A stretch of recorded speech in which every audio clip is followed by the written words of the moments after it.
Alright, yo, what is going on, everybody? We should hear me. Let me just make sure. Let me just check that my audio is good. Hello, hello.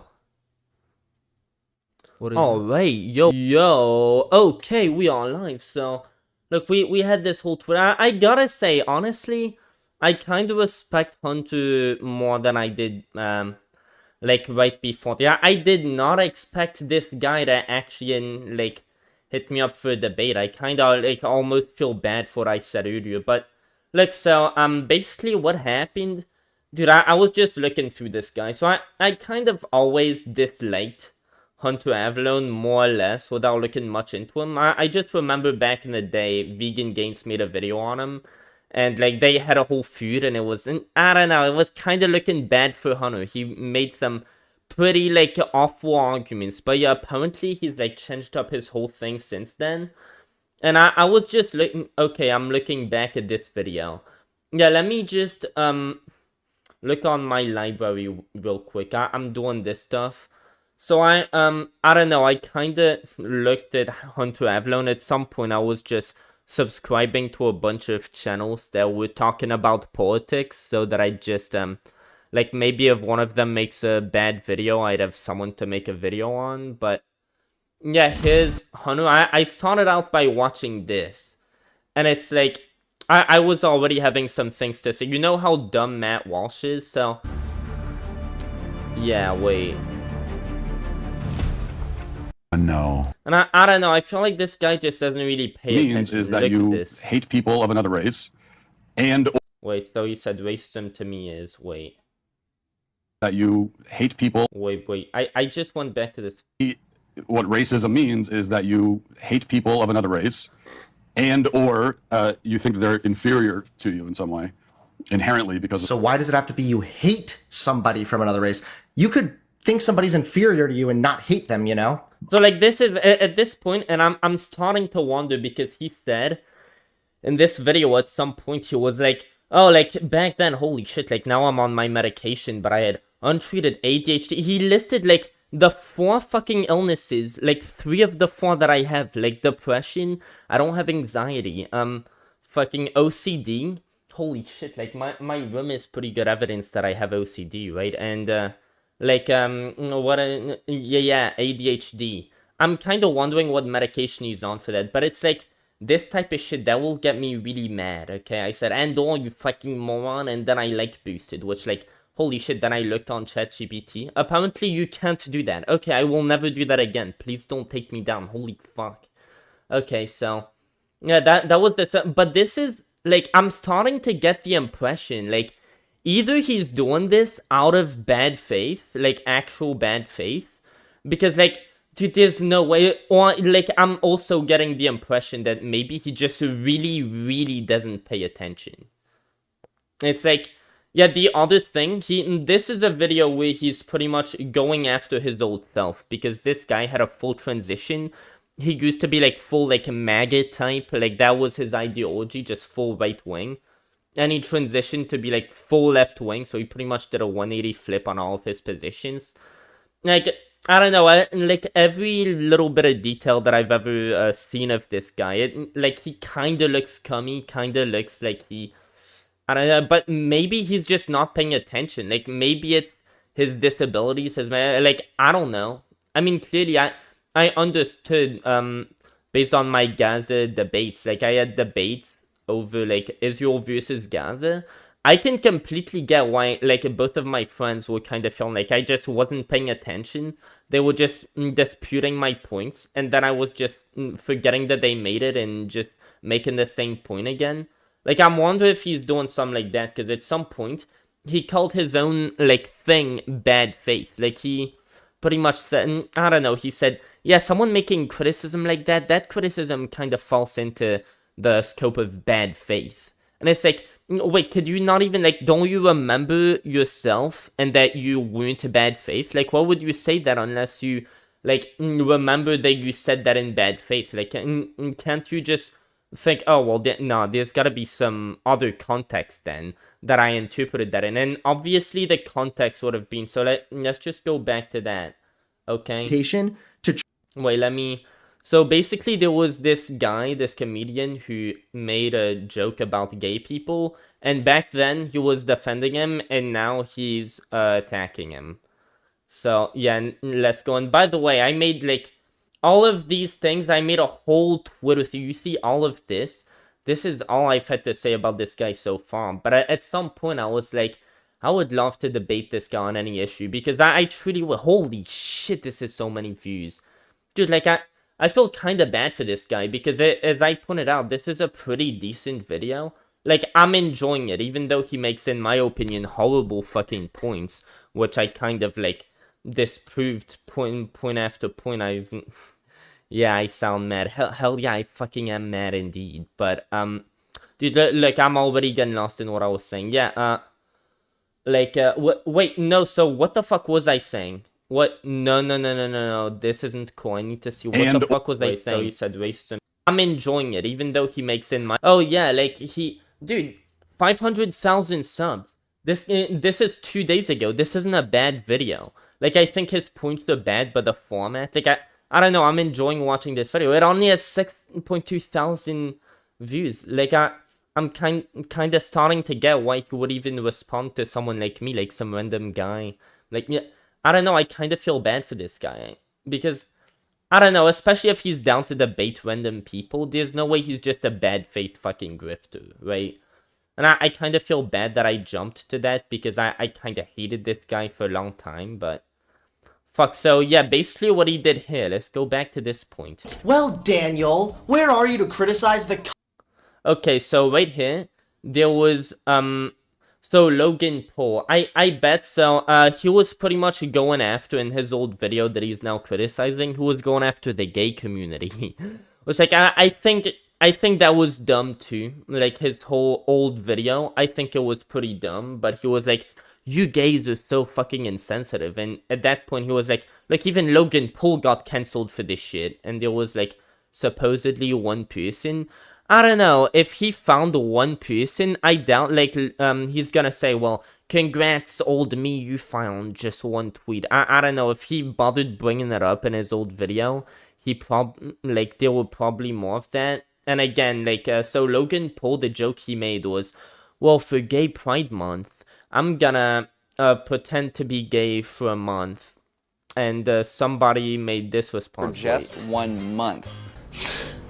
Who got mad though? Really? Can we please see the example? Like, yeah, and again, if you consider Logan Paul back then, I remember when he made that, he was at the top of his hate wagon. People would hate on him for literally anything. Like, he tased a dead rat. A dead rat. This was on Keemstar. Keemstar was, like, talking about how awful of a fucking person he is. H3 was probably doing the same fucking shit. Of course H3 was doing the same shit.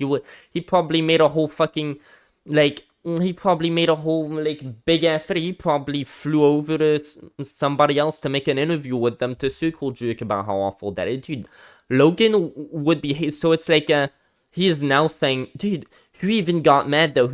No, it's Logan Paul. People definitely got mad. If this guy did anything, people would, okay, I'm just talking to talk. I don't need to do that shit. That sounds like a pretty obvious joke to me. Where's the hate mob? Did he really get canceled? Logan Paul joking. Yeah, he was already being canceled, and that's why he just kept getting... So Logan Paul joking about being gay for 1 month, while countless LGBTQ plus around the world are killed and committing suicide for their sexuality, is disgusting. He continues to be an awful representation of the YouTube community and shows he truly has learned nothing over the last year. Yeah, there was nothing to learn. Logan Paul never did anything wrong. Changed my fucking mind. So, yeah, what I wrote for that is, no, that's not what you did. Oh, wait, we're not even there yet. Talking about being gay for one. So it's just a random tweet. So, yeah, here was the tweet. He's not reading the tweet.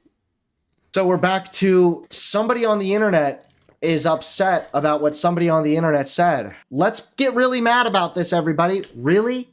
Where is he actually getting canceled or anything? One person tweeting that they disagree with it? Who cares? Yeah, and he's like, dude, what? Like he's again assuming that he would have made that point if there wasn't more examples. It's like, why, like, is that something he'd do today? Like, why? And that's kind of, I get that impression. I don't think he's paying attention. Again, like, Whatever. he's not even gonna look for. He's like, oh well, what do you really think Logan was hated? Really? Like, because he's thinking, yeah, there's no way Logan was hated over that. He's not taken into account. Yeah, well, this guy was hated by the whole internet. The counterpoint should be, yeah, well, the entire internet hated him, so of course he was getting backlash over that. But he's just defaulting to, well, he never even really got backlash. What the fuck is this? You call this backlash? Like, I don't know, that's just a lazy point, because he was getting backlash. Ignore. Scroll past the tweet. Over the last year. Oh, thank you so much for the And lecture. yeah, by the way, I agree, scroll past. If something offends you, just scroll the fuck past it. Okay, so like in the whole thing of people being snowflakes because someone made a joke, it's like his whole thing is, oh well, it's not okay to make like homophobic jokes. I definitely can agree in real life. By the way, like I don't know, I have a dark sense of humor. If that carried over to my real life, and I don't know, I made a homophobic joke, and somebody told me, hey, that's not cool, I don't like that. Like, yeah, I would apologize, because it's like, again, I made someone uncomfortable, and they're around me. It's not like they can just tell me to fuck off and hang up the call, because there is no call. But, yeah, online, okay, Sure. dude, I hate how when I start streaming, it comes so fast. I just start talking and talking and talking and not really saying anything, and then I just start going on these random tangents about nothing, and I just get lost. Good little boy. Jokes about a group of people should never be made if that group of people also commits suicide, right? Well, Daniel, where are you to criticize the constant jokes being made about white men? Last I So checked, watch what he's about to say to that. the rate of suicide is highest in middle-aged white men. Oh, silly me. I nearly forgot. You don't care about that. You just like to defend the gays because you're a shallow, weak, virtue-signaling moron looking for some brownie points from the left. Either that, or you're so terrified that if you don't defend the gays, they'll come for you next. I've seen multiple people. So this is like the worst form of argumentation right here. It is one of the weakest, lowest form, and I would say possibly even bad faith types. Oh, bad faith. So, again, he's not saying I was bad faith him, but it's like, I don't know, like, why would you employ a bad faith? Doesn't that kind of make you, like, retrospect, like, oh, why would I say that? If it's straight up, like, bad faith, how did I not see through that? Why did I make that argument if it's, like, straight up bad faith? Of argumentation to try and attack somebody for the absence of an opinion. For the absence of a, so you hear what he said, what he's saying here? Oh, for the, what, you don't care about white men? How about white men having high suicide rates? Hunter's thinking right now, what the fuck does that have to do with anything? Like, here, I'm just bringing up random shit, where's this even coming from? Well, and then I realized, oh, well, that must be his confusion, because he kind of just saw the tweet and he was like, oh, well, here I am bringing up this example of someone hating on Logan Paul. So I have one example, like, he didn't even read the tweet. Saying, how come you never said anything about this insert random topic that I think is more important? That's not a fucking argument. Take this. Yeah, so what I said to that, nah, that's not what you did. Again, can't you reflect and remember you didn't just make bad faith points, or did you? Like, I hate that I say stuff, because now I'm feeling bad. I almost never call people bad faith. I just have, like, very strong feelings about this guy because I remember I did back in the day. I don't know, maybe that's kind of, because again, if this guy's down to debate me, I think that changes the whole thing about, like, this guy's why the fuck would a grifter come to this? So I guess I feel bad about that. He probably, just like me, has some, like, mental issues, which is why he, just like me, says, like, dumb stuff sometimes. The good faith interpretation, the guy brought up that you can't even pretend to be gay as a joke, and his reasoning was because gay people have a higher rate of suicide. So that was his reasoning in the tweet, because gay people have a higher rate of suicide, and that's why it's wrong to make a joke. Sure, he never directly said that. He wouldn't Sure, he never directly said that he wouldn't have the same problem with gay people pretending to be straight for a whole month if a straight month existed, but we can all intuitively guess that. What in the fuck was that shit?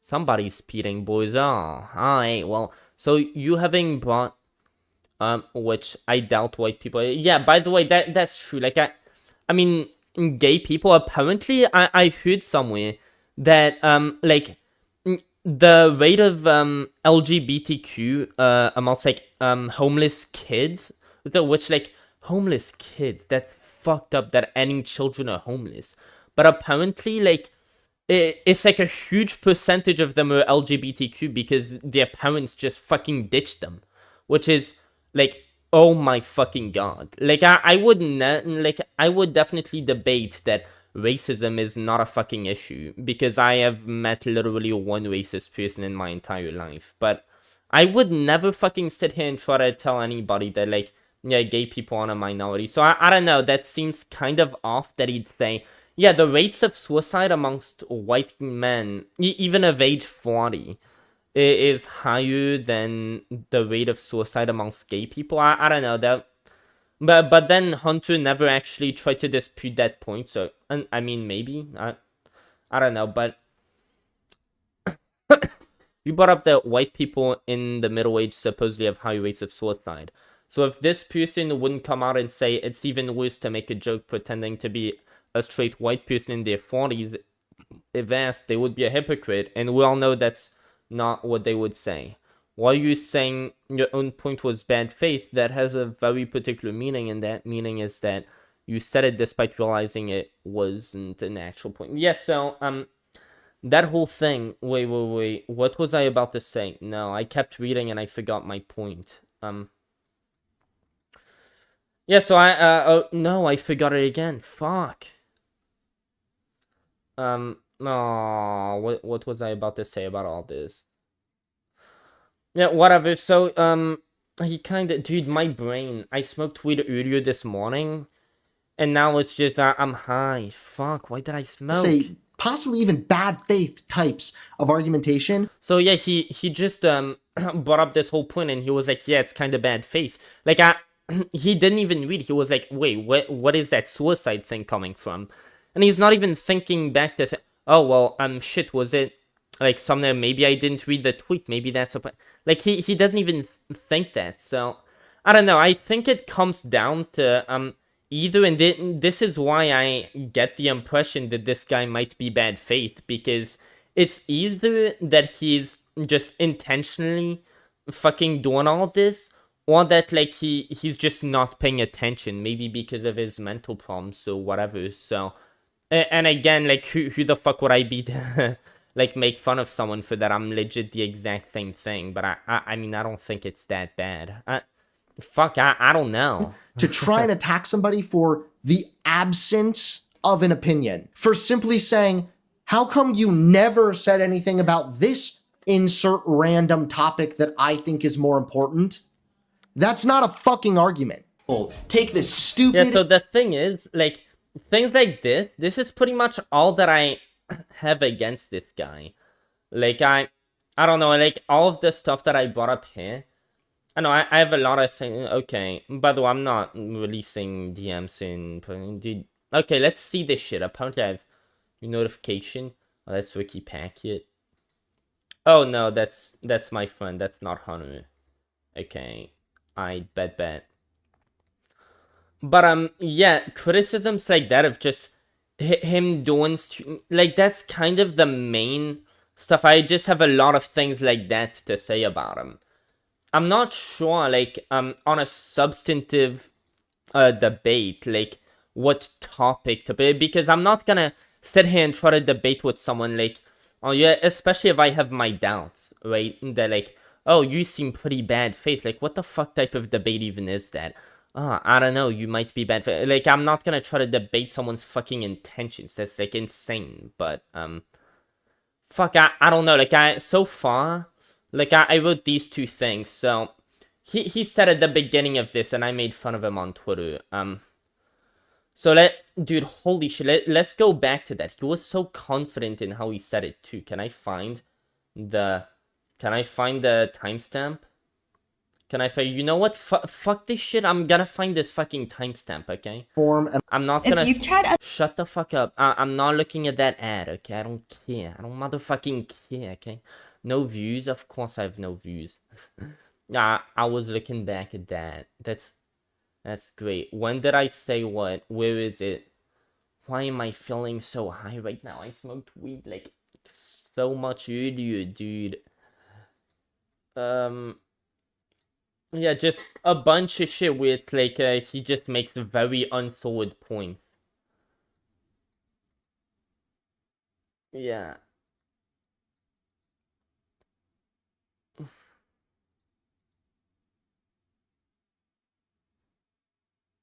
Yeah.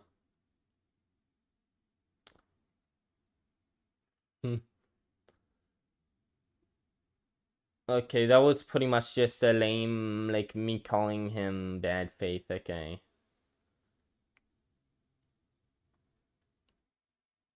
Wait, where did I... Oh my god, dude.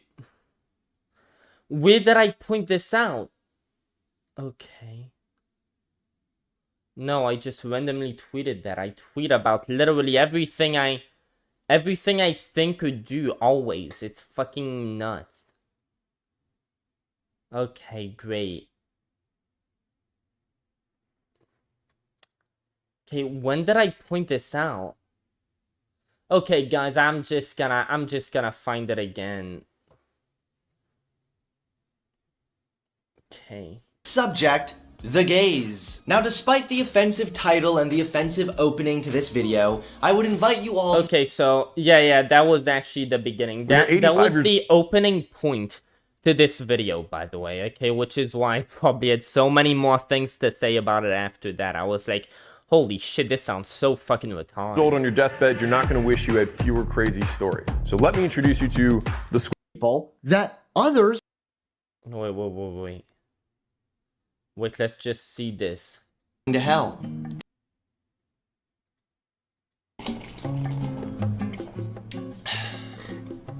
Gay people. They walk among us.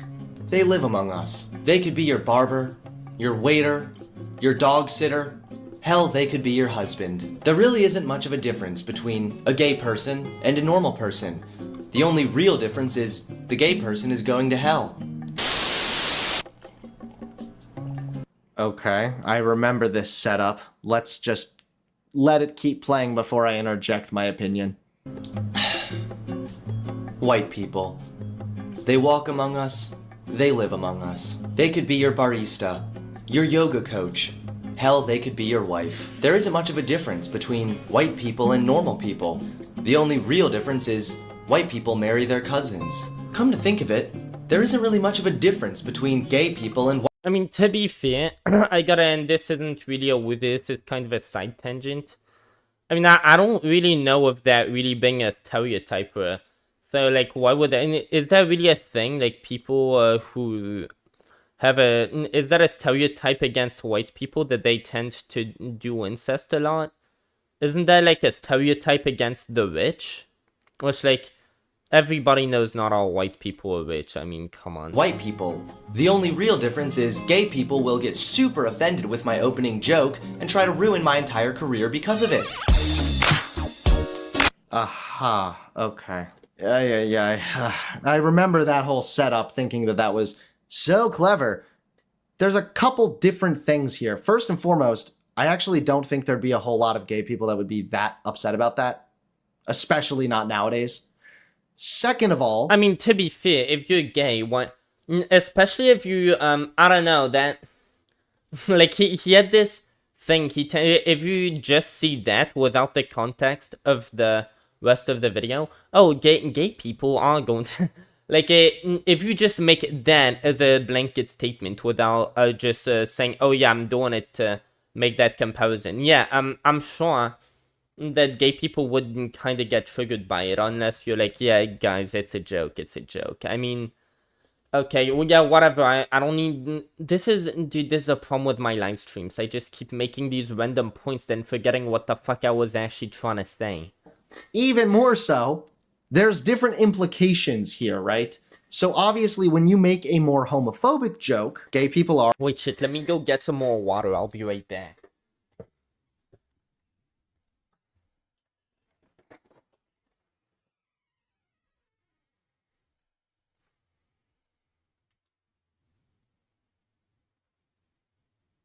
Wait, where's my, like, cap for my water bottle? Wait, where did that shit go? My lid. Oh. Oh shit, dude, there's just so much stuff on my bed. Yeah, there's the problem. Dude, whatever, I'll...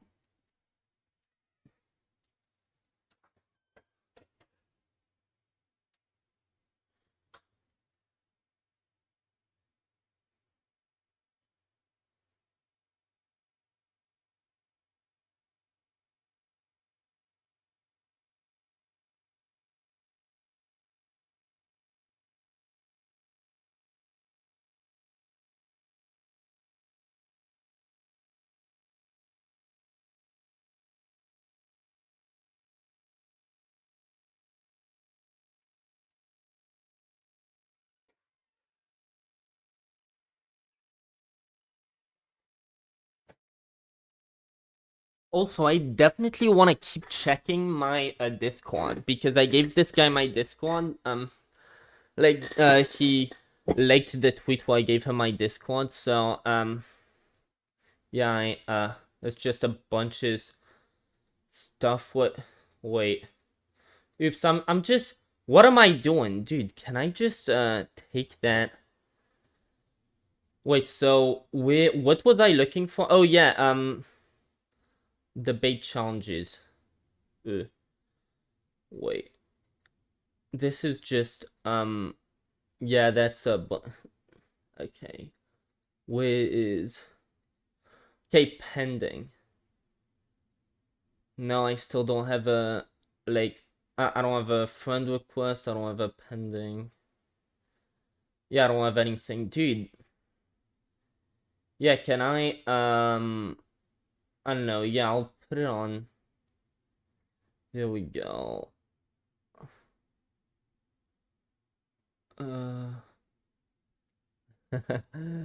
Okay. Nice. Yeah, by the way, should I... Oh. I hope my virtual camera works, because I would love to at least have webcam in the debate.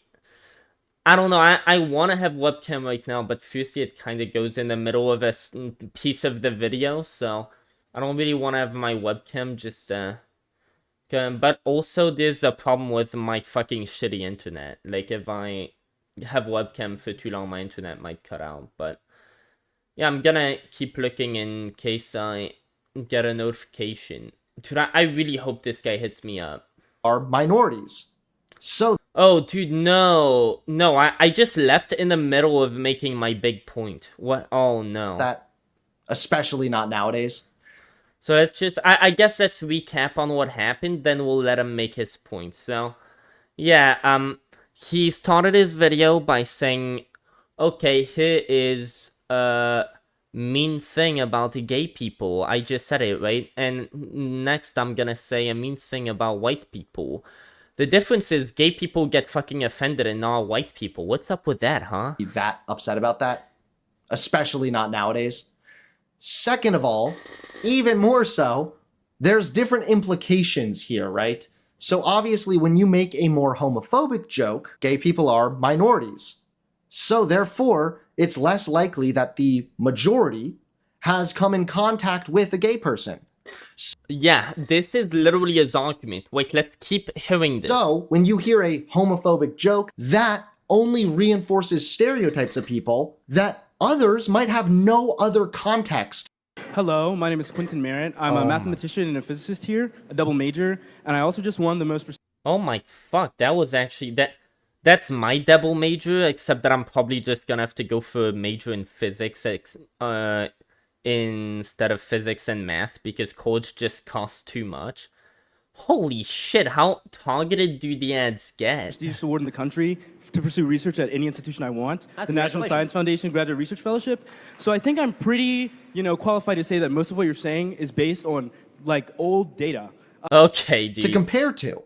They may have never met a gay person, so when they hear these jokes, that's all that they really know about gay people. Okay, so this is literally his argument. Look, so like the difference, like you saying something bad about minorities versus you saying some bad, like you making a joke that puts minorities in a bad light versus you making a joke that puts like some demographic that makes up a majority of the people. It's like, I don't know, what if you like never met a gay person? You don't even know what the fuck is gay? Well, I guess now you know, and all you know about gays is this fucking joke that I made.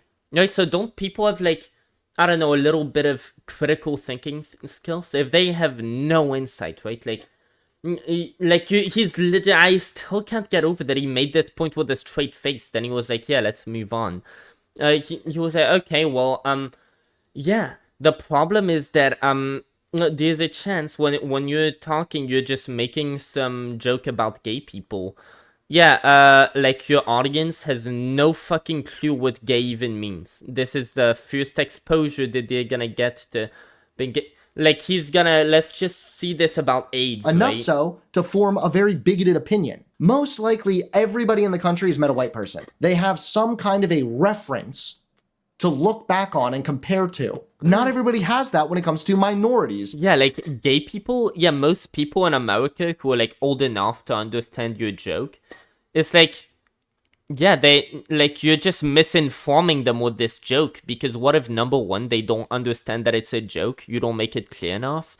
I mean, shit, maybe that's your problem, but number two, yeah, they end up thinking, oh shit, like, this is basically what gays are. They just have, let me just wait for him to make that point about AIDS. And that right there is why there is far more of a possibility of harm for homophobic jokes versus jokes about white people or something. What's up everybody, it's Hunter Avallone here and welcome to a brand new video. Today we are talking about everyone's favorite subject, the gays. Now, despite the offensive title and the offensive opening to this video, I would invite you all to stick around and hear me out before you just click off this video and go cry tears of rainbows. There is an epidemic going on within the gay community. And no, I'm not talking about AIDS. I'm talking about this recent trend. See, like that right there, I know I thought at the time I was being funny, but that is the exact kind of joke that furthers homophobic stereotypes. For people who have not met gay people, then they have no point of reference when they hear something like That's how this. he keeps going with, like, for people who have not met gay people, like, you do realize you've lost, like, pretty much everybody right there. Like, what are you talking about? For people who haven't met it, so this is why it's wrong, because specifically in that very small context, in the context of you're saying that to people who are, like, I don't know, they're aliens coming down to Earth. This is the first time they hear of gay people. All they have to go on is your joke. So it's like you're already starting off with a very bad case because you're setting like really bad restrictions for why your argument would even apply, right? But when you make jokes of this nature, it's far more likely to reinforce in people's mind, yeah, I guess gay people are more likely to have AIDS. I guess gay people do have AIDS, huh? We should probably stay away from them. They're probably diseased. They're probably gross. Yeah, so that's his example. Okay, that's his example with AIDS. Like, somebody might make the joke of like, oh, they have AIDS. Oh, why would that be? Oh, they have sex all the time. They have more AIDS. Okay, so, like, imagine you're somebody with your own life, right? You can make your own, you can have your own insight, try to connect the dots, put two and two together. Okay, do most people you know, do you personally just go around having fucking sex with random people? Like, do you know anybody who has AIDS? Whether they're gay, like, do you know any gay people with AIDS? Chances are, if you are an average human being, you have met gay people, and you haven't met gay people with AIDS. That's like my just guess, but who knows? Maybe you just haven't met a gay person before, and you think they'd all have sex because, like, what, you just imagine, oh, well, gay people, what do I know about them? Oh, well, I know that they're guys attracted to other guys versus guys being attracted to girls. Oh, so that just all of a sudden just means that they're super promiscuous, or whatever the word means. I don't even know what that word means. I think it means what I think it means. Yeah, they just always have sex all the time. I don't know, why would you just being attracted to the opposite sex? Okay, so you're attracted to guys instead of being attracted to girls. Well, you know who else is attracted to guys? Fucking girls. Do girls do that? Do girls have AIDS all the time because they always have sex with guys? Okay, well, why would you... Like, if you end up with that line of reasoning, you do realize how that's that other person's fault for arriving at that conclusion based on the joke? Like, if they arrive at that conclusion, they must have already had a preconceived notion that being gay is bad. Like, and there's no way that he just walks forward with that point, like, yeah, well, that's what I just said, yeah, whatever, I think that's pretty good. And he just made that video. That was pretty much his opening fucking point. Like, oh, well, you know what the problem is, actually, with, like, making a joke like that about, minority? Is that, let's just imagine that, like, and this is true in general, I think that's kind of what he said, like, people are just gonna have no idea what the hell gay even means when you make that joke, and you making that joke is gonna turn into their opinion of gay people, because, like, the topic of, like, being gay, it's like because gay people make up such a small amount of the country, that results in the fact that nobody in America even knows what a gay person is. Right, like, it's just such an obvious, like, where does he get that from? How did he think that was a good point? I don't know, like, that just fucks with my mind. Like, that's gonna be the first thing I ask him about. Like, him, doing that bit, because, like, they might not know what a gay person... How in the fuck does that make any sense? And the second thing I would like to ask is, why are white people racial? So, I get why people would say that black people are a minority, and that'd be because segregation back in the day. Again, that was horrible, that was wrong. Nobody would fucking disagree with that. But, yeah, as a result of segregation, since that was just 2 generations ago, you do understand how if my grandfather is Bill Gates, there's a much bigger chance that I'll be just really well off and have way less problems to worry about in life that the average person might have to face.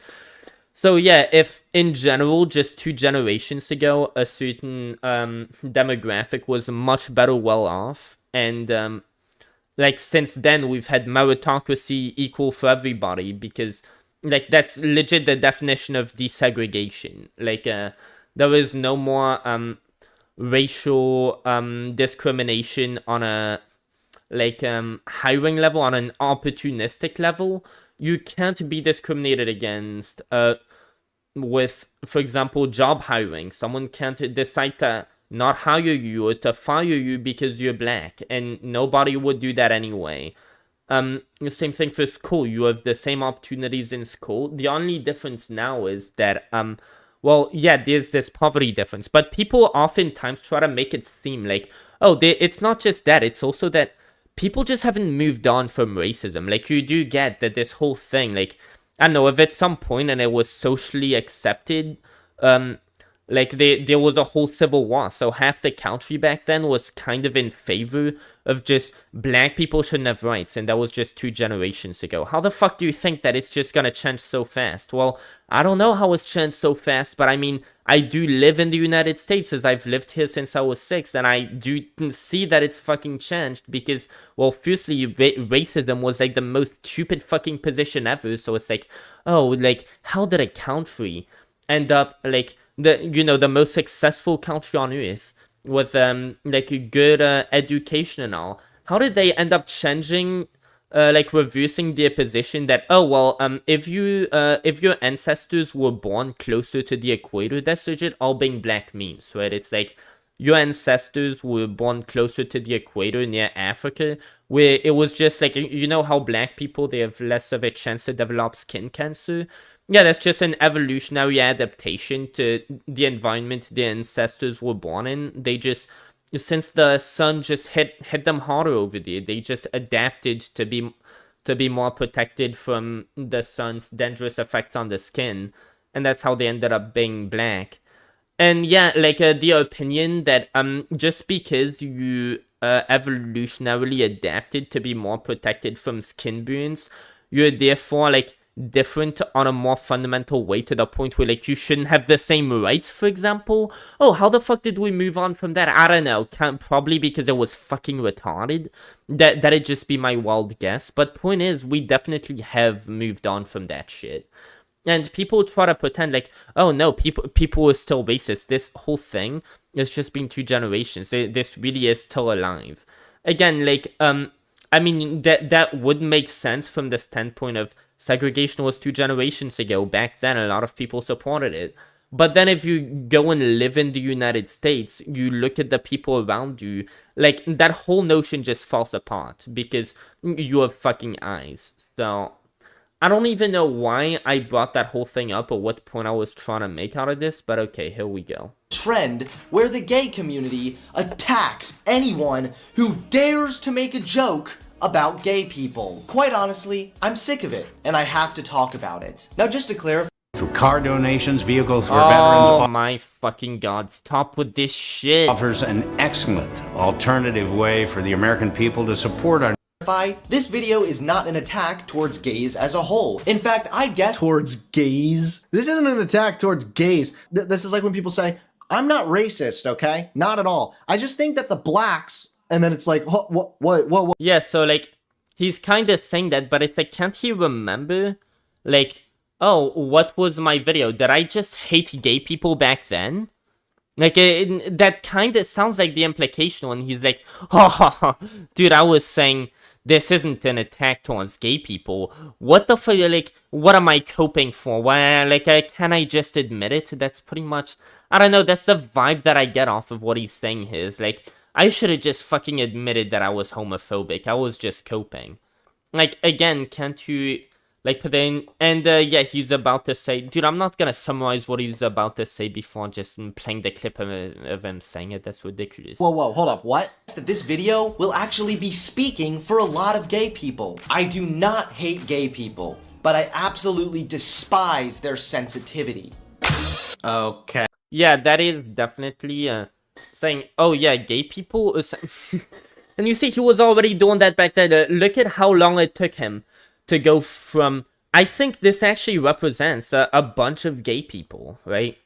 So I don't hate gay people. I hate their sensitivity. Like, he went from. I'm sure, like, a lot of gay people, they aren't actually sensitive. Like, they aren't just super sensitive, and that's why this video, they'd probably, like, even agree with it, because they're just normal. And then he's like, the gays, I hate how sensitive. Like, he just does that shit. And he still fucking does that shit. Okay, so right immediately I see a glaring problem there. I am assuming that gay people as a whole are overly sensitive. This is not true. There are actually a lot of straight people. And it's like, I don't know, now he's attacking that, and it's like, we don't even know which one to go with. Like, he said, I assume that gay people is all, and then he said, yeah, gay, so how do you even attack that? Like, which one did he even stand by? Who are really sensitive on behalf of gay people. That's a whole other side of things. That is actually a really, really bad implication there. It was subtle, but what I did there is I flat out made it sound as if all gay people as a whole are overly sensitive. That's not true. Yeah, and it was so subtle that he fiercely said, like, yeah, that's pretty much what he said. I don't hate gay people, but I hate how sensitive they are. And it's like, he doesn't get his thing straight. Even and I just noticed that too. now I could say there are probably some members of the LGBT community that are overly sensitive. Okay, fine. That's not LGBT community is oversensitive. Nah, that's bullshit. This issue really came to light last month, when Kevin Hart was booted from hosting the Oscars after a bunch of gay archaeologists decided Like, to- dude, I almost feel bad because, like, dude, I feel like this guy, I don't know, he might be just as mentally disabled as me, right? And he's probably about to destroy me in a fucking debate. Like, let's be real. This guy, his whole job is political commentary. And I kind of just do it as a side thing. I mean, I'm in college right now for fucking physics. So... But, dude, I'd be super interested to see where this goes. Yeah, Ricky, what do you have to say about this? Do you want to join, like, a Discord call? Are you on Discord? Like, do you want to call? Don't worry, being gay is happy. I love it. Oh, great. I'm glad that you love it. Dude, please. And I have 0 views. Dude, this is messed up, okay? I should have fucking 4 views right now. You know what? 4? Fuck 4. I should have more than 4. Okay, I deserve more than 4, motherfucker. Okay, let's keep watching this shit. Dig up Oh, wait. Let's just check. Any new anything? Wait. Again, okay. I think 36. No, nothing new. Nothing new. I don't have anything new. Okay, so this guy, I think, isn't it? Wait, so I looked at ChatGPT, so, okay, so hopefully the virtual come with. So it was 237. ChatGPT said that it was pretty much 337 for him. So right now it should be 433 for him. I didn't even take my Adderall yet. I'm definitely going to take my Adderall to debate because right now I still feel high as shit. It's like, doesn't that suck when you're just a drug addict? Every single day you're just gonna be on drugs, and then some big opportunity like that might hit you because you never know what life hits you with. Who would have ever thought that this big ass YouTuber who like I fucking knew 4 years ago would just jump in like and tell me to debate, and I'm like, holy shit, I don't even like I would love to debate this guy on like any of that, and I'm sure like hopefully that makes for a good debate in itself. Hopefully that goes somewhere, but yeah, I don't know, like most of the stuff that I seem to have had a problem with him on, or like said something about him over so far, it's like what am I even gonna debate? Like, yeah, that was pretty gay of you to say that, I guess. By the way, when I say that, it's a fucking joke. You know how idubbbz used to say gay? Yeah, I say gay in the exact same way he used to say it. It's just like a fucking joke, okay? You know, just the same way that I'll like make fun of black people. I'm not actually fucking racist. No shit. It's just, yeah, when you get a fire alarm for libtards, why wouldn't you fucking ring it, right? And like, dude, okay, you could say gay people, yeah, they maybe aren't that like, I don't know, how sensitive are gay people? Well, the difference is between like I don't know, I think black people being oversensitive, that's definitely way more of a thing that you could point out and laugh at them for than like if gay, or especially trans people. If trans people are oversensitive, like damn, they have every damn right to be. Like, just holy shit, look at the transphobia in America. Like, so pretty much, there are people on fucking Fox News, just, even Tucker Carlson. Like, that guy really inspired me. I hate how he still has that position. He went on Fox News and said, like, oh, well, trans people, they're just trying to, like, they're pretty much dressing up as girls because they have a fetish for, like, little kids, and they just, want to get you to fuck them, pretty much. Like, they just have a fetish, so they just do dress up to try to, like, get your kids to fuck them. It's like, yeah, like, when people on fucking news broadcasts are gonna say shit like that, like, they're just trying to castrate your children and get you in this cult of castrating your children. It's like, yeah, that's, like, very fair for them to get pissed off, but again, why did I even say any of that? That's not even responding to anything he said. I just randomly said that shit. Some 10-year-old tweets Hart had made joking about gay people. That's right, everyone. The gay community was so angry over a Joking about gay people. I'm very curious to see what these jokes are. I would think they would have to be something pretty significant to get somebody canceled from such a top position. That's right, everyone. The gay community was so angry over a comedian making jokes, it cost Kevin Hart the opportunity of a lifetime. The Guardian...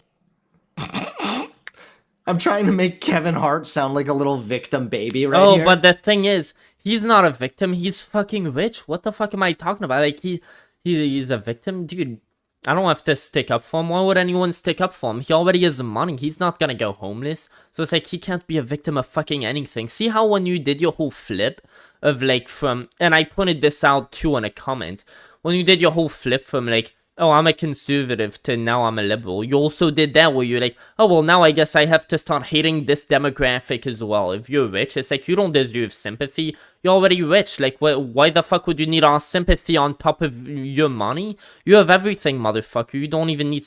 It's like, you do realize that that's fucking hateful. Like, you saying that is fucking hateful. Like, don't you realize that shit? You cost him an opportunity of a lifetime. Oh, think of his feelings. Kevin Hart, I think the Yeah, so, like, the feelings of gay people matter. But the feelings of rich people, it's like, well, why would you, like, they already have money. Like, you do realize that that's your excuse for fucking discriminating against people, like, not feeling bad if something bad happens to them.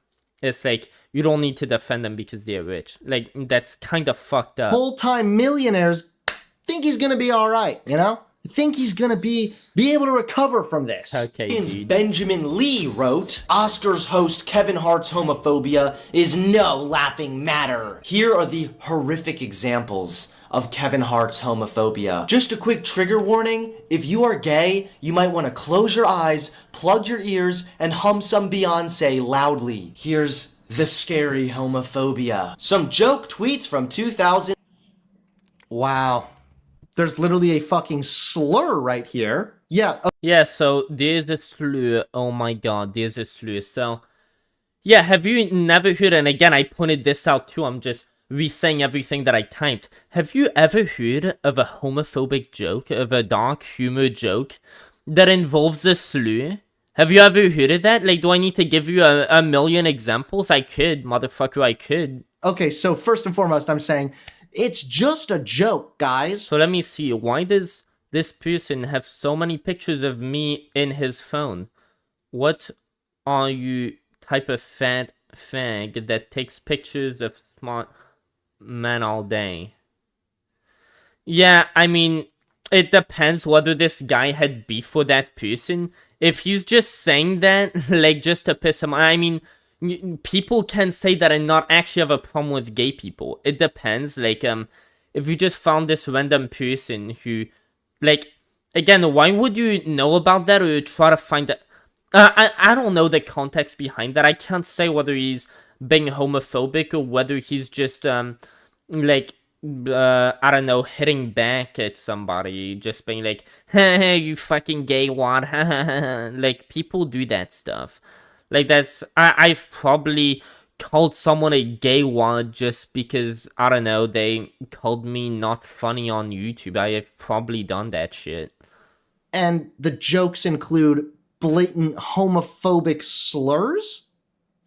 Yeah, like a slur, again, you have to think of the context, and if it's a joke, again, like, it all depends on what, like, is this even a joke? I don't know, is that a joke? Is that just a homophobic comment? Or is it a, like, I don't know, that just depends, but you could see how that could be just him fucking taking a random stab at somebody, just, trying to call them gay, see if it offends their feelings, maybe not, who knows, but I don't know, if you already dislike somebody, one of the reasons why, especially if you're a comedian, might be because... You know what, I don't need to keep going on this point, okay, I'm going on a tangent now.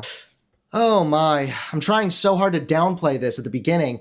Plug your ears, oh, trigger warning, ha ha ha. Trying to make light of it, but like, at the end of the day, that's a homophobic slur. Yeah, all he did is say that... Again, like, have you never heard of a homophobic joke, or a racist joke, that involves a racial slur? Does that make it automatically no longer a joke? Like, has he never heard what racist jokes sound like? And don't you realize that, for example, a racist joke would be by definition not racist because it's a joke? Because if you were racist, it's not, then it wouldn't be a joke. It'd be like, yeah, I mean, why do you think that's funny? That's fucking true. Like, that's not even funny. That's just... Like, okay, whatever. A clip from a literal stand-up act and a movie Hart acted in making jokes about anal sex. Okay, well that just sounds like a yikesy movie, but what they're obviously doing here... Yeah, and it's like, I don't know, people will sometimes just... Even idubbbz. Can't we all agree that idubbbz, like, before he did this whole thing, I'm sorry for not having been PG all these fucking years, and like all the other dumb shit. I'm not gonna go over the whole idubbbz situation, but can't we all agree he was an awesome comedian? And he made gay jokes all the time. He's clearly not a homophobe. Most people who had the opinion back in the day, yeah, idubbbz is a fucking great comedian, they weren't homophobes. Like, doesn't that make some sense? Like, idubbbz would constantly make these homophobic jokes. Like, that clearly shows you can't put all of these people in a thing. So the only thing is, was that a joke? It's not like, oh, he used the, like, slur, there we go. That, like, that's too far, now it's no longer a joke, it's just serious. But, like, again, I don't know, that's just... And I don't know, how could we have a debate over shit like this? Like, I don't know, what would be my debate proposition? That was a joke. No, I don't think it was a joke. I think it's... Like, what would I even say? Establishing a pattern of behavior. He stars in these kinds of movies. He makes these kinds of jokes. He makes these kinds of tweets. He does these kinds of stand-up acts. It seems as though you could arrive at the conclusion that Kevin Hart seems to demonstrate homophobia pretty frequently. So this comedian made jokes, and made jokes! This didn't stop the LG... Again, the downplaying is not helping here, because the jokes that I'm talking about included homophobic slurs coupled with a history of... Dude, I can't help but, like, say one last time, even though I know I've been saying this.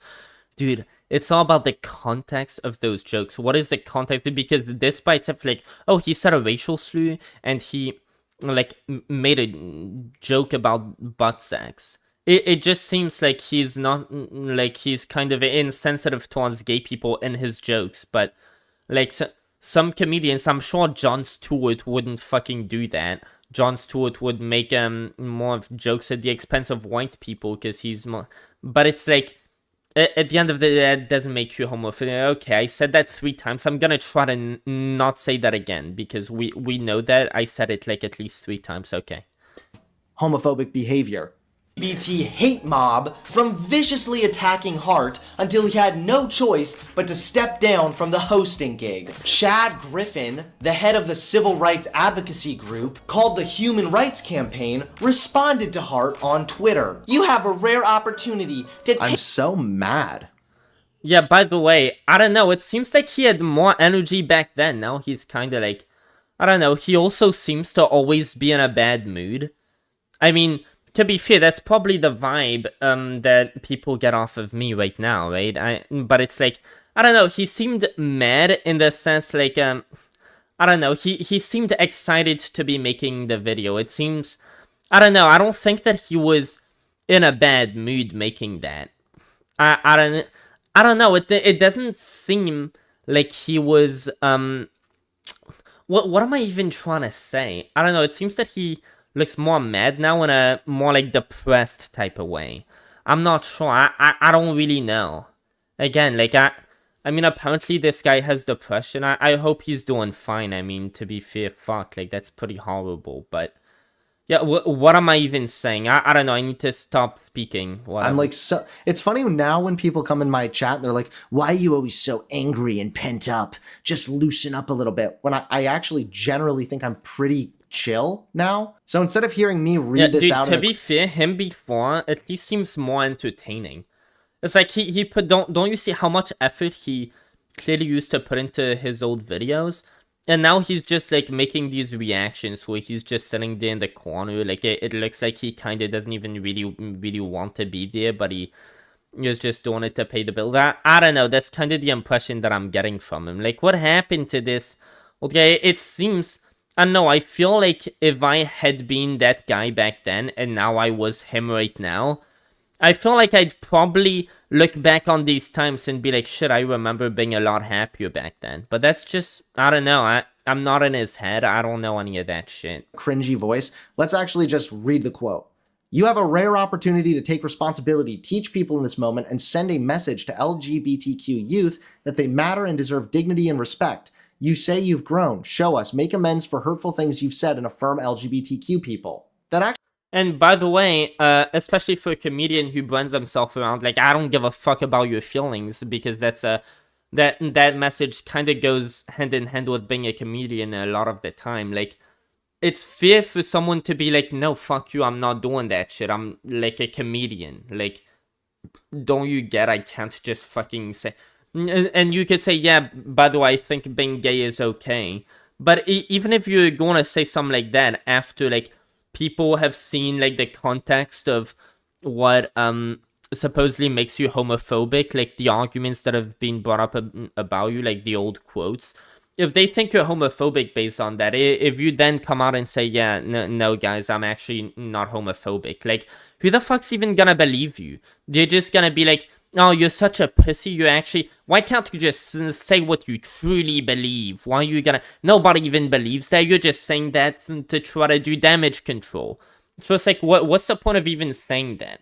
If he thinks that, no, what I said wasn't homophobic, he just wouldn't apologize for it, because he'd be like, well, if you fucking see this shit, you just look back at the context. I don't feel like I owe anybody an apology because I don't think that was homophobic. Like, if he doesn't think what he says was homophobic and he's not actually homophobic, like, that's a perfectly reasonable stance, and him not responding to it or making some sort of apology, then, like, that'd be completely reasonable. But again, I don't even know this person. This is the first time I'm hearing this person's name, so I don't know, I can't really comment on that. Actually doesn't really sound that bad. Express some support for the LGBTQ community and show that you've changed. You remember the good old days when gay people just wanted tolerance? They just wanted a basic level of acceptance? Well, now you have to... Yeah, gay people just wanted tolerance and acceptance. What was Kevin Hart doing? He was literally furthering unacceptance and discrimination against gay people by starring in those kinds of films and by using homophobic slurs. You have to submit to their every wish and affirm gay people. Yeah, let me just keep checking. Like, anything? No, still nothing? Okay, well, whatever. Dude, I really hope this guy does debate me. Like, I hope he doesn't just end up forgetting or something. Also, what? Not submit to their every wish. Like, rather just imagine, I was supposed to study today. As soon as, like, I saw this guy actually responded to me and said he wanted to debate, I was like, okay, well, studying? You know what? I got 2 days before the exam. Like, I can study fucking tomorrow, okay? We can debate this. Dude, should I just study a little bit? What's Newton's second law, guys? I think it's force equals mass times acceleration, right? Oh, shit, thank God I got that right. What's the third law? Action equals reaction, okay? Okay, great shit. What's in the first law? Yeah, if there's no force, the velocity doesn't change. Law of inertia. Okay, I think I got that. Okay, so now we have the equations. So I love how I just kind of paused the stream. Like, now I'm gonna study a little bit. Okay, the second equation, x minus x0. Oh, fuck. I think that's v0 t. v0 times t minus... Okay, yeah, I need some practice with that. V0 t minus 1/2 gt square. Okay. Okay, definitely need some practice with this one. Oh, no. Oh, guys, I'm gonna have to keep studying my flashcards. Okay, no, I'm doing this right now. I can't start studying my shit. Just demonstrate that you support gay people now. If you claim that you've changed and you're no longer the type of person who would make these homophobic jokes, then demonstrate it by expressing your support. It's not that fucking difficult. I'm acting as if they're demanding that he submits to everything they say, or just that he listens to them, and when they say that he needs to go and kiss their feet, he must do it. No. They just simply said, demonstrate it by expressing publicly that you support LGBTQ people. Hurtful things is this guy even talking about? Are you talking about jokes? Are jokes a comedian makes now hurtful and not only require an apology, but a thorough ass-kissing to gay people as well? Should Hart also apologize to... Again, none of this was ever said. I'm just strawmanning. Like, half this video is like... I mean, to be fair, again, like, that's not really a strawman, because if he thinks, like, if that comedian thinks, yeah, what I said wasn't homophobic, this is just shit being taken out of context, which, like, to be fair, I don't know. Maybe it is, maybe it's not.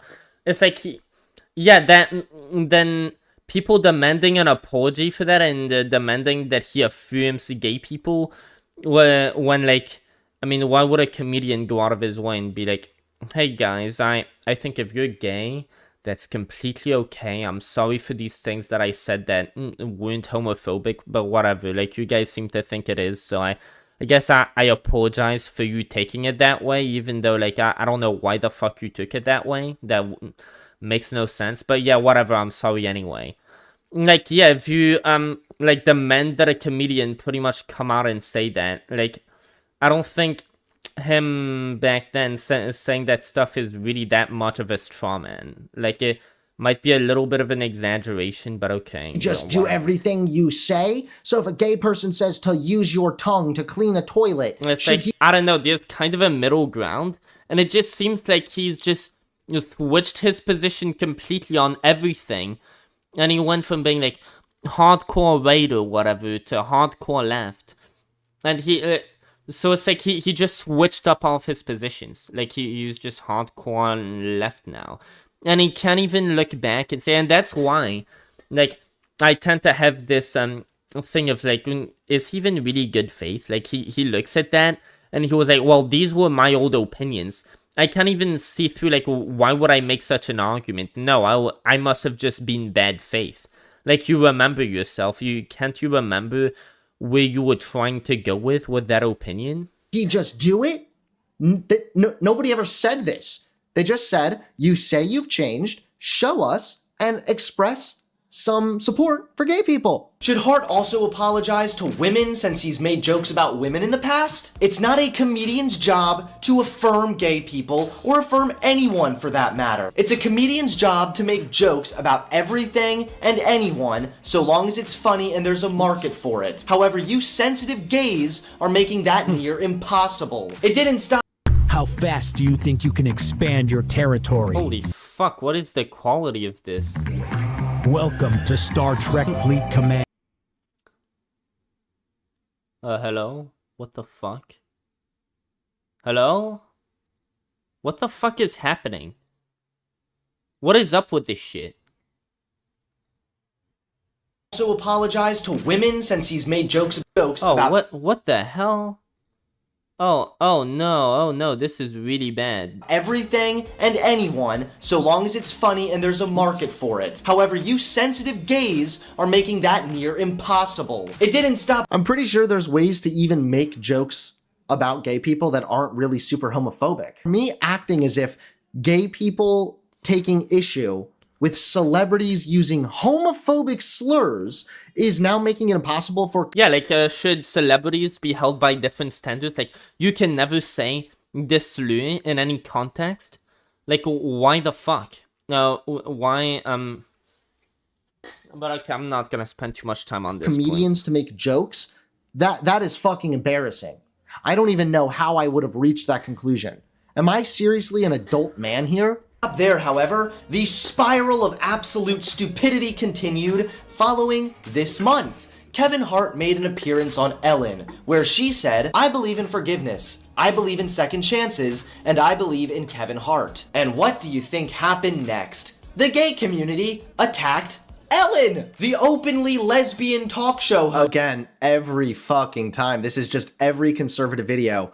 People online were mad about something online. Whoa, that's crazy, huh? He's just randomly saying that. So I remember I made that point. That's another, like, big point. He's just like, oh, well, these people were just all attacking her.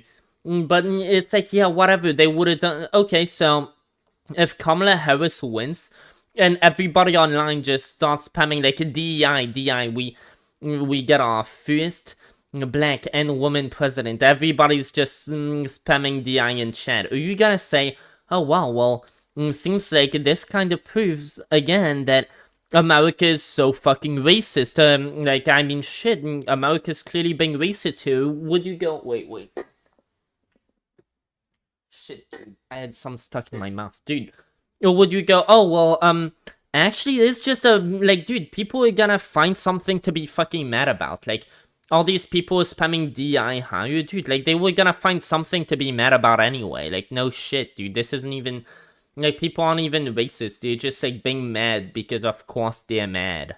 Wow, that's never happened before, you know? It's not as if the internet is notorious, no matter what you post, having people upset and triggered for some reason in the comments. It's not as if the internet is literally fucking notorious for that very fact. No, it's just all on the fault of gay people. Ellen... Yeah, so you're saying that people getting mad over this had nothing to do with, like, oh, there's this big thing around, if you say anything that, the gay community might, see as problematic, you'll get super hard, like, targeted, and they're super sensitive over that. Oh, well, no, it had nothing to do, it's just, like, people getting mad online. Again, like, if this was in any other context, that wouldn't go with his agenda, like, I don't know, all of a sudden when, this black president wins, Kamala Harris, oh, well, everybody's spamming DEI higher. Like, he would never say, oh, well, what do you expect? People, have you seen the internet? Everybody's fucking like, dude, they're gonna find some reason to complain. They're pretty much complaining about nothing. Like, what the fuck even is DEI? Like, this person is a prosecutor, like, used to be a prosecutor. She's clearly earned her way up there. She was the vice president. It's like, you can't just say she's not qualified, even though there's some... like, she wouldn't have become Joe Biden's vice president if she wasn't black. Yeah, it's, I mean, she wouldn't have become his vice president if she was only black. So if people start spamming that, it's like, that's pretty racist. Would you say no, they're just fucking... Okay, I just said that like 3 different times, but... Yeah, you see, this is the type of shit that I have a problem with him on. Again, I can't just go and debate him on shit like this. Right, like, what am I even gonna say? Like, yeah, don't you think that thing that you said was pretty dumb? He'd probably be like, I don't fucking care. Like, yeah, I said that. Did I even say, okay, well, okay, yeah. Isn't even canceled. Isn't Ellen still around? No, it did end in 2022. Okay, so it ended in 2022. But this video that I made when the gay people were upset with Ellen or something. Yeah, so like you don't know how bad it was. Again, Vegan Gains got cancelled. You want to see Vegan Gains' channel right now? It's still up, dude. It's top. Did Vegan Gains never get unfairly fucking treated and unfairly cancelled for making good points defending them, and then everybody fucking, all the snowflakes had a fucking breakdown? And they couldn't even dismantle his points. I mean, he was correct, but everybody had a fucking breakdown anyway. Like, did that never happen because Vegan Gains' channel is still up? And again, I don't know anything about that whole thing. That controversy with Ellen. I never watched Ellen. Apparently, she's bowing too. Like, okay. Thing was in 2019. The openly lesbian talk show host who shilled for Hillary and nearly every liberal cause is now dead. I've tried 185 productivity tools. This is the best one yet. Nothing really worked for 185 productivity tools. Dude, what you should really do is just give us those productivity tools. What have you used, and what was that? me until I found Motion. Motion is an AI personal assistant that optimizes my schedule to make me the most productive I've ever been. And how on earth, dude, ChatGPT, you can't even put external links into that, and like you'd have some AI that could personally know you on a like enough of a personal scale to okay, honestly, yeah, whatever. with this Dead to the gay community because you dared to have 1 ounce of wrong think. I also believe in forgiveness, but I also believe that forgiveness requires an actual apology. Not, I'm sorry people are so sensitive, just, I am sorry. All he had to do, and he indignantly refused because he felt his moment was being tainted, that he was aggrieved. Newsflash for you, young hunter boy. Reading it in a whiny voice doesn't actually take away from the validity of the point. That tweet right there, that's a good fucking point. I would actually agree with this nowadays, that I too believe in forgiveness, but forgiveness requires an actual apology. Not just, sorry you're sensitive, just, I am sorry, truly, please forgive me. That's all he had to do, and he refused.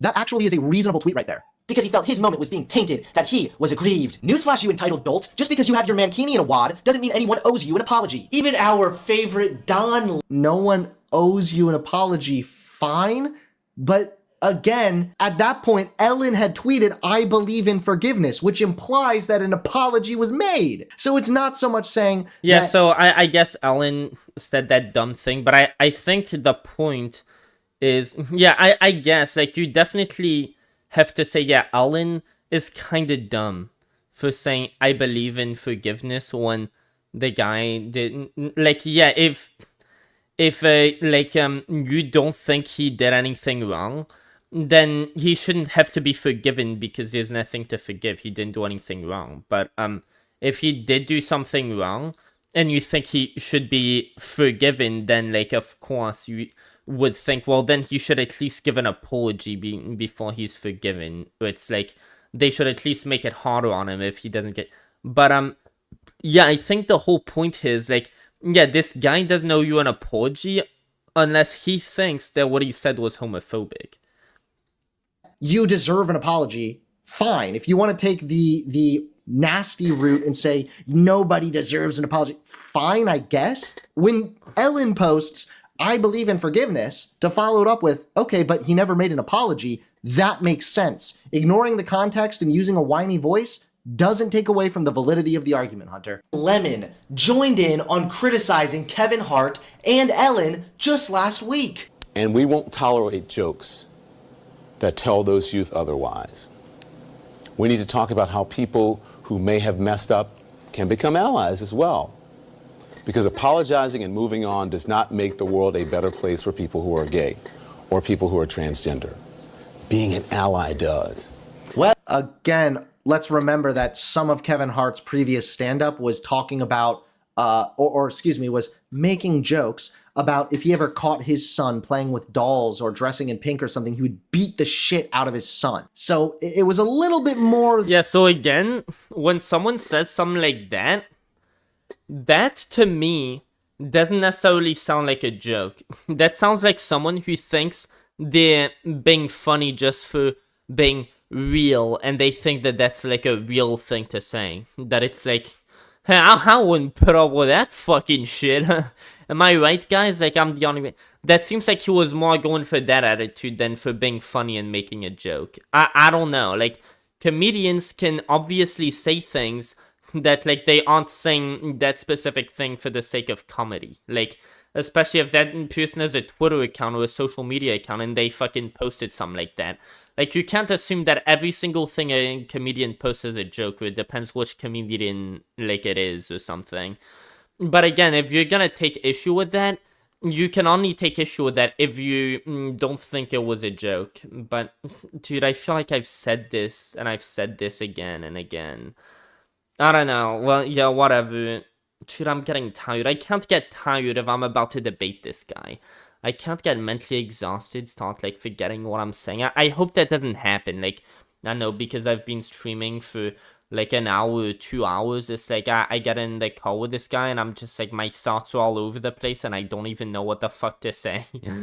Like, dude, I can see that happening. I really hope that doesn't happen. That'd be, like, such a horrible fucking thing. Than just, like, ha ha ha joke that had like a slight little, maybe undertone of homophobia. There was like blatantly, like, if I ever caught my son, I would beat the shit out of him. Like, it was a little bit of a yikesy joke. Yeah, by the way, let me ask him, because, like, for all I know, he just fucking forgot I even...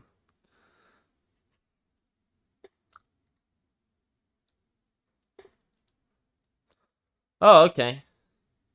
Oh, so he's gonna go live and he's gonna debate me on his live show. Okay. Well, we're just gonna wait for him to go live then. Let's just, So yeah, apparently whenever he goes live, he's gonna debate me. Dude, it kinda sucks because then he's gonna start his live stream. I mean, he's not really that relevant these days, so I don't think that'll cost him too much. But I might just come on and not really know what to say, just bring these things up. And, like, I don't know. Yeah, whatever. I mean, shit, those are pretty decent points already. Yes, comedians should just give up their careers making jokes about everything and everyone, and instead dedicate their life. By the way, why is it on Twitter, like, every time he says something like that, I don't get a notification? I didn't get a notification for this. I didn't get a notification for that. I just saw, like, I clicked on new replies. I never got a notification for this shit. Why didn't I get a notification that, like, this is the only one that I got a notification for, that he quote-tweeted me? Well, like, what is up with Twitter? What is wrong with this shit? Is Elon, like, being yeah, is Elon being fucking stupid again? I was about to call him a F-word, but it's like, yeah, you see how you can say the F-word and not say it in a homophobic fucking context? So I think it also, I don't know, for me, I feel like I would call, like, white people the N-word. I would call, like, straight people the F-word, or, like, all the time. But it's like, I don't know, I'd feel kind of more, if, like, I don't know, about calling a black person the N-word. Like, unless they said it first. If they called me that, especially if they called me, like, I don't know, white trash, privileged white boy, dude, I'd start screaming that at them over and over again, okay? Because, like, I don't know, if you're gonna, like, make fun of my appearance when you're fat, I'm gonna fucking start making fun of you for being fat, not because I hate fat people, but, okay, separate tangent, but, yeah, oh, wait, this whole thing that I'm saying is this, like, whole tangent, I need to get back on topic, okay? What the fuck am I saying? Life to being an ally. What? What is this fucking straw man? No one ever said this. And it's like, I like how before he was just going a bit over the top. Like, he was just making exaggerations. And now he can't, like, find some middle ground, be like, okay, well, that's kind of an over-exaggeration, don't you think, buddy? What the fuck was that? No, but now he's just like, what the fuck? Nobody ever even said that. Like, you do realize where you were coming from, though. Like, if this guy, what he said is, like, what he should have said was just pointed out the context behind whatever he was being accused of being homophobic for, and given his opinion as to why he doesn't think it's homophobic, because that's really the only thing that matters at the end of the day, whether these homophobic jokes, whether, like, being put in context, they actually make him look homophobic or not.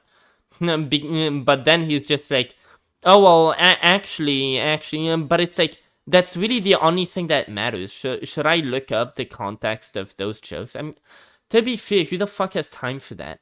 I don't know, like, if he was making a whole video defending Kevin Hart, I guess he must have known that person to some degree to be able to make out the context of, like, yeah, was this guy being serious? No, I don't think so. I don't think that makes sense, given what I don't even know how great I would be in, like, even if I looked back at the, like, who was he referring to? Who was he calling what?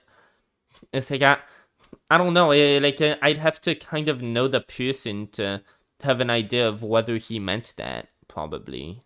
Not even Don Lemon said that you can't make jokes about gay people. He said, we won't tolerate jokes that tell LGBT youth otherwise about whether or not they're accepted. If you're making jokes that imply that they're not accepted, such as, I'm gonna beat the shit out of my son if he's wearing pink, then yeah, because you might think that it's a joke. You might think it's funny. However, for the people that are truly homophobic, they see that as validation. I am just strawmanning like no end right here. I cannot believe I just said, so all comedians should just give up their jobs? What?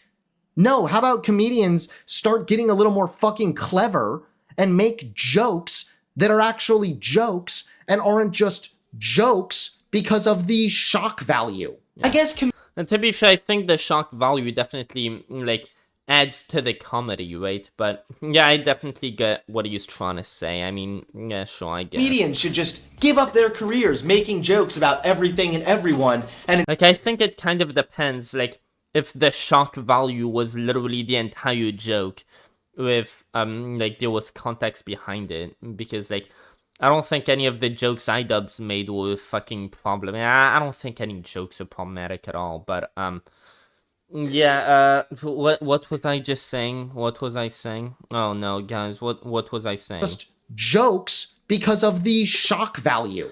Yeah, guess whatever. It's not even worth continuing with that. comedians should just give up their careers making jokes about everything and everyone and instead dedicate their life to being an ally. I guess Ellen should quit being a famous talk show host and instead be an ally. But I have to ask, what kind of ally are you, Don? What do you do for the gay community? Kiss your... I know, it seems like this whole video that he's responding to is just him making a bunch of shitty points. And, like, this video now is just him making a bunch of shitty counterpoints. Like, I don't know. I don't really know where to bring this debate. I don't know where to go with this shit. Like, again, I feel super unprepared. I don't even know what to hit him on. Like, I was suggesting shit, maybe, I don't know, I bet we'd have very different views on the death penalty. And by the way, for the death penalty, if anyone's wondering, yeah, I think that we should have the death penalty. Again, not for public safety. I don't think that, like, again, if you get prison for life, say that, like, I don't know, if you murder someone, you shouldn't get out after 30 years. You shouldn't get out ever. But let's say, like, I don't know, someone who commits a school shooting. Like, you can confidently say, yeah, that person is gonna be forever in jail. Let's argue that, for the sake of argument, the alternative to the death penalty is you will never, ever get out of jail. I don't think it's a matter of public safety, like, oh, people are more safe if you give the death penalty. I think it's a matter of just the human right to know that the person who killed your loved one is also fucking dead themselves. And I think anyone would intuitively get that. So, for example, say the person who you care the most about, say your mother, your father, your best friend. Imagine if that person was just murdered in cold blood. Wouldn't it be your human right to get to know that at least, like, while your loved one you will never get to see them again, at least the person who fucking did that to them isn't, like, still alive at the same time while your loved one isn't. At least they got the same, like, close to the same punishment for having done the wrong thing that, like, your loved one got for not having done anything. But, yeah, I don't think Hunter would want to debate that.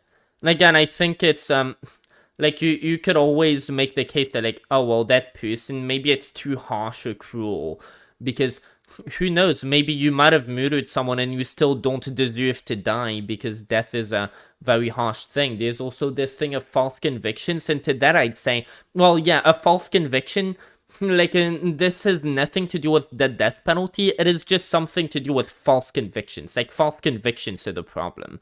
But it's like, if they happen, any crime that it'd be like something that would warrant the death penalty, well, what would be the alternative to that? Oh, well, you have life in prison. Like, I don't know, if you, like, if the whole argument of being against the death penalty is, like, imagine if you, like, found guilty of something and you get the death penalty and then it turns out you didn't actually do it. Well, I mean, we can't really reverse death.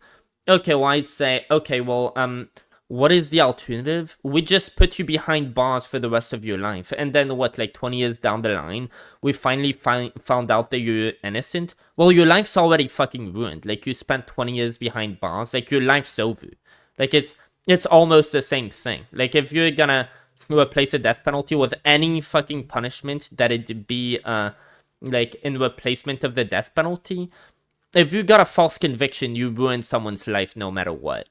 But I think at the end of the day, like, for that, the only thing that would make sense to address that problem would be to try raising the standard, because apparently I heard like 4 to 5% of death penalty cases of false convictions. I have no idea how they'd even be able to know such a statistic. Like, how do you know what percentage of your convictions are false convictions? How do you even have a number for that? Is that just the amount of people who you ended up later finding out that were false?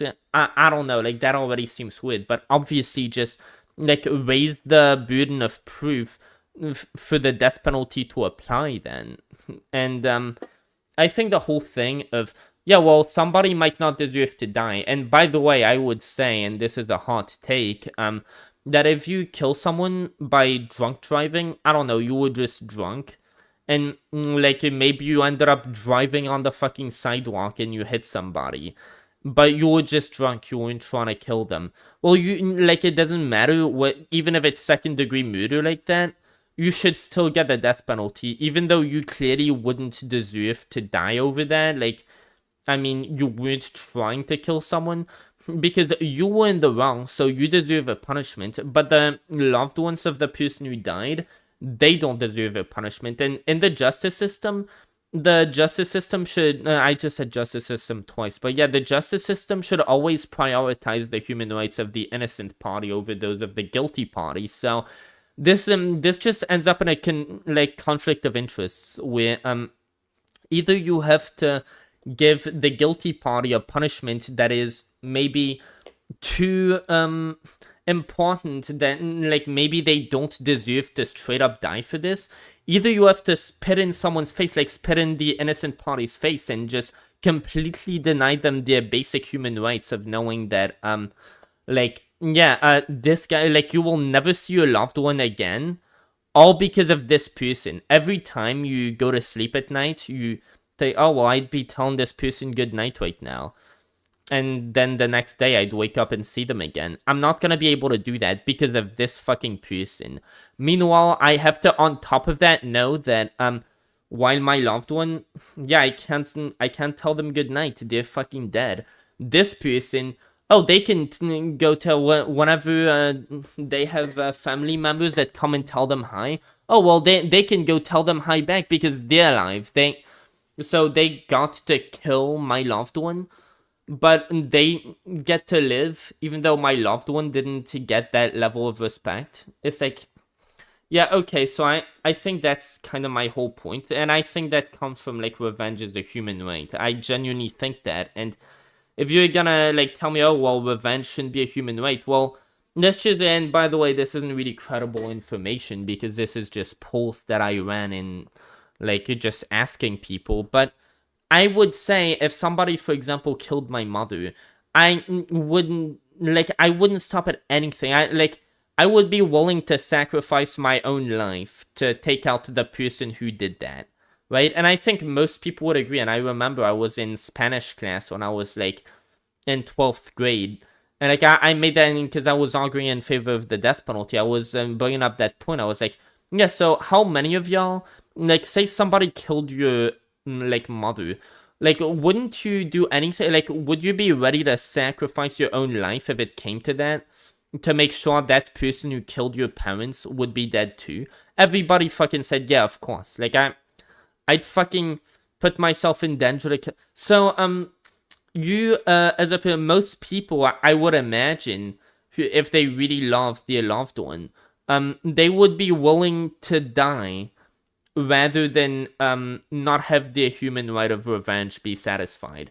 And again, you could say, oh, well, that's unnatural. Then, like, maybe that's unhealthy to feel revenge. That's okay. Well, the person who brought that upon them is okay. So I don't even know why I'm saying all this shit, because I'm not gonna be debating him on that, because I think he said he doesn't want to debate on that. So it's like, what are we left with? I'm probably gonna agree with him on fucking abortion. Like, we probably have the same take. He's probably pro-choice.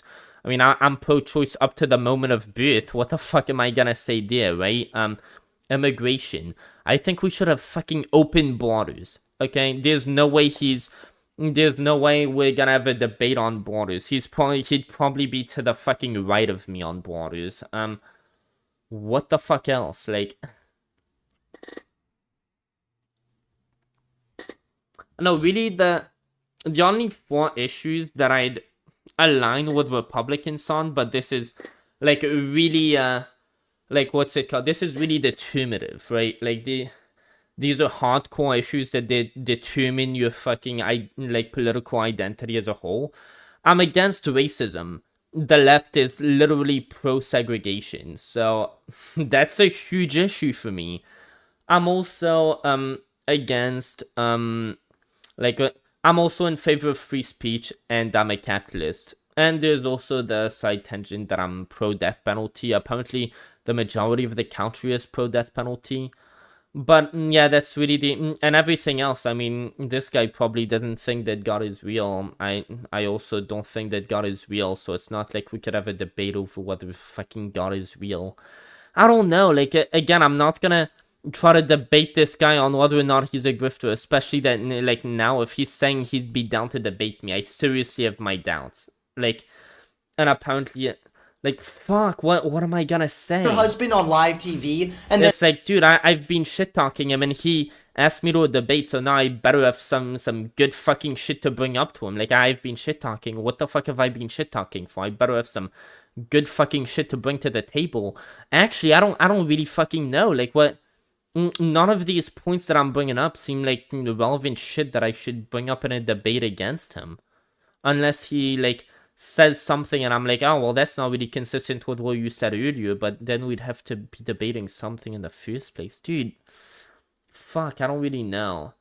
And the thing is, I can't even be like, okay, well, I'm gonna get in here, here's how I'm gonna start.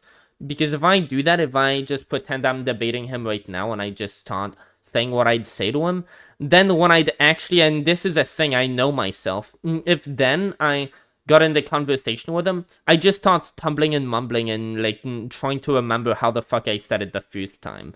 And I'm like, I just sound like and I just smoked like a bunch of fucking weed and got super drunk. And lecture all of us lowly Americans from your falsified moral high ground. But the LGBT hate mob. What in the... I literally sound so mad. I'm actually like, I kind of feel bad for me here. Yeah, I don't think I had started taking any medication yet here either, which is probably part of the reason why I was so like pent up and angry. I wonder what medication he takes now. Like, apparently he had I had literally untreated OCD, untreated depression, untreated anxiety, and untreated ADHD. That's so weird that he was... Again, like, I wouldn't have been able to make the videos that I made, even on my old channel, if it wasn't for my Ritalin, which, like, true... So, that's so insane, like, him being able to do... It's like, holy shit, I wonder, like, what type of... How bad his depression was, and, like, how it impacted him. Because, like, I don't know, I definitely can't relate to this guy in that many ways. I wonder, like, what's up with that, because that's gotta play a role in him just saying these random things and, like, not even paying attention, like, just right there, right? Let's go back to this.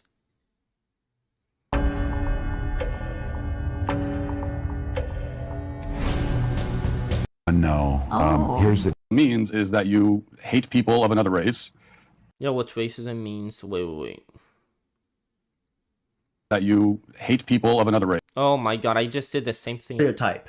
To me, what racism means is that you hate people of another race, and or you think they're inferior to you in some way, inherently because... So why does it have to be you hate somebody from another race?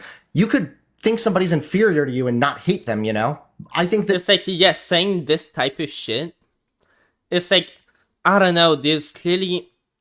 I don't know, given that he's on medication right now, he just doesn't pay, like, I don't know, like, looking back at that with that context, I feel like there's no way he's grifting, because he'd know that just makes him sound dumb.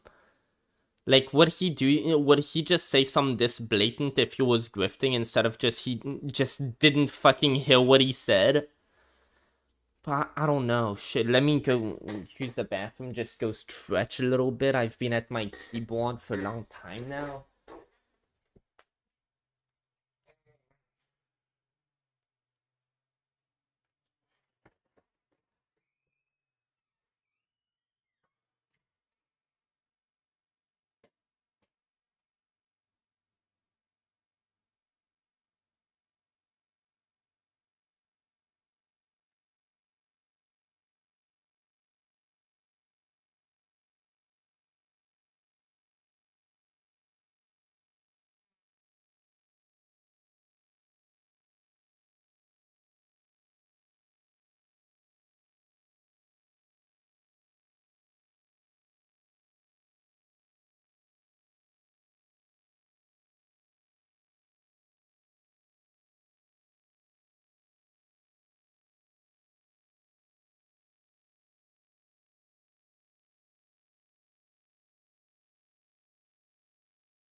Dude, I'm definitely gonna have to take my Adderall before I start this debate, and that's gonna do one of two things, right?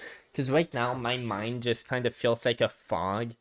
That's kind of what having depression is, right? Like, you don't know what's going on. It feels like you're just barely there. You're kind of just speaking, but, like, oftentimes I'll just forget what I said just 2 to 3 seconds ago. Like, have y'all noticed that on my streams? Like, so often I'm in the middle of speaking, and just, like, wait, what was I saying? What the fuck was...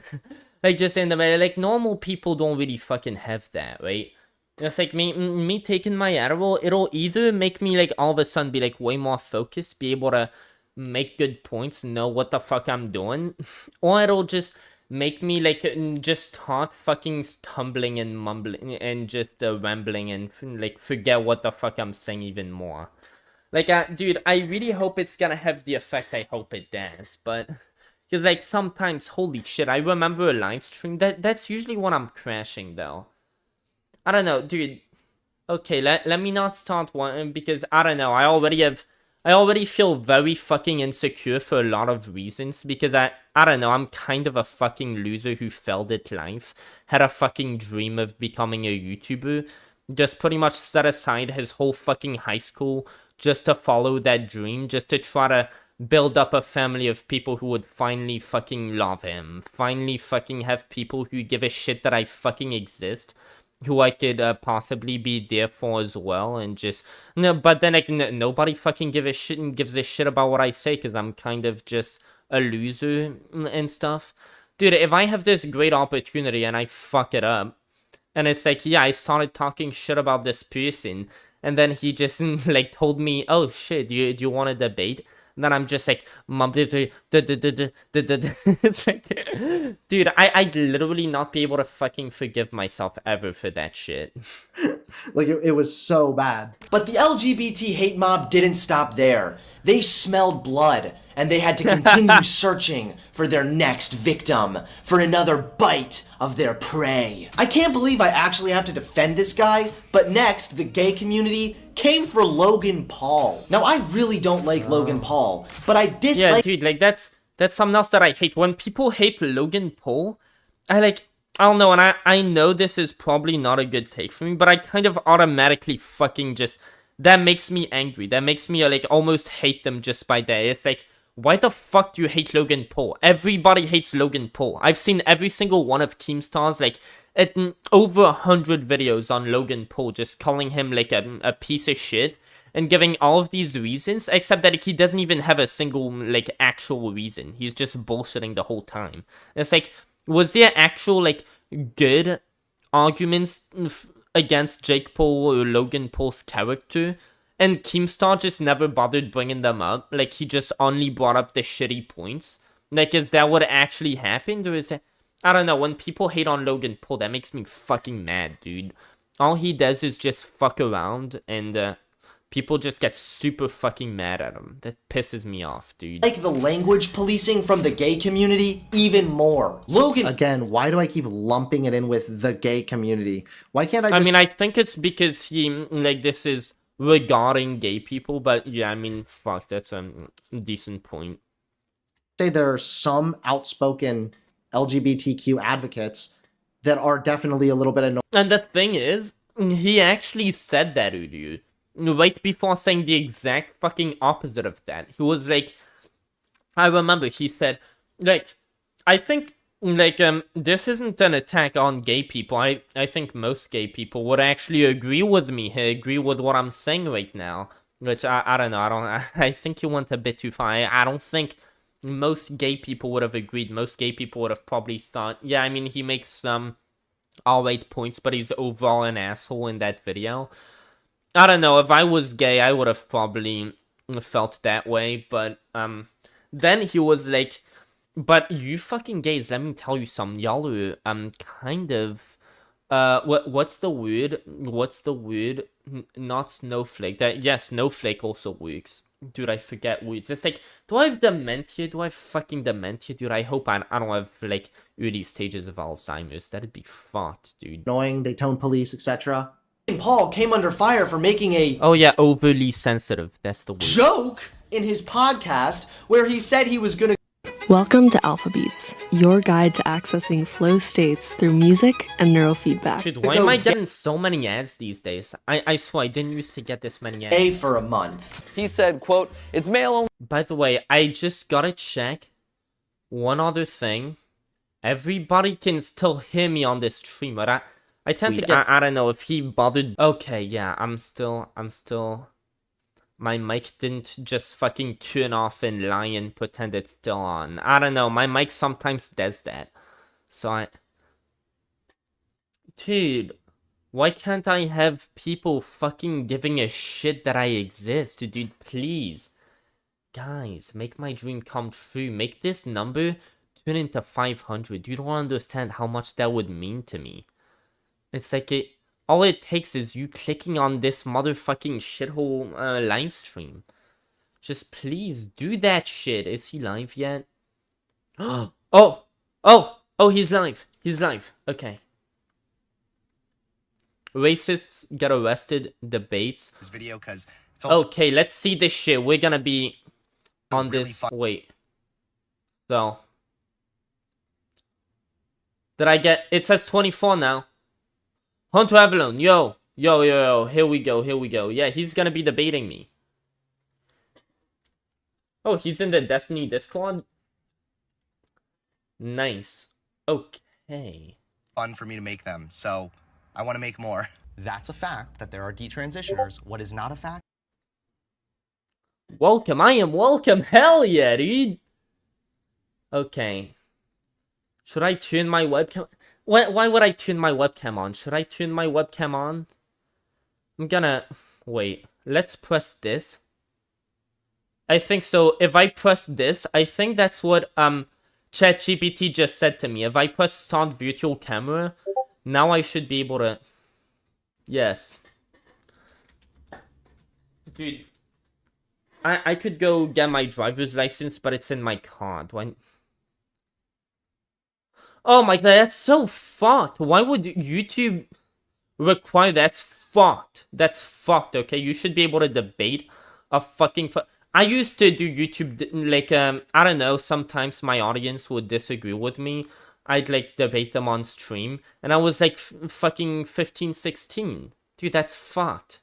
Okay, let me keep watching this live stream. Is that... Like that I know when he's ready. Oh, starting soon. To go to Bible camp. What, is he not actually live? Are these just clips? For Awana camp for 2 whole weeks. I, of course, didn't give a shit about going to camp, and I never planned on going to camp, nor did I ever go to camp. So what I would do is, rather than try to remember it throughout the week, while my parents drove me to Awana, I would have the book, which had the verse in it that I was supposed to have been studying, and then I would read it 5 times, walk up to the person and be like, Romans 3:16, here we go, and then I would just go for it. Did I cheat at youth group? Maybe, I don't know. It's like, fuck, I hate how I don't have that many disagreements with them. Like, I mean, I'd say firstly, like, yeah, you said that the difference why it's okay to make a joke towards non-minorities versus minorities is that people wouldn't, like, they don't have an idea on minorities, which is just already pretty, like, what the fuck?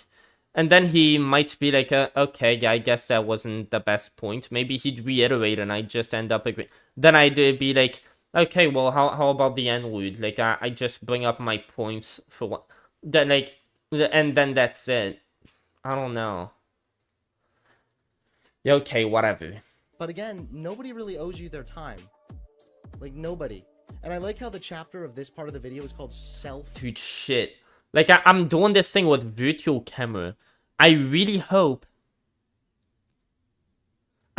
fucking hope that I'll be able to turn my webcam. I don't know. Wait, let me just, wait, let me see. I'm gonna join.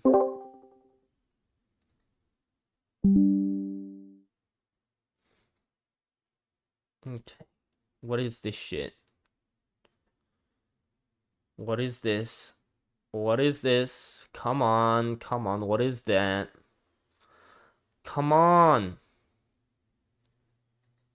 I don't know. How do I do this? Bro, come on. Dude.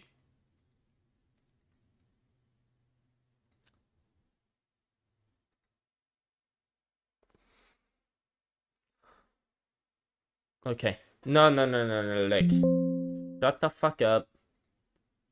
Let me put my mic right.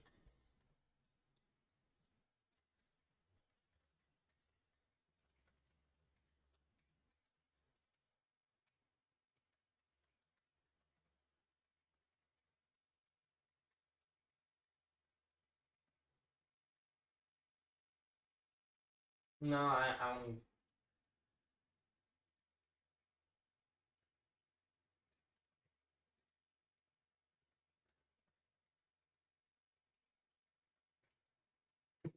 Hopefully we have enough time to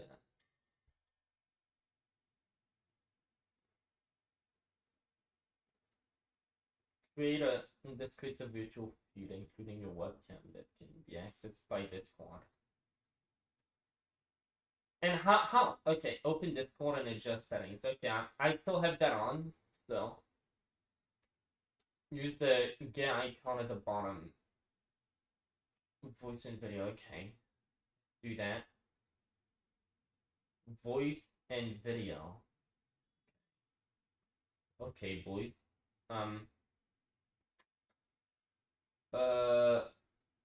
Select OBS virtual camera in the wait. Video settings section. There's a drop down menu for the camera. Video settings. Let's see. Video settings. Okay, that's video settings. Okay. Wait, what step was I on? Oh.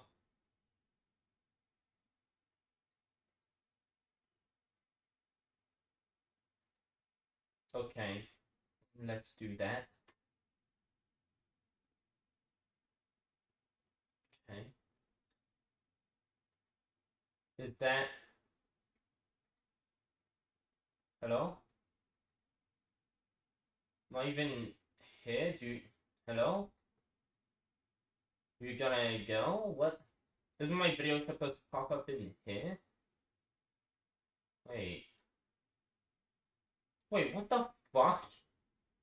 I don't even see it. Wait. Bro, what is this? This is a fucking scam, dude. I'm getting... What's happening? Dude, come on. Get this shit on. Wait, so if I have that... Now is my camera going to turn on? Wait. Okay. Okay, are we gonna get it to work? Come on, please. Oh, dude, I should have done this shit earlier. And it still wouldn't have worked, probably. Bro, what the fuck? This is... No, this is just wrong, okay? You know what? This is fucked up. Okay, what if I put that on? Now is it gonna work? No? No, it still doesn't work.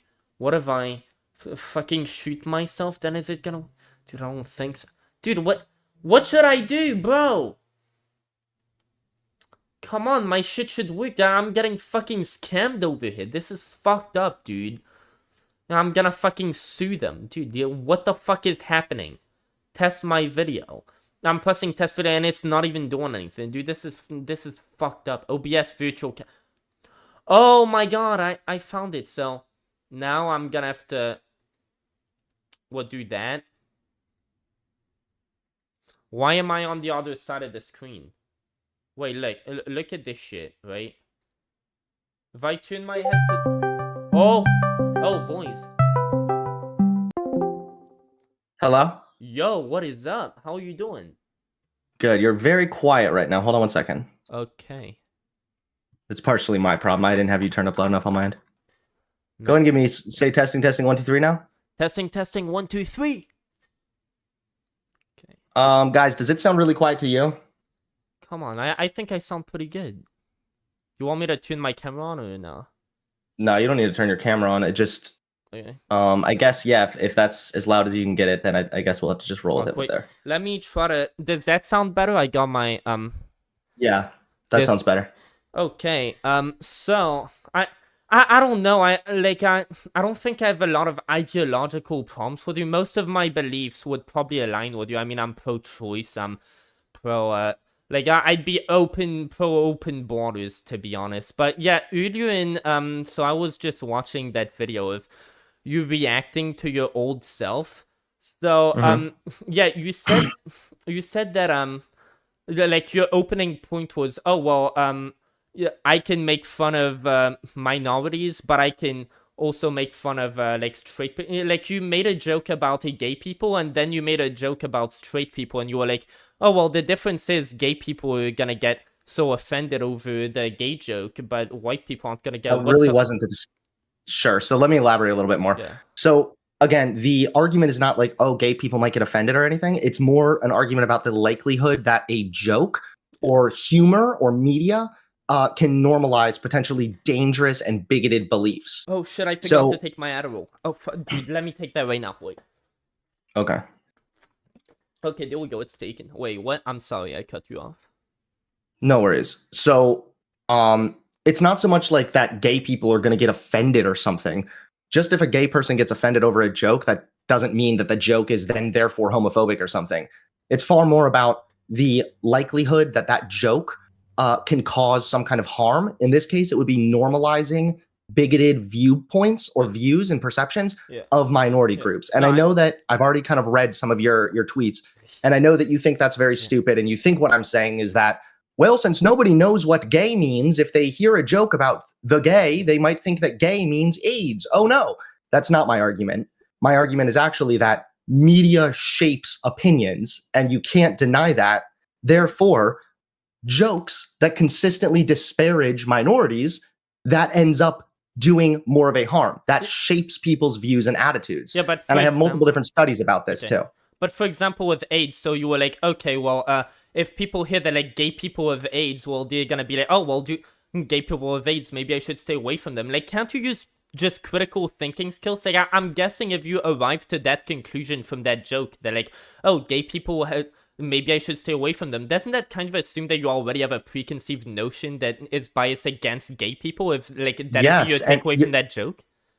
Yes, and that's part of the problem, though, is that the audience or the audience to which you're delivering these jokes to is incredibly crucial, because when there are people that might already hold bigoted views, when they hear jokes that disparage minorities, they do take that as a acceptance, as normalizing that kind of behavior. And I have this study here. I'd like to read it really quickly from the APA. And it talks about how genuine prejudices are not directly expressed, but instead they're restrained by beliefs, values, and norms that suppress them. Prejudices are expressed when justifications release suppressed prejudices. And jokes can oftentimes be a justification to release those suppressed prejudices. Dude, suppressed prejudice. Dude, I have like ADHD. I have no idea what that means. Could you elaborate on what? Okay, yeah. So there are some people, like what you said, who are already bigoted, right? They already hold bigoted beliefs. So when they hear jokes like my old video, like, oh, you know, the epidemic of gay people and AIDS, right? LOL. When they hear that, they view that as a justification to release some of their prejudiced views that they were previously suppressing. Because the joke provides a hypothetical safe space for that person to feel comfortable enough to kind of reveal their own biases and whatnot. But then they just didn't get the joke. And then like you'd imagine an environment where it's like, okay, you make jokes, then someone starts saying this thing, but they aren't joking. The joke ends up falling on them because it's like, oh, well, you end up being that like weird odd man out. Like, oh, we're just making jokes pretending to be homophobic. But wait, you're actually homophobic? Then you end up being the creep. Like, it's just some outliers. No, but I'm saying, what if you are not homophobic? So because of that, you think it's fine and dandy to tell a homophobic joke because you know you're not homophobic. So who cares? But you're in a group of friends. You don't know what all of those people are thinking. And you don't know how many of those people might have prejudiced beliefs that now upon hearing that joke, they view that again as justification. Well, then I think they view that as validation. Yeah, I think the burden then falls on making sure that when you make And again, the jokes that you were talking about, you said like there was this actor who got cancelled for making jokes. I think it all depends on the I don't know who that person is. I don't know the context behind it, but I think whether Kevin or not, Hart? yeah, Kevin Hart, never heard of that person, but I think when you make a joke like that would be racist or something like that, you'd have to say like, if it's not pretty obvious that what you're saying is a joke, well then I guess it's kind of your fault. But if it's clear enough that you're joking, I don't see how it could possibly be bad, because then if some people, they misinterpret that as, oh, maybe you're not actually joking, and that's how it affirms them into thinking, oh well, that like clearly I am more empowered now to go and say that opinion, because clearly I'm not the only person who believes that. But it's like, if you made it clear that you were joking, well then, so it all depends on whether you make it clear that you're joking. And yeah, I think that a lot, you're right. But then me and you would both agree then that the speaker or the person delivering these jokes has a responsibility to deliver them properly and accordingly. So by the way, Kevin Hart, just to be clear, I know you said you didn't know much about him, but I was talking about tweets he had made that he was claiming were jokes, but they included homophobic slurs in them. Yeah, and so that's a bit of a stretch from just like, oh, he made a little joke. And have you never heard of like a racist jokes that involves like the N-word? I have, but I'm talking about why those kinds of jokes can be incredibly damaging. Here's another really interesting study on how the media helped change public views about lesbian and gay people. So if the media can play a positive role in improving people's perception, it can also play a negative role. Therefore, when you have massive media personalities like Kevin Hart making racist jokes to an audience of millions, how many people in that audience might take that as validation to release some of their prejudices? So what I'd say to all of that is, I think that in general, you tend to understand, like, there was a point, I don't know, I think racial hatred, there's obviously with the black people, the only discrimination there would be against them, the only way where they would be marginalized is the fact that we had desegregation just like 2 generations ago. So obviously if my grandfather was like Bill Gates or something, I'd be way more likely to live an easy life, as opposed to like if my grandparents didn't even get to participate in the system, like the meritocracy system we have, they didn't get to do any of that because they were segregated. Like, of course there'd be this problem, but in general I feel like we've moved away as a society from racism. And I think when like the marker that shows you that, oh well, we're moving on as a society from hating those types of people, is when it becomes okay to just make jokes about that. Like, I don't know, when I was in... Sure, but hold on, sorry to cut you off, but there's also something to remember, that there are some marginalized groups that are in an awkward position in society where they are moving away from being discriminated against and moving instead to being fully accepted. I would kind of consider that's what's happening with gay people right now. For a long time, it was a sin, disgusting, against God and the Bible and everything. Now it's very much more like accepting of gay people. However, because that marginalized group is still in that sort of transitional period, that's why those jokes and things can have an even greater negative impact, because this is a group that's currently right now moving away from being discriminated against. I don't know. And just for, well, hold on, really quick, one more thing I'll say. You talked about black people and whatnot. Media was also used, jokes were also used to discriminate black people. I'm sure you're familiar with minstrel shows in which people would do blackface. There's a thing called blackface where white Americans used to dress up and put on a blackface to pretend to be black people and depict black people as lazy degenerates and animals, essentially. It was disgusting and it was bigoted, but it was a joke. Okay. But that joke was also done away with because we recognized how harmful those kinds of jokes are as well. Yeah, well, if the joke is, haha, look at me, I'm a black person, aren't these black people, then like you're not joking. Like when I say a racist joke, that'd be like a joke that like, black people are terrible, right? But you don't actually mean it. If your whole joke is, look at how I'm like one of these degenerates, and the degenerates you're referring to are black people. That's like that's completely. Do you make like racist jokes?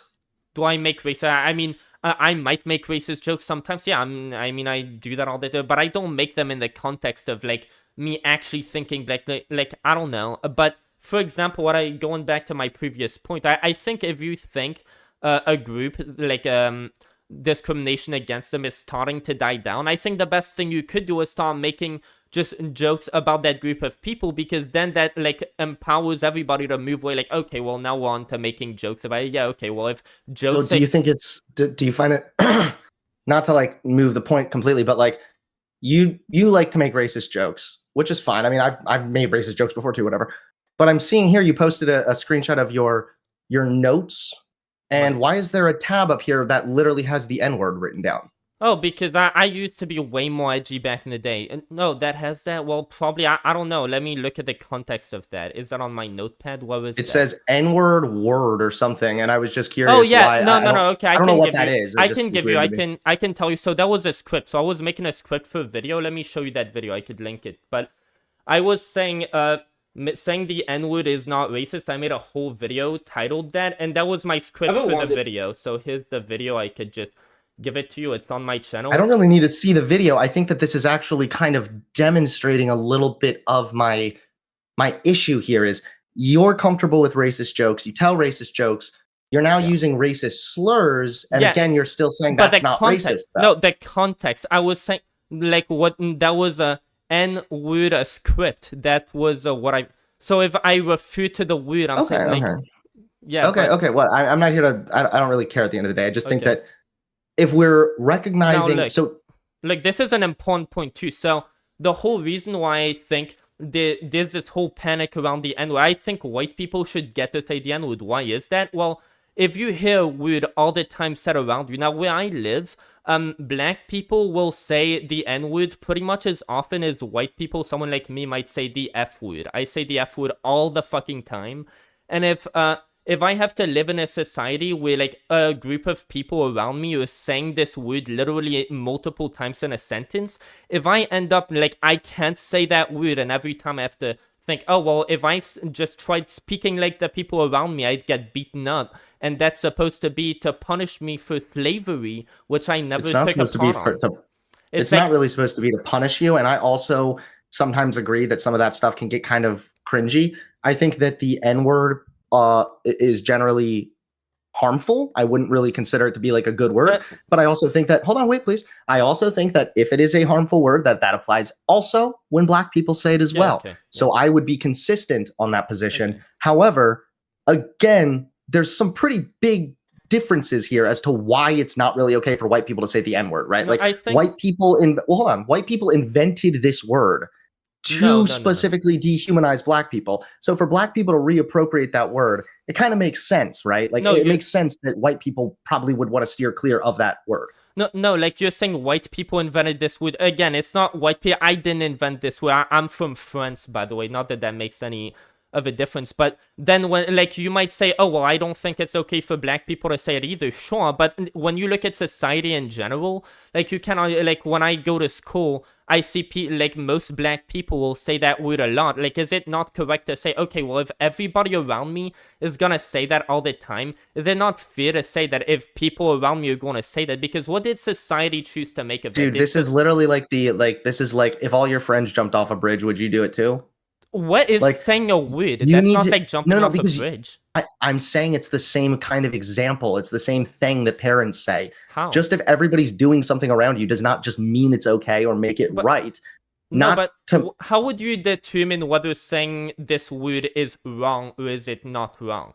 Like if I would determine that based on the information that I first gave you, which is that jokes and media can help to normalize certain stereotypes and beliefs, and it can make people who already hold bigoted beliefs more comfortable expressing their bigoted beliefs. Well, therefore, if you have white people running around saying a slur, but they're saying it because it's a joke, it still has the same negative effect. It's not even necessarily because it's a joke, because like, again, why are black people saying the N-word? Are they saying it as a joke? Or are they saying it They're saying it because they reappropriated it. White people created that word to insult black people. So for black people to be using that word to refer to each other, there's a different context there. That's why the history matters. Okay, so if you're a white person and you use the N-word in the same context that a black person would say the N-word, like, is that wrong? Because again, like a black, you're saying, oh, well, white people did that in that like trying to pin that on me, and it's not pinning it on me, it's just saying because white people back then did these horrible things, well, it's not it's because of the appropriate context of the word. The word was used by exclusively by white people to dehumanize black people. So nowadays, when white people use that word about black people, it comes across as, yes, very offensive and yikesy due to the history. But to be honest, I'm not here to argue with you about like the context when it's okay to say the N-word. I don't really actually care that much. I'm talking more specifically about the overall jokes. And I kind of feel like you might be an example of the exact thing I'm talking about. Okay, because how? Based on here what? Because you're using the N-word, you're writing the N-word down. You don't think there's anything wrong with saying the N-word, and you also tell racist jokes. Do you think any of that came from maybe the jokes that you were being told that helped normalize that kind of stuff? I think that came from the fact that I came to America when I was 6 and I saw people around me saying that, and I was like, okay, well, that's a curse word. I love saying curse words. I love being edgy, so let me just repeat that. And then people sat there tell me, oh, well, you're white, you can't say that. And then people told me, oh, well, basically it's because like these white people back then did that. Okay, so since you also have white skin, well, like, why would you say that me saying the N-word because I'm white, there's a different context because I'm white? Well, it's because you're because of the history. Yeah, because of the history. But don't you understand that the history has nothing to do with me? So when you like appropriate, when the history doesn't have anything to do with you. Hold on. It has everything to do with the word. No, but when you assimilate the history of that word within the context of white people to my skin color, like, don't you see how that's offensive and a generalization towards white people? That like, oh, well, if you're white and you say that word, we should just assume that the context not to is the same racist? extent, and not at all the same way in which black people are still currently discriminated against. So here you have historical context playing a role in our general determination that, hey, if you're white, it generally doesn't look good if you're running around screaming the N-word or saying the N-word a bunch. That's just generally not socially acceptable because of the history there. Okay. So the only racial oppression that I'd say that the United States has... But then, I'm sorry, can I just finish up my second half of my point? Sorry, I blanked there for a minute. But the second half of my argument is also that that's not discrimination because of the historical context there. And again, you're not being discriminated against as a white person for not being able to say the N-word. Not to mention, you have free speech, so you actually can say the N-word, but then you'll just have to deal with the consequences of that yourself. Yeah, of course. So basically... Second of all, the way black people are marginalized in this country is if you look at how, if somebody has a black-sounding name, like an ethnic-sounding name, when they apply for a job, even if they have the exact same qualifications as the guy named Jake Smith almost always gets a callback and the ethnic-sounding name gets thrown out. This study has been replicated over and over and over again. So here you have a marginalized group who are less likely to get employed if they have an ethnic sounding name. That's discrimination. Yeah, that being compared to white people not being able to say the N-word. Yeah, that sounds like a huge point, and that could actually change my mind. Like, do you have any studies linked? Because as far as I'm concerned, like, the only discrimination black people really face, I don't know, I've heard that apparently black neighborhoods are really over-policed, and I think that's pretty fucked up. But other than that, it seems like there's just this huge thing of, oh, people are racist. Yeah, I've lived in the US since I was 6 years old. I have met one racist person. Like, I don't know, that doesn't sound... Yeah, so what it is, and right, but see, that might be playing a role in, or is why you might not fully understand the point I'm trying to get at, is that racism, there's multiple different kinds of racism, right? There is interpersonal racism, which is most likely the kind of racism you're thinking of. That's like the KKK. That's like going up to a black person, calling them the N-word, and that's it, right? Like that would be interpersonal racism. But there's also systemic racism and subconscious racism. Subconscious racism is, again, as a result of a lot of the media perceptions that we Americans consume. So people have it. Hold on one second. So people have an unconscious bias. So these employers, I don't think that they're evil, racist, white people that are looking at these resumes and they're like, I bet this person's black. Forget it. But instead, it's a subconscious bias where they hear or they read the ethnic name, and that is sort of subconsciously associated with maybe lower class. Therefore, maybe you're poor. Maybe you're not going to be as good equipped for the job. Maybe you didn't get as good of school. You get thrown out, all because of these biases.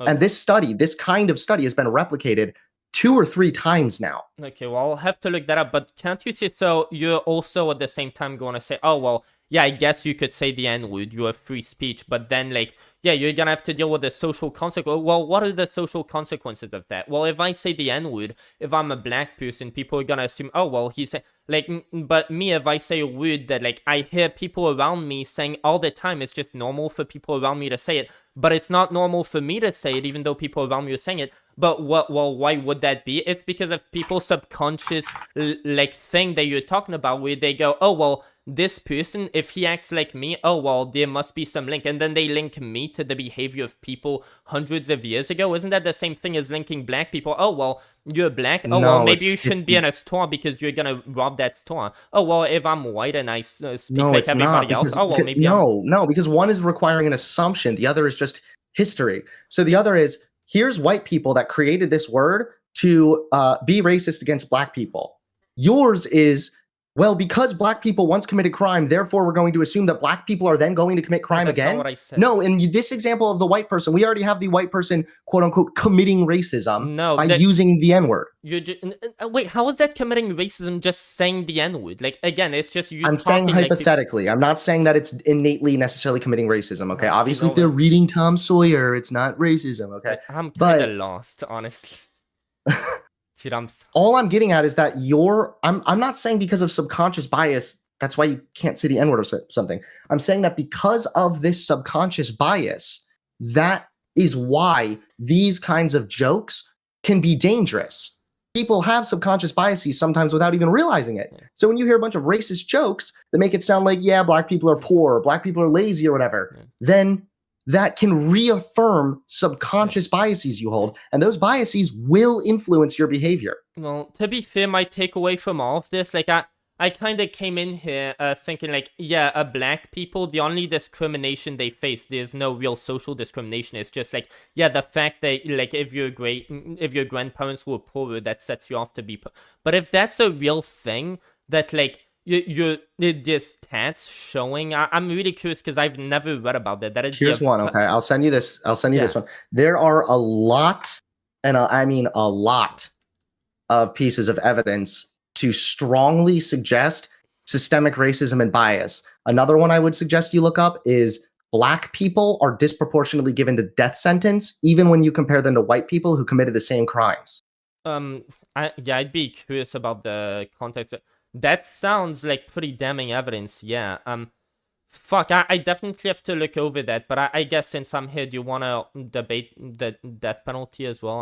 I'm in favor of the death penalty, you're probably against. No, I don't really care to debate that much. I'm kind of back and forth on the death penalty, to be honest, because like there's the side of me that recognizes it's expensive, and there's the sort of philosophical contradiction of like, if somebody murders, is it really right to murder them or kill them? I get, but like, but see, I say that, but then on the flip side, right, I sometimes hear these stories about like child rapists or something, and I'm like, I don't give a fuck. I want that person fucking zapped. No, I genuinely think my position on that would be like, even if you were drunk driving and you hit somebody by accident and killed them, I think you should still get the death penalty. Not because you deserve it, but because I think the victims of that person you killed, like the loved ones of that victim you killed, I think they deserve to know that you're dead more than that you deserve to get a second chance even if you didn't. And so that'd be pretty much my position. I think that revenge is a human right, and I don't think that should be denied from you. So I think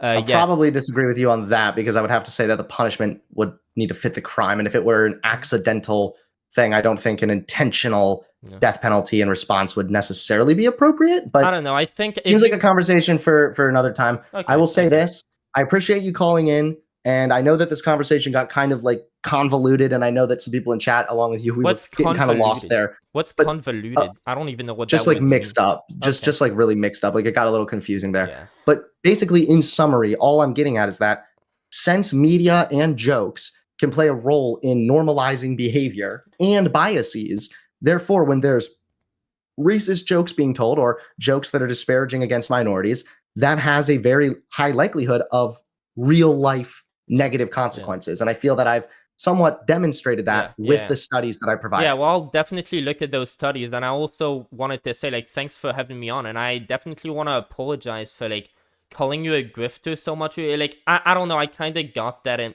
But, like, clearly, if you're having, like, random people on to debate, like, there's no way you're a fucking grifter. So, I'm sorry for telling you that. Like, I definitely No, shouldn't have fucking it's okay. said that. Yeah. No, it's no worries. I appreciate you being open-minded enough to look at some of this stuff. And of course. yeah, have a good rest of your day. Of course. Well, thank you so much, and I appreciate it. Peace. Okay, well, there we go. That was the debate. I feel awful, you know what? Because I called this person a fucking grifter. And I was just like, dude, I feel bad. I feel fucking bad. Well, whatever, you know what? Let's look at those studies now. So, white-sounding names get called back for jobs more than black ones, a new study finds. Shit, dude, I took my Adderall and it's like 4 p.m. and tomorrow I have school. Like, I took it at like, dude, it must have been like 4:30. I'm not gonna be able to sleep tomorrow. I have class. Oh no, what did I do? Okay, well, you know what? It was worth it. So, let's look at that from April 2024. That's NPR. So let me drink a bit more water. Let's see. Do I have any people watching my stream? Fucking 0? 0. Of course. No, I have 1. You know what? That's better than 0. That's much better than 0. So you know what? Debating Hunter Avallone on racism. Let's go. And I should make a chapter for that too. On my... And by the way, I should also tune this down. I probably sound fucking awful. I probably sound like a... You see, like, I would say, I probably sound like a faggot. No, like, that's not homophobic right there. That's just, I kind of have this thing, I'll just say that. Like, that... Like, again, I have fucking gay friends. Does that mean anything? Does that mean fucking anything? Guys, I have gay friends. Okay, there you go. Like, I'm not even homophobic, right? Okay, dude, whatever. Yeah, I'm just saying dumb shit at this point. I'm here. Yo, what's up? I'm so glad that you're here. Dude, I just debated a YouTuber with so many fucking subs, dude. Are you fucking proud of me? I did that shit, motherfucker. Okay, let's see this study. 20 years ago, 2 economists responded to a slew of help-wanted ads in Boston and Chicago. Newspapers using a set of fictitious names to test for racial bias in job market. Though, yeah, I wonder what that's penned. So the watered study. What is a watered study? The watershed study found that applicants with names suggesting they were white got 50% more callbacks from employers than those whose names indicated they were black. Researchers at the University of California they recently took that premise and expanded on it, filling 83,000 fake job applications for 11,000 entry-level positions at a variety of Fortune 500 companies. Were you expecting a paywall? What the fuck is a paywall? No, I definitely wasn't expecting that. Not our style. Well, I'm glad it's not your style. We are on a mission to create a more informed public. No, I won't. I don't have money. I'm trying to pay for my college tuition, motherfucker. Okay. I mean, try not to get sidetracked here. The working paper published this month entitled A Discrimination Report Card find that the typical employer called back the presumably white applicant around 9% more than black ones. How big was this study? 11,000. Okay. That's gotta be pretty statistically significant. Like, no way that's not. 20 for wait, the worst offenders. What do you mean the worst offenders? Were these people criminals?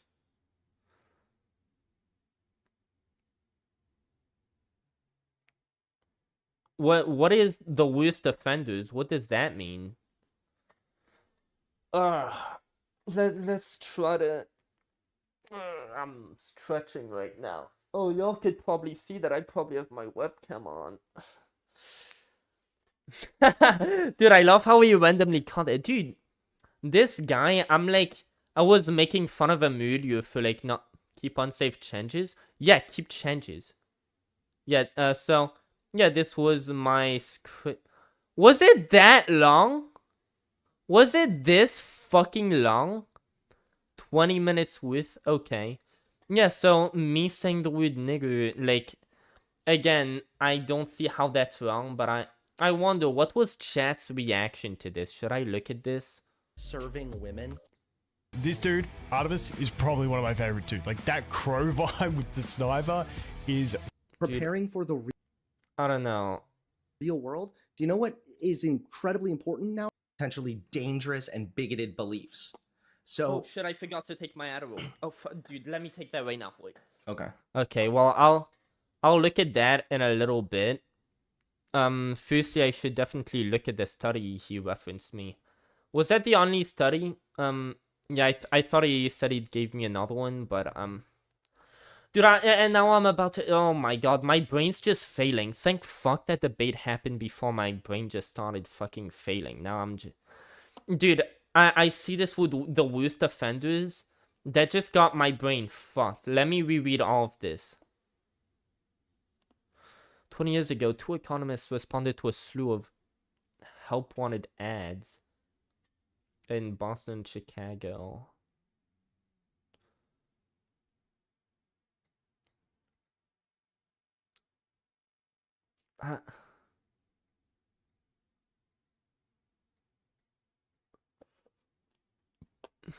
What are offenders? I think I'm gonna have to just ignore that. The research team initially conducted its experiment in 2021, but the new paper names the 97 companies they include in the study and assigns them grades representing their level of bias thanks to a new methodology the researchers developed. Dude, I feel like I'm not smart enough to understand this shit. Like, oh, dude, there are too many words that I don't understand already.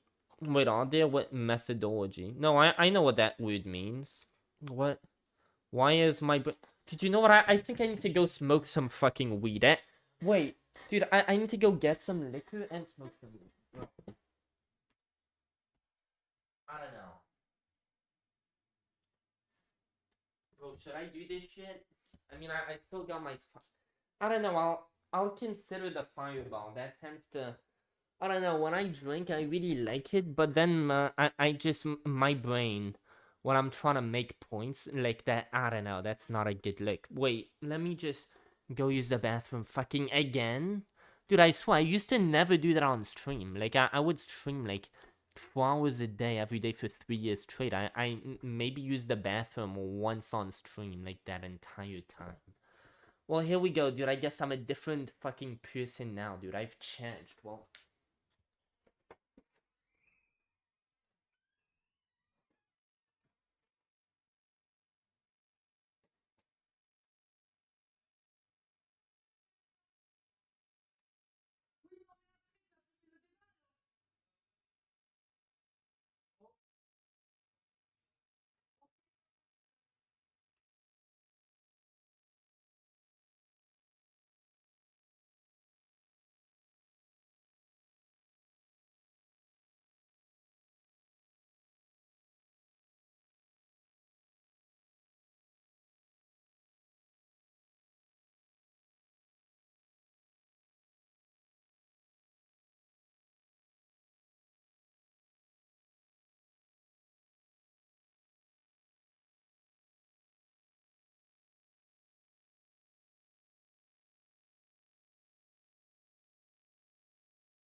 Holy shit, can you finally get...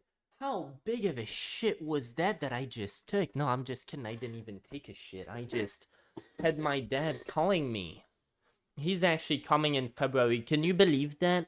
It's gonna be the first time since I came here to the United States at 6 years old that he's actually gonna visit me, like, over here. He's never seen my house. He's never... I don't know. Has he ever gone to the USA? I don't know. I kind of wonder. So what was I gonna do? I was about to smoke some weed, and I was about to watch this shit, and I was about to, most importantly, read this. Fuck, now I feel like I need more Adderall, dude. I can't take more Adderall, otherwise I'm not going to sleep. But I better, dude.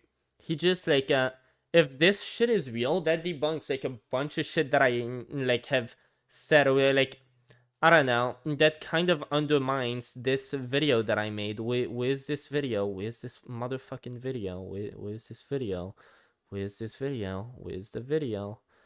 Come on, where's the motherfucking... Yeah, a lot of shit that I said in this. How truthful it was. And it's like, I don't know, it kind of would fuck my debate proposition.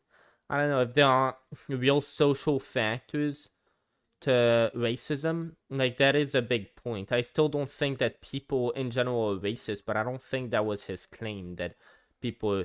Like, I think when he said, I don't think people are hardcore racist, like, you're probably thinking of the KKK, right? I think that's what he meant by that, is that he agrees that, like, people being hardcore racists, that's pretty rare indeed, but that there are still, like, some social stigmas such as this, which... Yeah, getting a job is pretty important. I would agree with him that getting a job is important, right? So, yeah, if it's harder for you to get a job, if your name sounds more black, I mean, one thing I'd say, if I was black learning this, I would make sure to name my black kid something white. But that's not to say that the fault goes on to, like, black people. Like, you should change your kid's name. You should stop naming them that. Yeah, that's fucked up. It's kind of like when I learned, oh, well, yeah, there's this over-policing thing.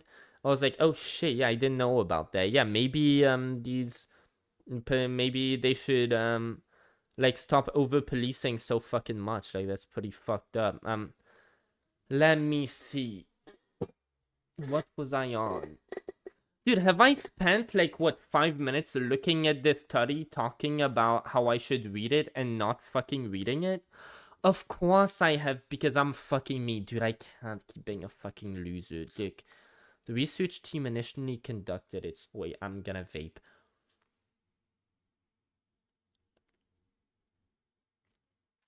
Dude, I hate how I need drugs all the time just to be able to have my head think, like, half clearly, and still my head is, like, in a daze. I'm always just in a daze. Like I just feel like I'm, like, half awake, half not, half just not even aware of whatsoever. I don't know, I'm just always in a fucking daze. Like, it sucks, dude. Dude, fuck! I forgot to ask him what medication he takes. Oh, maybe... Wait...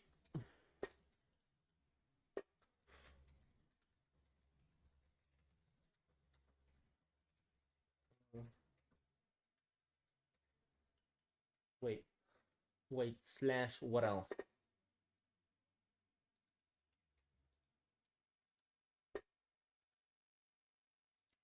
What else did he say? What else did he say?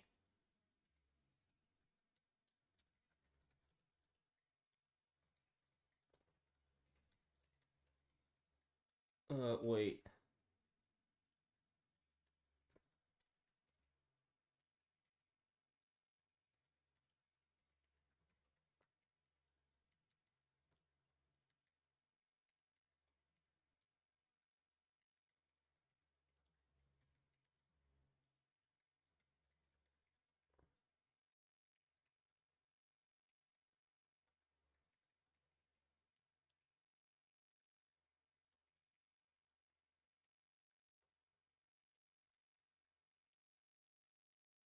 Yeah, I'm just kind of wondering that. I should have asked him what medication he's on.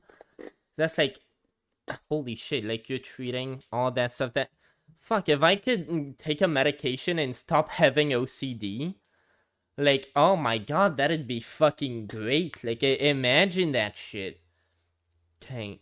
The research team initially conducted its experiment in 2021, but their new paper names the 97 companies they included in the study and assigns them grades representing their level of bias, thanks to a new methodology the researchers developed. I need to know how that played out, like how exactly they did that. Let's see. How did they do that? A discrimination report card.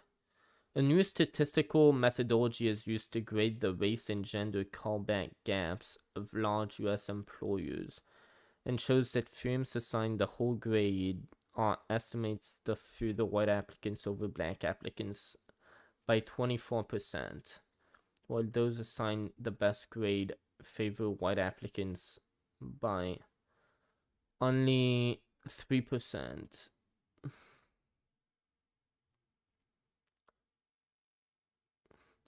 Again, like that is big. Like even though that's not huge, that's still fucking big. Like I definitely couldn't learn something like that and be like, yeah, whatever. I mean, it's still the same thing. I'm still like pretty much right. I mean, even though it's not the biggest point, I mean, it kind of is. While those assigned the best gender discrimination is rare at the interview stage and concentrated in certain industries. Yeah, I would imagine. Okay, so 20 years ago, Chicago Booth economists published a seminal paper that studied racial discrimination in the labor market.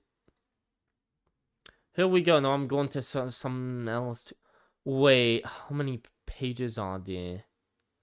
Oh my god, now I'm gonna have to read. Dude, I don't like reading. I don't fucking enjoy reading. Let's just read the abstract. We performed a field experiment to measure racial discrimination in the labor market. We respond with fictitious. Okay, here we fucking go. Already with this shit. Fucking great. Not real or true. Okay, that's cool. Wait, what was I on? I was over here. No, I wasn't. We performed a filter to measure that. We responded with, oh yeah, fake resumes to help. Yeah, they said that earlier. To help wanted ads in Boston and Chicago newspapers. To manipulate perception of race, each resume is assigned either a very African American sounding name. Wonder if they could give me examples of those names. But like either way, yeah, that's a very white sounding name. I mean, yeah, to be fair, I don't know any black people whose name is John. Yeah, the results show significant discrimination. Okay, so I'm just reading that again. I kind of want to know how this study was conducted. Like, how exactly they did that. I mean, there could be flaws. Like, imagine if they firstly entered the white people's name, and then when they came to the black people, it's like, oh, well, we already, you sent us, like, I don't know, 11,000 applications. Like, we got the first 5,000. Like, we're no longer hiring. We got enough. Like, I mean, clearly, that'd just be an example of how like, some that are, like, obviously that probably didn't happen. Like, there's no way they didn't account for that. I have no clue. Like, I kind of want to know the specifics. I don't know. So many people, if you give them a, like, vegan gains, right? You give them a study like that, they're gonna be able to find, like, exactly how the study was conducted, all that shit. Dude, you send me a paper like that, since, like, I'm kind of a dumb fuck, right? Like, I hate that I'm so fucking stupid. I wish I wasn't stupid. I have so many inspirations to become, like, I know, I'm literally in the physics department. I'm trying to become a physics major, but I don't know what to do with this stuff. Like, I start reading and I don't know how to interpret that, dude. They should have taught us that in school. For white names, a higher quality resume elects 30% more callbacks, was for African American, it's a far smaller increase. Did they just copy paste, like, the same application for all of these people, or did they give unique application for every one of them? Or did they, because I'm guessing if you apply for a job, you have to give a resume. Like, include like where you're from, not where you're from, but like a bit of your background. What's your background in education? How do you even submit a fake resume and people don't just immediately find out like, oh, that person doesn't even exist? Like, don't people check that information before they call you back to make sure that it's not like some bot? I mean, to be fair, that was like 20 years ago. How are people gonna bot? I'm reading way too much into this. Jesus Christ. Neighborhoods received more callbacks, but interestingly, the effect does not differ by race.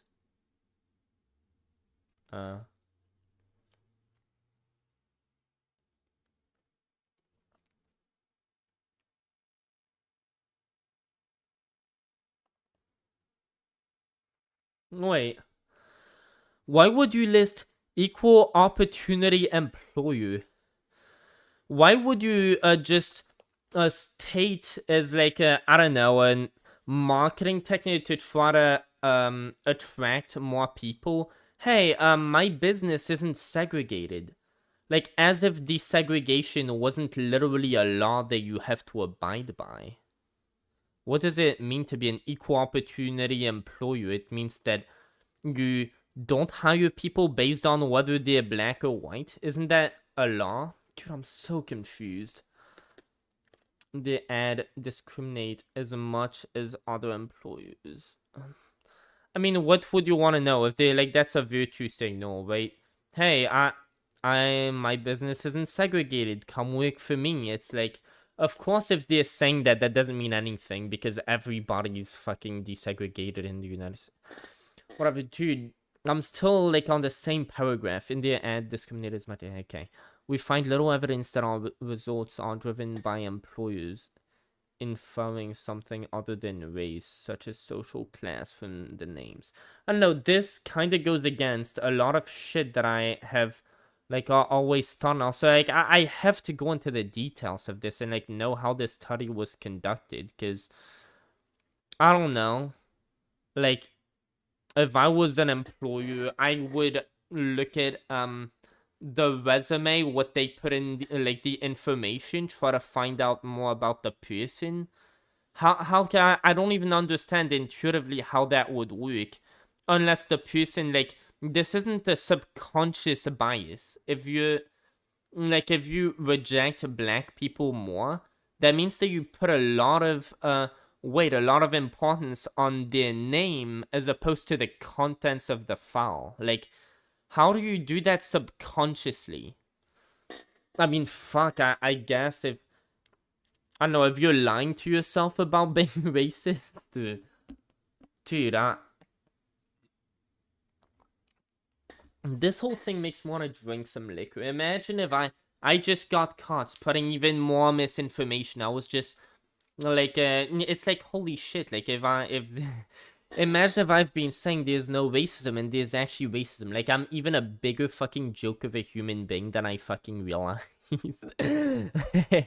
Okay, dude, let's just, yeah, you know what? I'm gonna drink some liquor, okay? And I'm gonna smoke some weed. Okay. No, my mother did not hear me say that. Okay. So, federal contractors and employers who list you. I read this shit. I don't need to we find little evidence that all was. By the way, is anybody watching my stream? Look at me, I got 2 people watching. Hunter makes the point that using offensive jokes can reinforce harmful ideologies. Short can reinforce racist ideas. I don't think so. I don't think that making a joke, if you're making the joke, it's clearly a joke. Like, if you say, fuck gay people, that's not a joke. Unless you're saying it, like, clearly, I don't know, like, to be fair, I would say stuff like that back in the day. Like, fuck black people, fuck gay people. But everybody around me, like, I was saying that in a context where, like, everyone, you know how in Call of Duty, for example, I never played Call of Duty, but apparently everyone's like that. If you hear someone in that environment say, do you know what, I fucking hate black people, bro. Like, you kind of know, okay, this guy's trying to be funny, I guess. Maybe this guy doesn't have anything better to say. He's just saying, I don't know, It's like I am putting a lot of weight into context, but to be fair, just thinking back at the, like, a lot of the time, I'll just say the N-word for the sake of, like, this is a fire alarm for libtards. Like, and the whole thing of how they're like, oh, well, you can't say that because segregation, not having segregation is fucking racist. Like, all of that put together, that just makes that word the most legendary word. So that just gives me every incentive. Just like, oh, well, my skin color makes you so fucking mad. Like, I'm fucking acting, like, behaving just like you, saying the same word. But my skin color makes you so mad when I say that word.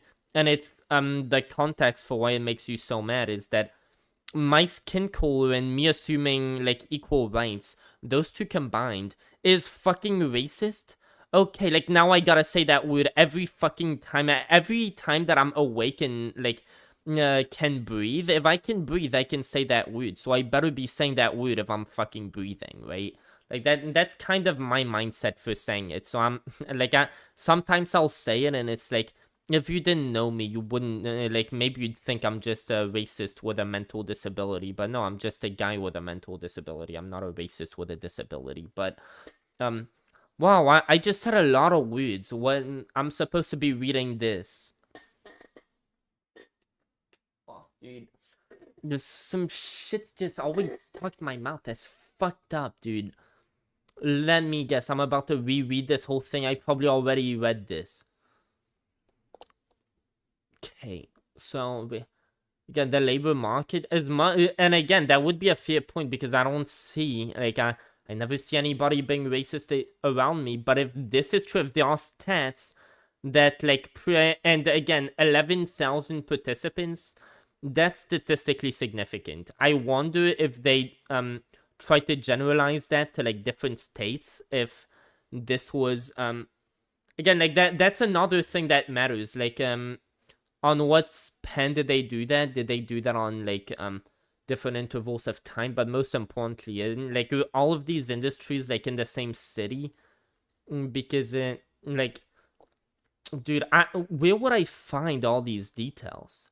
Probably, like, in the midst of well, I should probably type Control F, type something in there. I don't know. Am I gonna have to read all of that? I don't like reading, dude. Like, I can't read more than a paragraph, and, like, every time if I read this paragraph, I guarantee you then I'll go on to try to read this paragraph. I'll have no idea what the fuck that even says. Every measure of economic success reveals significant racial inequality in the US. Compared to whites, African Americans are twice as likely to be unemployed and earn nearly 25% less when they are employed. Okay, that by the way doesn't mean anything. Like, if you're black, you're more likely to be raised in a culture, because there's a whole culture that goes around poverty. And yes, since like, that encourages the fact that even though we have desegregation, it's gonna take even longer for black people to get back to, like, equal wealth margins as white people, because if there's a culture around it, and there absolutely is a, like, culture around poverty. There's the makes right thing, for example. Like, I don't know, if you're living in a poor neighborhood, you're more likely to, like, have the just might makes right kind of runs your city. So there's also that you're gonna need to prioritize more, like, being strong, having the characteristics of, like, I'm gonna defend myself, and instead of just, oh, well, I'm gonna let it slide, because maybe if you're in a poor neighborhood, you can't really afford to do that because you're just gonna get beaten to shit. But well, again, me going on a tangent. You see how I never end up actually reading any of this? It takes me so long because I just start talking about other stuff when I'm in the Council of Economic Advisors, 1908.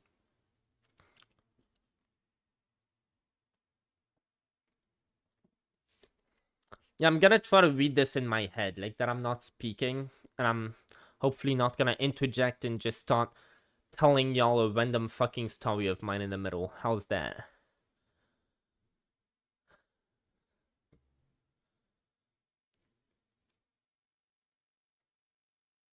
Oh, and let me turn off my... Hello? Hello? Oh, okay. Okay, I thought my webcam and my whole screen was fucking frozen. Holy shit. Okay, let's just stop the virtual camera. I don't need that anymore. That's probably taking up a lot of my RAM. Okay, so that's much better.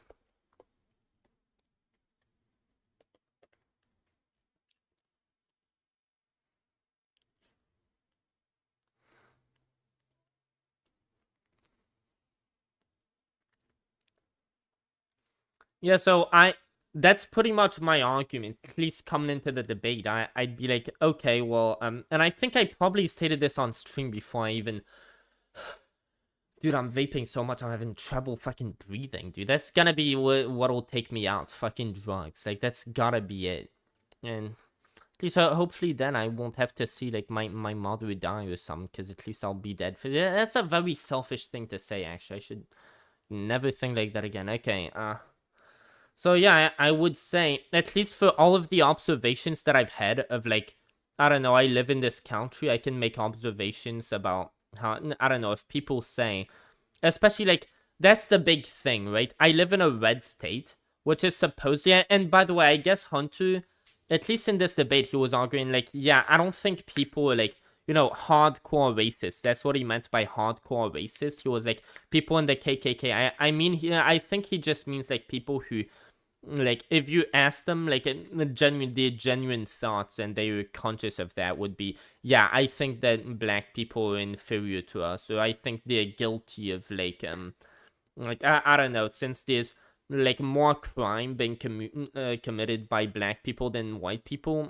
I don't know, people who would say, yeah, well, that's proof that blackness is a problem and that crime is inherent to blackness, as opposed to that being caused by just, like, the correlation between poverty and being black, and like, the whole culture that goes into the, like, if you're a poor neighborhood, you're gonna have to, like, be more aggressive so that people don't just walk all over you and that type of stuff.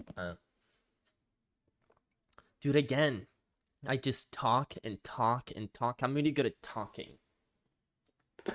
I'm not really good at listening to what others saying, taking information in, and it's like, dude, that's a big part of my problem as well. Like, I'll just have a fucking opinion, and I'll just fucking talk. Dude, oh my god, I barely drank any alcohol. You saw me take a sip, right? That's all I took in it. You know what? I think what'll help me, I'm gonna go No, I'm not touching my fucking heroin. I'm not touching that shit. Fuck.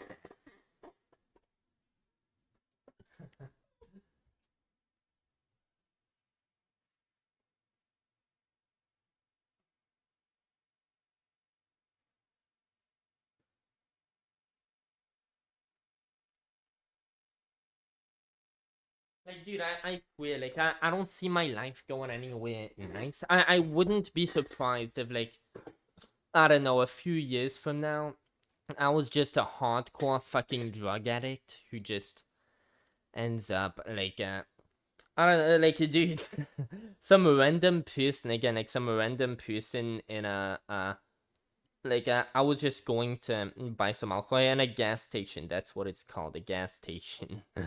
Wow, I'm losing my words. Like, he just offered me, he was like, yo, I sell weed, by the way. And I was like, yeah, I already have a plug for that. Kind of like, you know, my boss, actually. But, like, yeah, and he was like, oh, that's cool. Look, there's this thing right here. You see this? What's in my hand? No, don't tell anybody. Shh. You see this? Bro, that's some glass, bro. I was like, what is that? Like, a part of a window shield? Why don't you give me, like, And he was like, no, bro, glass? You never heard of it? What, are you not even from here? What are you I'm like, yeah, I'm from France. I don't know anything about this place. I don't even know how to speak this. What the fuck is that? What is glass? What is glass? I was like, dude, let me tell you what glass is. And I was like, holy shit, it's that? Well, you're giving me that for free? He was like, yeah, dude, but the next one's not gonna be free. I was like, fuck yeah, well, I mean, either way, it's not like I'd be buying that shit again. Why would I want to do that to myself? Like, even though let's face it, it's pretty clear I'm never gonna become anybody. I'm just gonna keep self-hating more and more as I keep trying to become somebody, as I keep dreaming on, and my reality, my life just keeps going further and further from my dreams as I keep getting older. and keep not achieving anything and keep having that reality hit me more and more in the face that I'm just fucking worthless and can't get anything. It's like, dude, holy shit, like, even though that's like, right now, no way, I'm still trying my best, and I'm able to stay away from that stuff, so I'm going to. So, you know what, you're just gonna give me one piece? Like, I still have this guy's phone number. I don't even know where I fucking put it. I'm not gonna be contacting him for more, so I was like, yeah, you wanna give me that little bit? But yeah, I was like, well, I know what that is, and I know that it helps me sleep, so, yeah, I started, like, but now it's like, I didn't realize the little bit that he gave me. It's like, I'll take just a little bit and feel that. And I don't want to feel it a lot. I just want, like, it barely enough for me to be able to fall asleep. Because, dude, holy shit. Like, I have such trouble falling asleep. It's like, every time I try to fall asleep and I just have to, that's like, there's nothing other than your thoughts, right? Just, dude, I'm still nowhere. I'm literally never gonna get anywhere, and all of that shit just comes back because I have nothing other to do than fucking think, and my thoughts fucking kill me. So I said, dude, I need drugs to fucking fall asleep. No way I can't fall asleep without drugs, guys. So, dude, I was reading this article, and now I'm talking about that right after saying, dude, look, I go on tangents a lot, and that's pretty bad. That's like, I'm only good at fucking speaking, never good at taking information in. And here I am fucking doing this shit. What the fuck is that? Oh my god. Dude, let me shut the fuck up and smoke my weed and then keep fucking reading this shit. Actually, let me check stream chat. Oh, I got 3 viewers now? There's 3 of you who give a shit that I fucking exist right now? Well, firstly, I appreciate that. Secondly, what did he say? Yeah, intention. I can't read. Intention is what we should focus on. If you're saying this stuff ironically, you're not racist. It's only awful in your actual beliefs. So yeah, I know we didn't go over this in the debate because it was kind of not about that. But the whole debate kind of sparked from like this video where and I haven't even watched the whole video yet, but he was kind of saying, yeah, this person was making homophobic jokes, which enforces that stereotype. I think that the only thing that matters to say whether that point was a valid point or not was like the context of that. And I don't think I'll ever know because there's so much to the context. Like what type of like dude, you don't understand. Back when I was streaming, I would start yelling the fucking N-word. I just get drunk and high and I just start yelling the N-word. Why? Because I had fucking autism and I just like started realizing my life was just going to shit, and I just not even just that, I was just high and I was fucking autistic and I just like repetition and I was kind of struggling to be funny. I was growing more and more insecure about the fact that I felt like I wasn't funny. So I was like, dude, there's just this funny word. I think it's funnier than anything. I could just pull this fire alarm for libtards. Like as I started getting more and more insecure about me not being funny, it was like, okay, like shit, this is funny. I could just be funny. I could at least feel like I'm funny when I say that. And let me just fucking say it for an hour straight. Just repeat the word. Most people wouldn't be able to fucking do that if you paid them. I just fucking do it. And you'd think, wow, this person must be, like, they have to be disabled first of all. Who the fuck would do that otherwise? But yeah, they're definitely... So it's like, there's just so much context that... Did I just say the same shit 3 times? Oh my god. Thank god I didn't do that during the debate. But, yeah, he's saying, like, these stereotypes are just, my god, let me smoke my weed. I still haven't done that shit.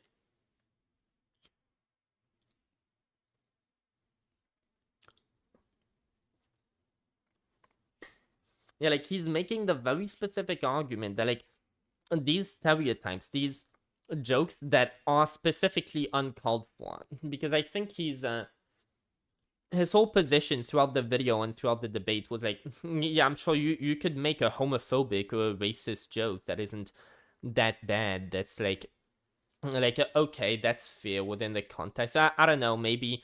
Yeah, I would definitely, like, if somebody was pretending, like, that fucking, there was some guy who went on Tucker Carlson's show to talk about how fucking awful Martin Luther King was, and Oh my god, I hate that to this day that Tucker fucking did that. He spent all of his time on Fox News going after, like, just praising Martin Luther King, being like, oh, these leftists, they actually hate Martin Luther King because they don't even stand by his values and principles. And I was like, yeah, that's true, and I was completely with him for all of that.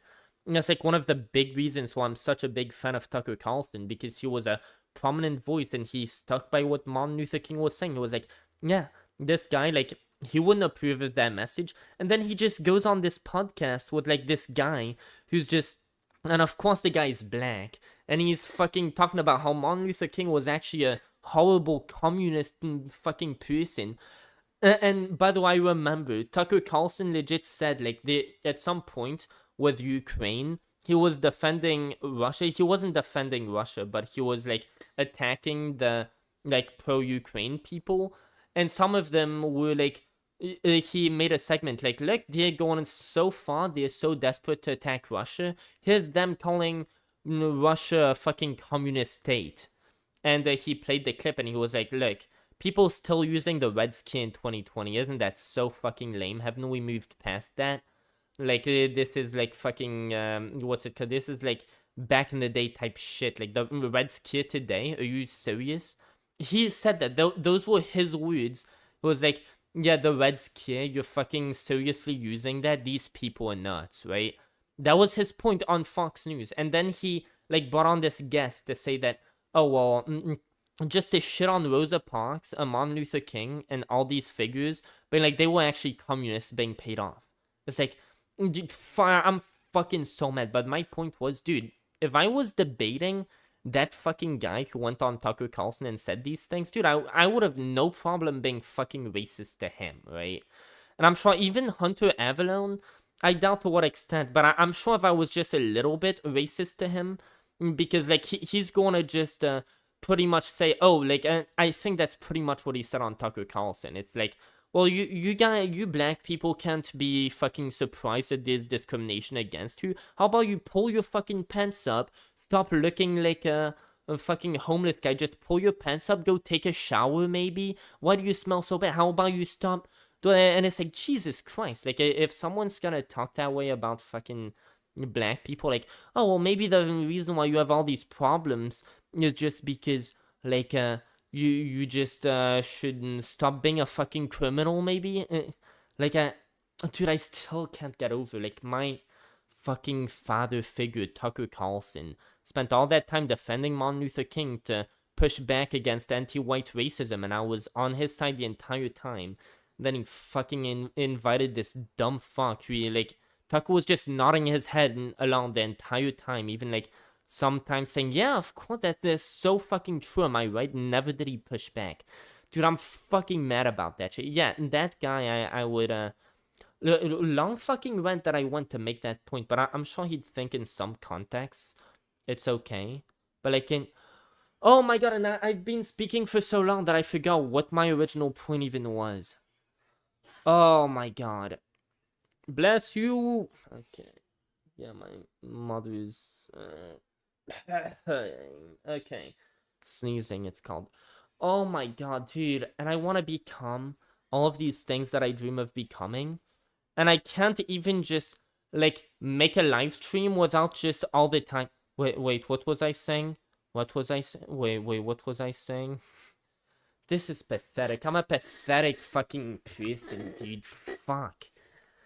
Do you believe libertarianism is more respectable and desirable than mainstream conservatism?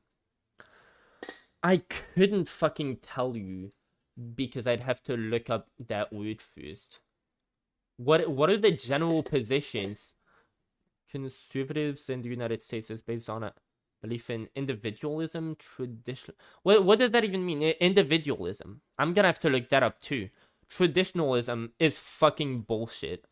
The amount of like, why would we go with tradition when, like, everything we can possibly hope to accomplish is based on progress? Like, that's everything you should ever look up to in life is progress. Why would you go by tradition? Like, if it's tradition, so it means that it's old. And it's like, some stuff are definitely good that are old, but it's like, pretty much every tradition is just you wasting your time doing useless shit. in a way that's like more complicated than like how you'd normally do things. It's like a lot of traditions would also include, like, I don't know, usually when people talk about tradition-based politics, they'd be like, yeah, just, they'd be like, yeah, gay people, no, we're not gonna allow them to marry. Like, that type of shit. And it's like, oh, well, yeah, what else? Whatever, I'm not gonna think. Not having sex before marriage. To be fair, I don't think I don't think I would marry someone. Like, what the fuck is the point of getting married? Unless you want citizenship. Like, that's really, like, dude, oh my god, what a tangent I'm going on.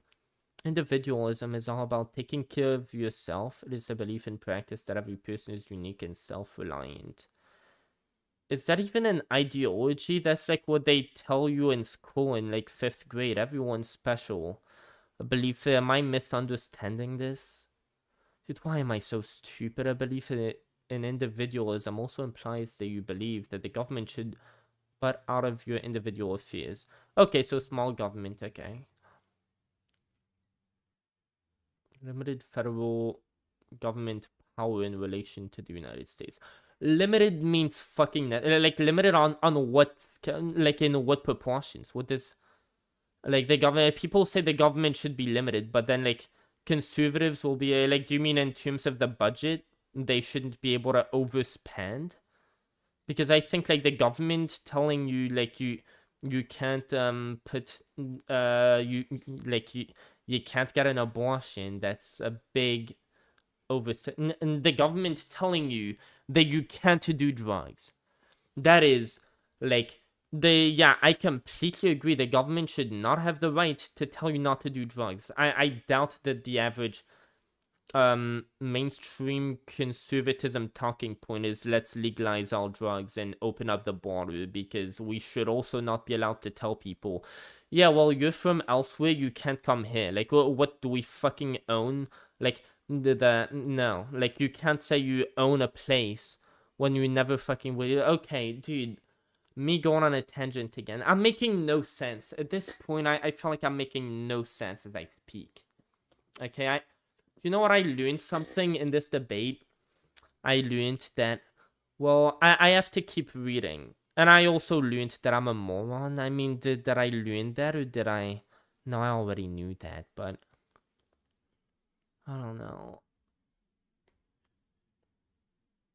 Conservatism is one of 2 major political ideologies in the United States, with the other being... Dude, I should have asked him if he has like if he just debates random people. He even found me. Like, I didn't even ask to debate him. I was just like, I would love to debate him someday, because, yeah, and to be fair, he was really on page. He even did his research. He was looking through the whole thing. Like, for me having said, oh, what? I think, like, damn, does this guy, like, is this because of his disability? He doesn't pay attention. Dude, he looked at, like, every detail of, like, everything I pretty much said about him. Like, holy shit. Like, I wished I was able to do that much research. Maybe then I wouldn't end up just spreading so much fucking misinformation about shit like Gaza. Dude. Wait, so... Wait, no. Somebody was asking me a question, and I didn't even finish reading it. Wait, let me do more drugs first.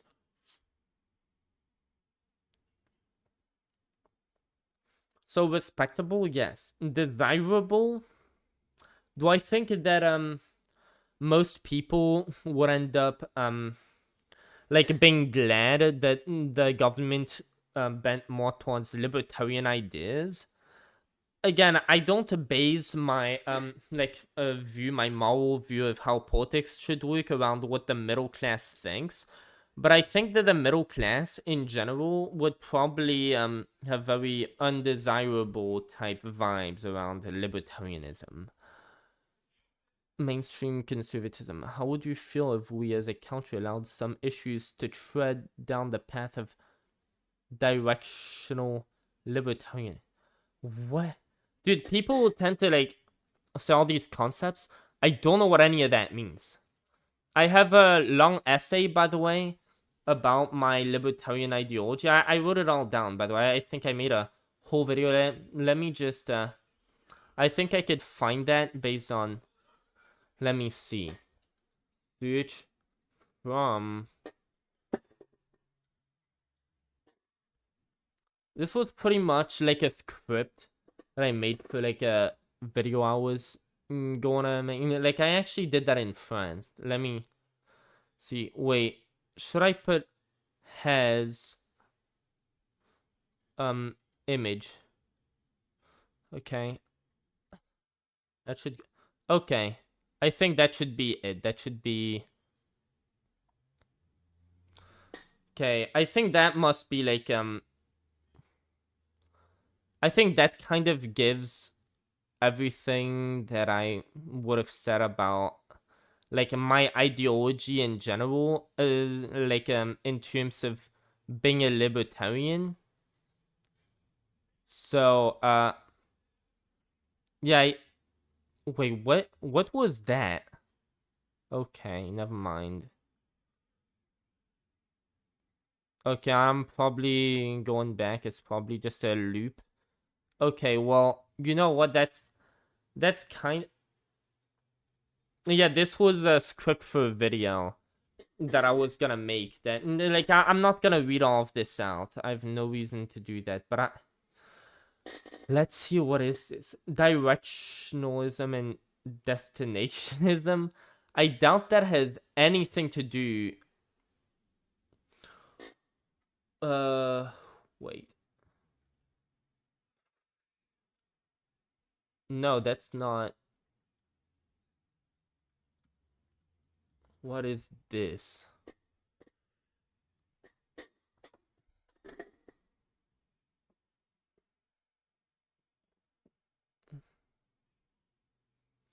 So it refers to a more moderate and incremental approach to increasing personal and economic liberties.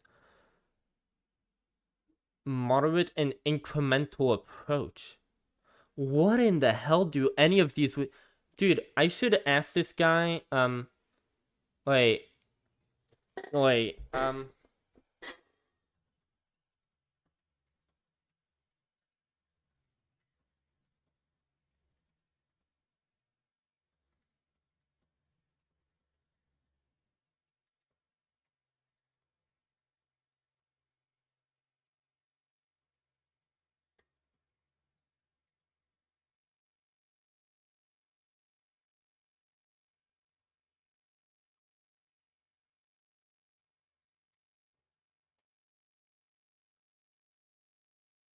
okay, I'm just gonna put my fucking Discord in again. Can you hear me? You can't hear me. It doesn't matter, I don't give a fuck. Dude, you can't hear me? What, are you mad? You mad that you can't fucking hear me, motherfucker? Well, stay mad. You don't even fucking know. Okay, I'm speaking. Good for me. Okay. Like, wait, no, that's not good. Here we go. Here we fucking go. Where? Okay. I would love to debate more people. Like, it's just, I never get to debate people because people are never, like, down to even talk to me. But, yeah, I don't know.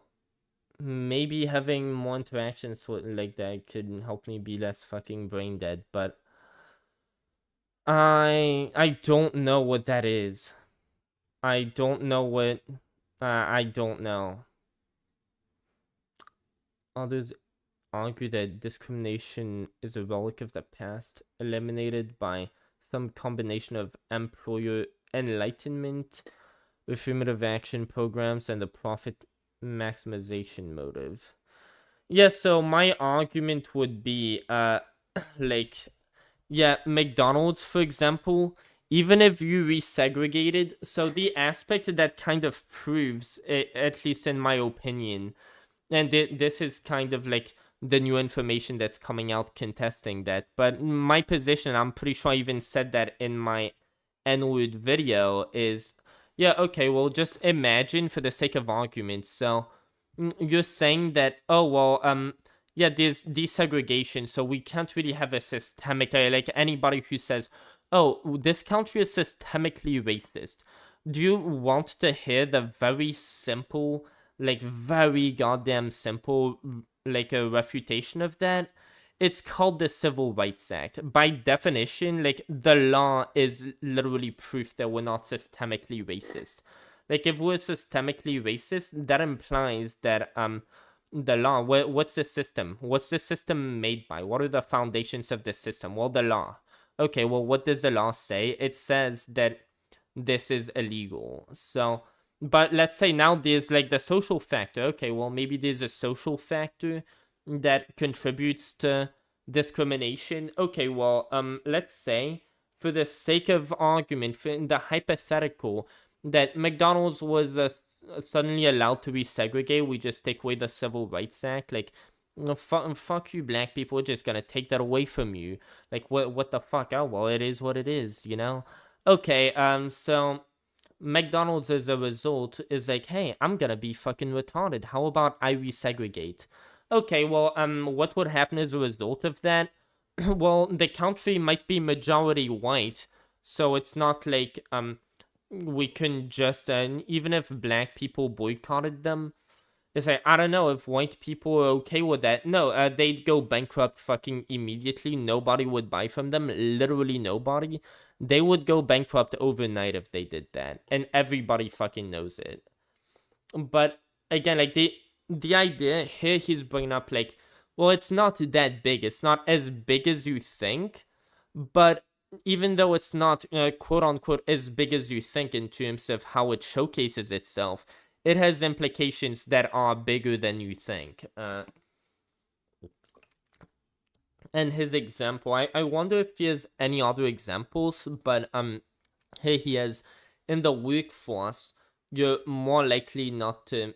I wonder if that depends at all on what sector you're applying for a job. I bet that, like, of course, in fast foods, I doubt that they'll do that.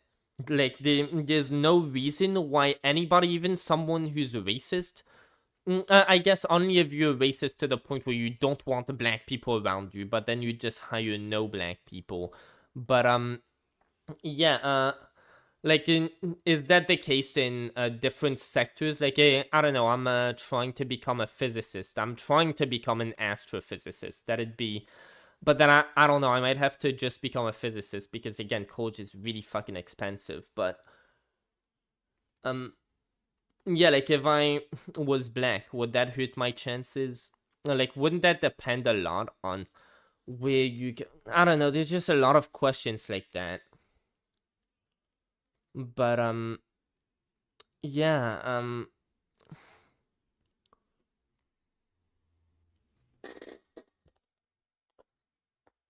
let me just... And by the way, my live stream is not getting a lot of views, but it should get a lot more views. Nobody's saying anything, guys. Come on. Yeah, I think this was still a pretty decent video, I gotta say. Okay. On Twitter.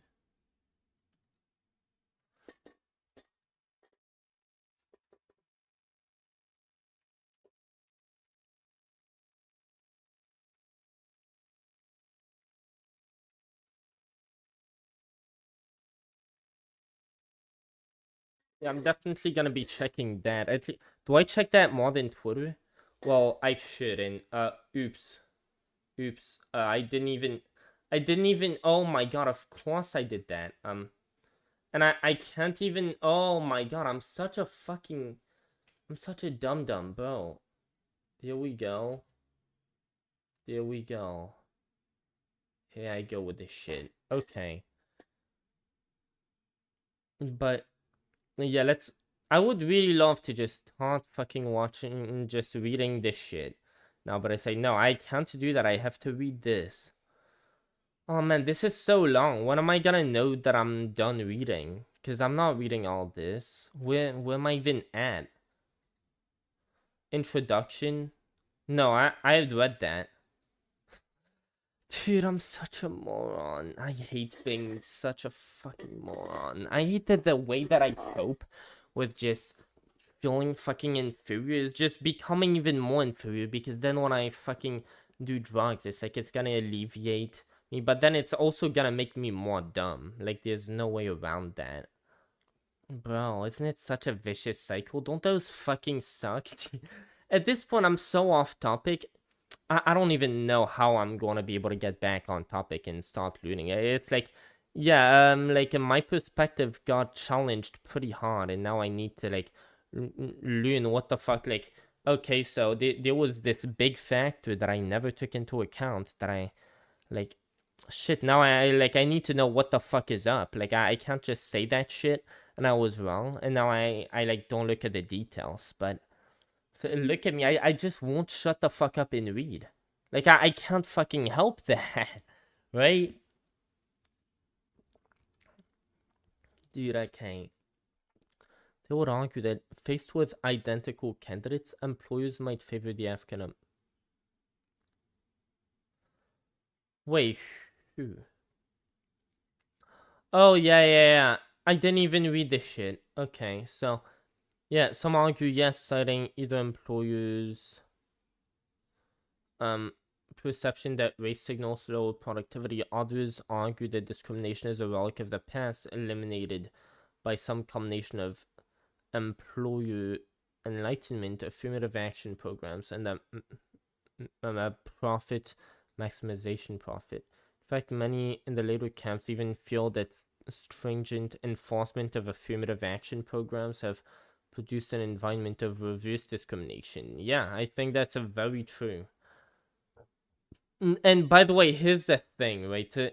No, that doesn't even work. I would be like, okay, well, since the problem, I would always say, like, clearly the problem is poverty. Like, anything that has to do with discrimination against black people, it's just the fact that there's a big correlation between poverty and being black. So if you want to help black people, what you should do, of course, is like anything that you enforce, such as like this affirmative action. Well, you can't target people based on their race, because again, like, that's just in general that this applies, that black people tend to just be more, like, be less, what's it called?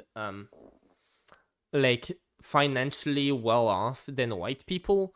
But then if you just give that some advantage to all black people, like, that's not gonna be like as representative as you'd want it to be, and it's gonna bring that to where, yeah, what the fuck, like, just for being black you get this privilege. That's not very fair.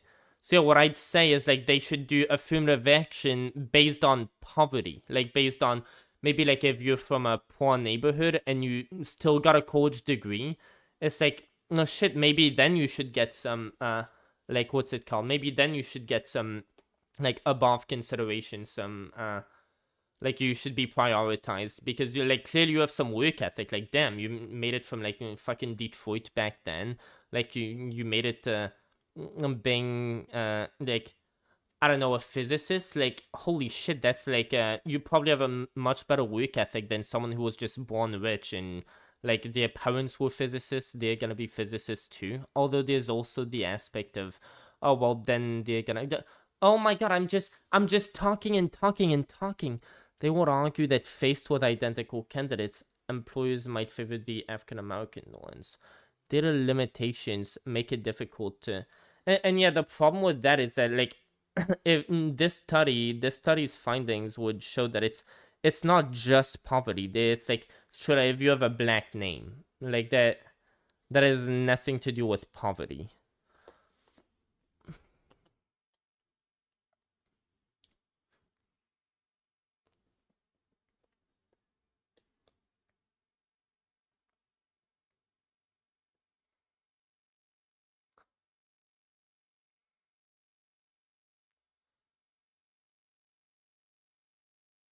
White and African American workers that appear similar to researchers may look very different to employers.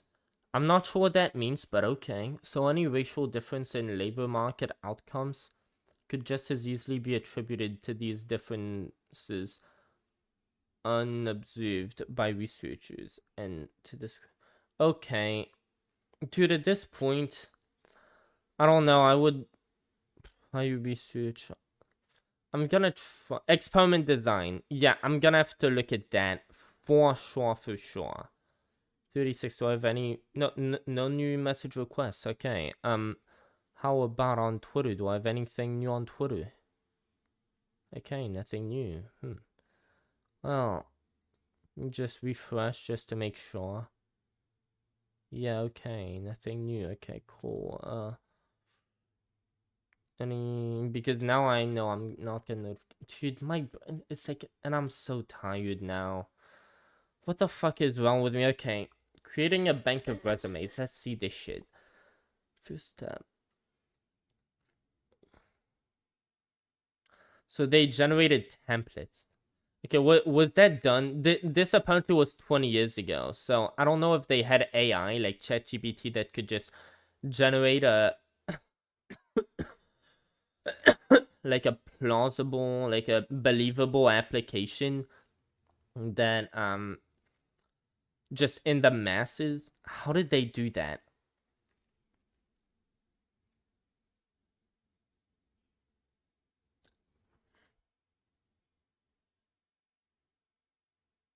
Without using resumes that belong to actual job seekers?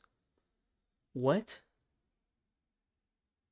What does that mean? To achieve this goal, we start with resumes on actual job seekers, but alter them sufficiently to create distinct resumes.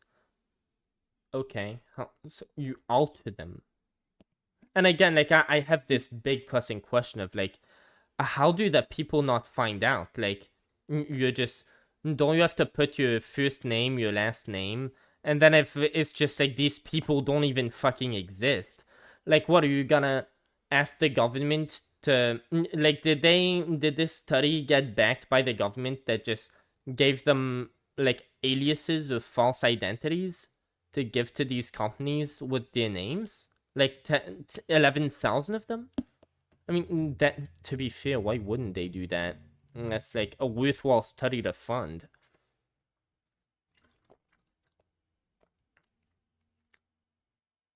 I read that already.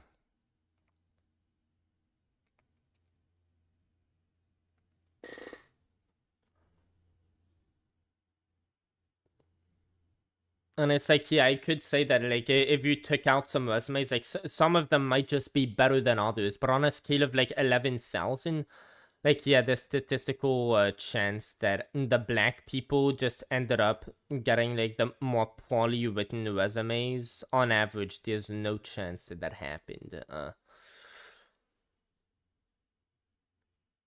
don't know. How would you look into stuff like that? Like, being an internet detective.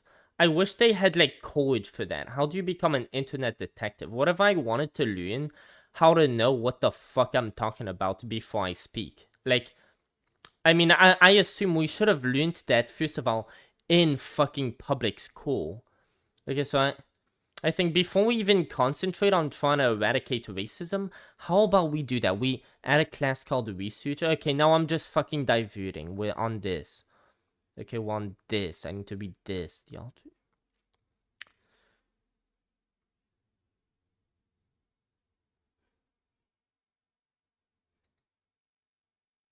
Okay.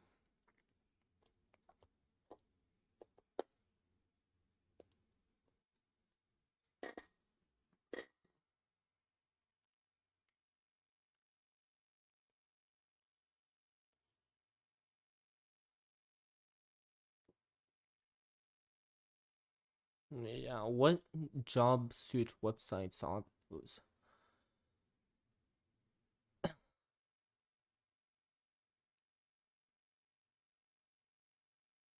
Approximation. Yeah, so they have an asterisk to... Yeah, how do they define approximation? The sites are... Okay. American job link. Okay. In practice, we found large variation in skill levels among people posting their resumes on these sites. Okay, so that's... Okay. We restrict ourselves to people seeking employment in our experimental cities. Well, of course. Oh, so the experimental Boston and Chicago. Let me look up. Boston? Isn't that in England? Boston. There's no way that's in the United States. Wait, is that? Holy shit! Let's just keep showing how much I just don't know about anything. Like, my father just called and he told me, yeah, like, you're talking about politics on your streams. Yeah, the elections, they're in November, right? And my mother was like, yeah, they're in November. I had no fucking clue that the elections were in November. Like, I'm the one who above all, like, should know that type of shit. Boston, meaning? What? Okay. But it's like, dude, no. Massachusetts, where's Massachusetts? Dude, I think it's up there. It's like a northern state on map. Where are these cities? Where are these cities located? So Massachusetts would be like up there. And how about the other place? Like, those are just two cities, but I'd imagine, like, at least the left's narrative is that, and that would make sense, that there's a lot more racism in the South than in the North. In Chicago. Where is Chicago?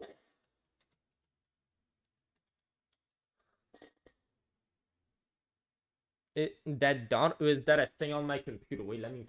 No, it must be on the map. What is that?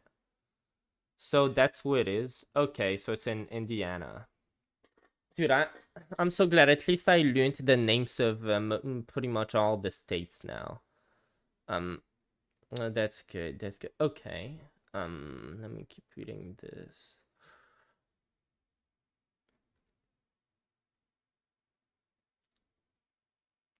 Clerical services. Hey,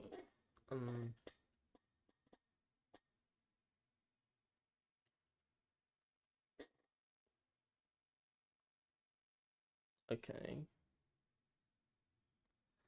Yeah, what would it matter if you're black for that? If people can't understand because of your black accent? Why would anybody care about someone's race when I'm playing over that? Okay. So they focus on sales, administrative support, clerical services, and customer services. And I wish they had made this study, like, made a broader study, including more so, but it's like, then that, I don't know, like, having 11,000, like, false applicants, that must be super hard to do.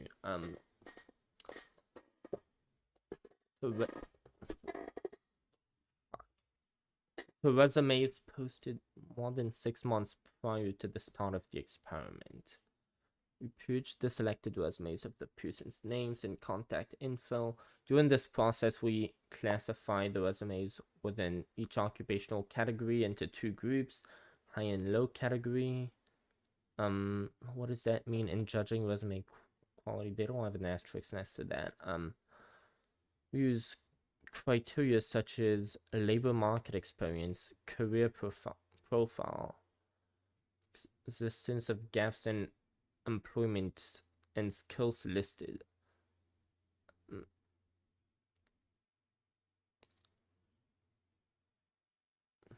Okay. Yeah, basically, they can't just make the same thing for every one of them, but they were like, they found things that were relatively similar, and then they randomly assigned them, and since there's like 11,000 of them, there's like no way that it's gonna be like statistically significant that the black people just were assigned the worst resumes than the white people. Okay.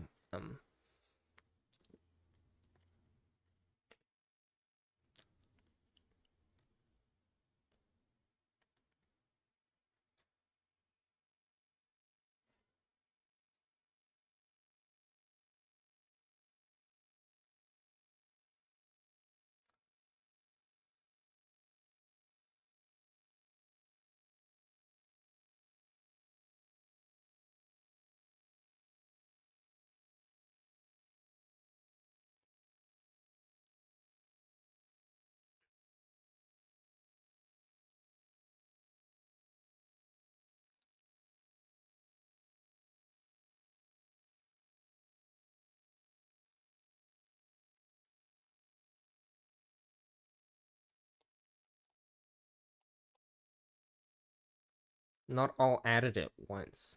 How would that change? So like, isn't there a category where you put all of this stuff? Like can you just put it out throughout your resume? And like, what would that change? But either way, like, isn't there just a category where you list all of that? No, that's like one of the only important things that they ever taught us in school, except that it was an optional class again. We don't even necessarily have to take this class, but what was I saying? But yeah, we learn how to make resumes for 1 fucking hour. That's all like 1 hour of the whole year. We should definitely spend more time like learning how to make good resumes. But I'm pretty sure that was a part like that's all under one category. High quality and low quality pool of resumes. Okay. To minimize similarity and to actual job seekers, we use resumes from Boston job seekers to form templates for the resumes. So I don't think there's any question about the legitimacy of this. He said there were multiple studies now. Like I believe him if he says that he'd know more than me. It's just like, how significant is that? And again, like I think like I was already on board with like, yeah, the police, we should put, like, apparently there's an over policing problem. Like maybe then we should, like, how big of an impact? Because I would still say, like, at the end of the day, the whole debate, even though this is a like powerful point, the whole debate was like, firstly, is it okay to make jokes that are like, say, racist or homophobic? And like, and by what I mean by a racist or homophobic joke is like, you're not saying it like in the context of, yeah, I'm racist and I'm making a joke about how black people are so bad. It's like, I'm just pretending that I hate black people, pretty much, just because let's see the snowflakes have a breakdown over this shit, right? So like, whether that's a problem, and like, I don't think that this changes whether or not it's a problem that much. But with that being said, it definitely puts it more into perspective. Like, yeah, I guess if you're black, and at least if you have like a really black name, you're more likely to like face consequences over just that than somebody who's white. Again, I wonder what percentage of black people have a really black sounding name. Let me think. Like the people who there was Brian unfortunately went to jail. I have no idea what happened. He's a really good guy, but yeah, again, so the people I work with, it's like it's definitely people who have never gone to college. A lot of people who I work with, they'll do drugs, but not hard drugs, just like and it's the same thing with like a friend of mine. Yeah, like he just got fired because it was because he didn't show up to work, but my manager had to tell him to go home because he was just like fucking, what's it called? Like, he was drizzling on him all over himself, and his eyes were like just going wild because he had like taken too much mojo. Like, one of my managers thought he was on heroin, but like, let's just list the names of the people who are black who work it. So there are 2 black people whose names are Brian. There's Joshua, there's Dre. Dude, I'm fucking doxing these Dre. No, I'm just saying the first name. Like, none of those sound like really black names, but I know, I feel like most black people, but like, still, that is a big factor. I'm just wondering to what extent. Let me ask ChatGPT. What percentage? And like, this is still wrong no matter what. I don't even know how you could fucking fix such a problem, by the way. But yeah, even if it's like fucking 10% of black people have like really black sounding names to the point where this could be a discrimination factor. And this also leads you to believe, like, if this is like such a subconscious bias, that like if someone's just has a more black sounding name, they're less likely, even like 24% less like that is an issue. Like, it's maybe a more minor issue, but that's still like a statistically significant fucking issue. But if that happens, like, how much further does that go? Like, are you more likely to get fired for less substantial reasons? Like, given a certain situation, like, it is a situation where, like, I don't know, it's like it was just enough for you to get fired, but it's like, I don't know, maybe if you hadn't also done this one other thing before, you wouldn't have gotten fired. It was just things adding up, like, some like borderline, like whether you'd be more likely to be given a last second chance, or like a second chance if you're white versus if you're black. Because if that's the case, it's like that, who knows, that would also follow logically from that. So wait, yeah, I was asking that, what percentage of black people in the United States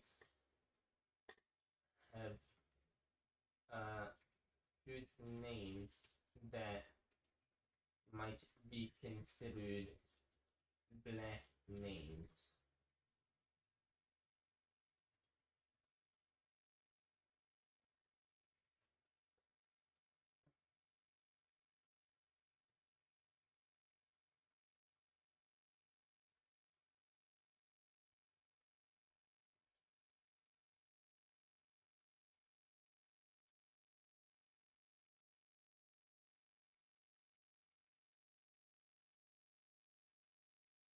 Okay.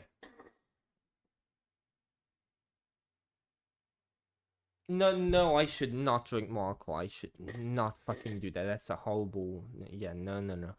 Studies on racial biases in hiring, such as... Wait, no, I asked you for a number. What is it? No, 2004. That's not a percentage. Bro, okay. Maybe I shouldn't have made my question that long. What is happening? Studies on racial bias in hiring, such as the well-known research by this person and this person in 2005, highlighted how names perceived as black sound can lead to discrimination, as how specific data on the percentage of black Americans with these types of names is not well documented. What? What? That's fucked up, dude. You should know. Give me that shit right now. I asked you the question, answer. You know everything. ChatGPT, you know fucking everything. Give me that shit. Precise, easily accessible figure? I don't need it to be precise. You don't need it to be precise or easily accessible. Dude, the type of questions that I ask you, a lot of the time, the answers are not easily accessible. That's why I ask them to you and I don't rely on myself, because I'm a fucking moron. But come on, I expected better.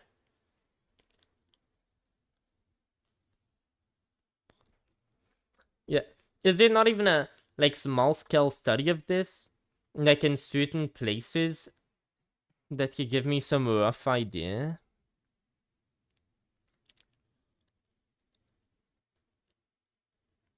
Yeah, and again, like when I say this is a minor issue, it's again like 24% is, I don't know if they said that's their high number. I think let's just go with that's their average number of like black people called back 24 times less.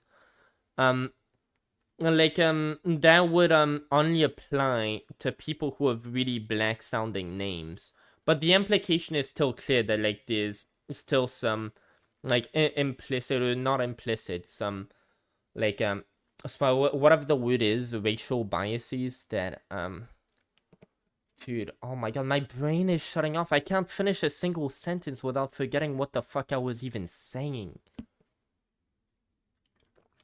And dude, it's not even like the drugs do that to me. I wake up in the morning, okay, dude, I need to keep reading. I've barely read like just this paragraph.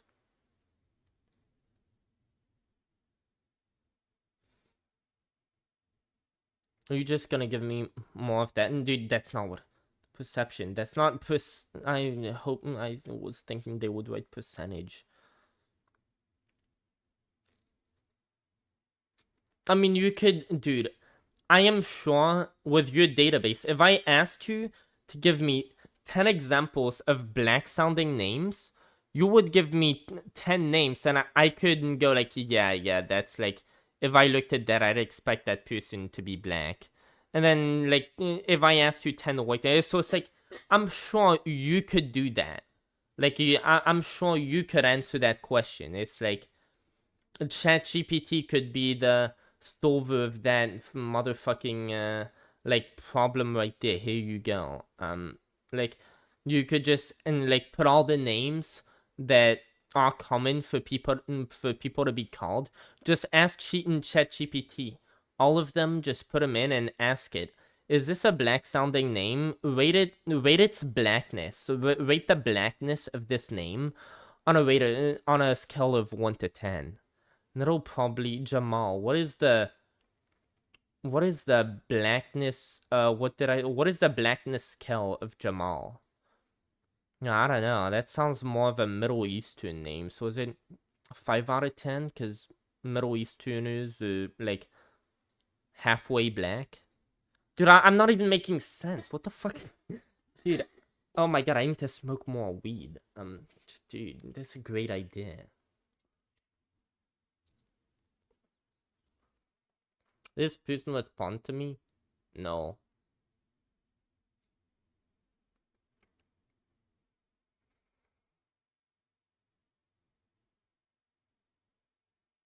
Greg? Bro, I can think of one person whose name is Greg and he's black. Wow, great point. Yeah, I really needed to speak to say that. Okay.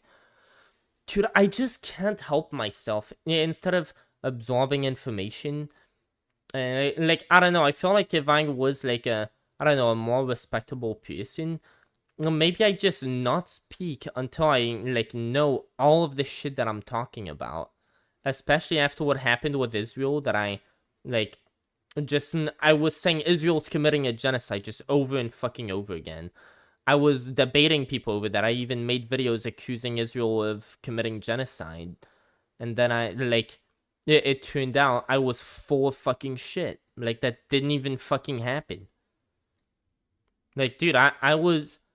If somebody gave me a, like, end the genocide fucking shit, I would have won that to school. Okay.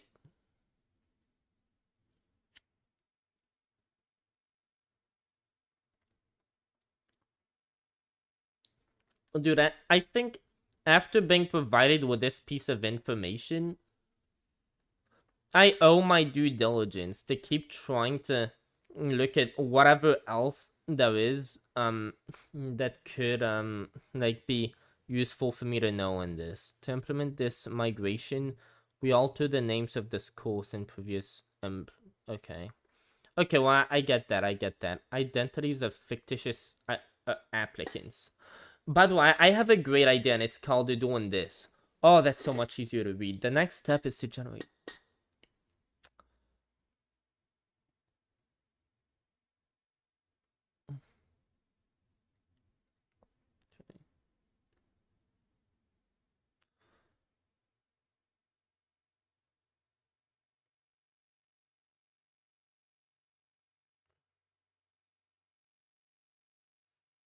Yeah, that makes sense. Yeah, I was guessing, yeah.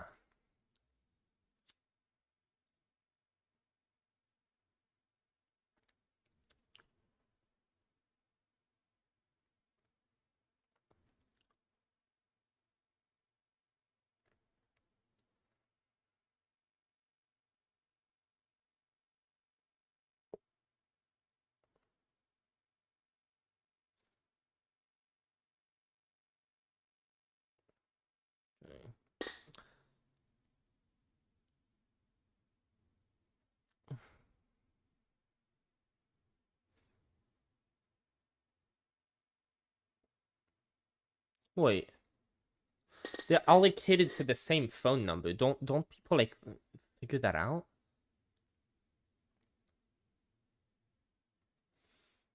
Okay.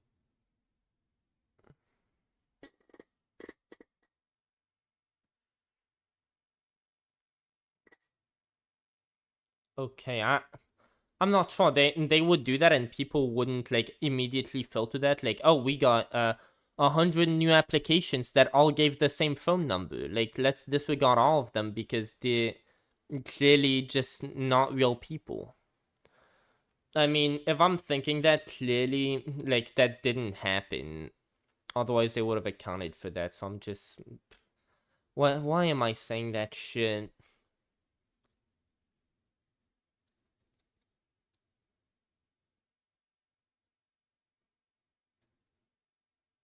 Dude, I miss playing fucking Minecraft, bro.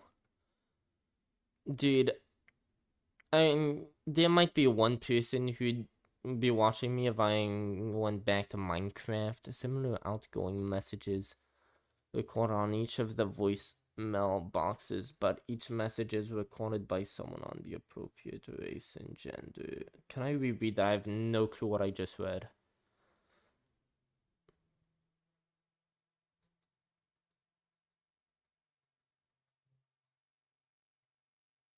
Wait, can I reread that a third time? I still have no idea what I just read. Oh my god, my brain.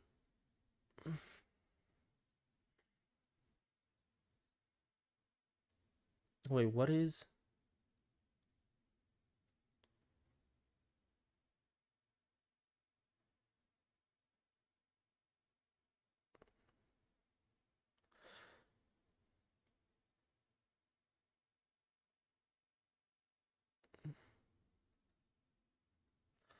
Okay, look, you know what I should do at this point, and the longer I wait to do that, the more I'll just be fucked up and just like yeah. So I'm gonna. Okay, he's reading over this. I'm gonna look back at all of this. I'm definitely gonna look back at all of that from this starting soon. Let's go ahead. You probably don't. Greetings, everybody, and welcome back. Okay. Yeah, let me just. I need to make sure to look at this before streamed live 2 hours ago. I need to look at this before he maybe takes down this stream. I don't know if he Right here is that a 14-year-old, the Catholic Church, first of all, I don't care that they say 14. No, it's not, You've it's not a established Catholic yourself as argument. pro-grooming. It's a natural You've even law recognized the negatives, but you're still okay with it. So you're just okay with grooming. Okay, I'm okay with grooming. Okay.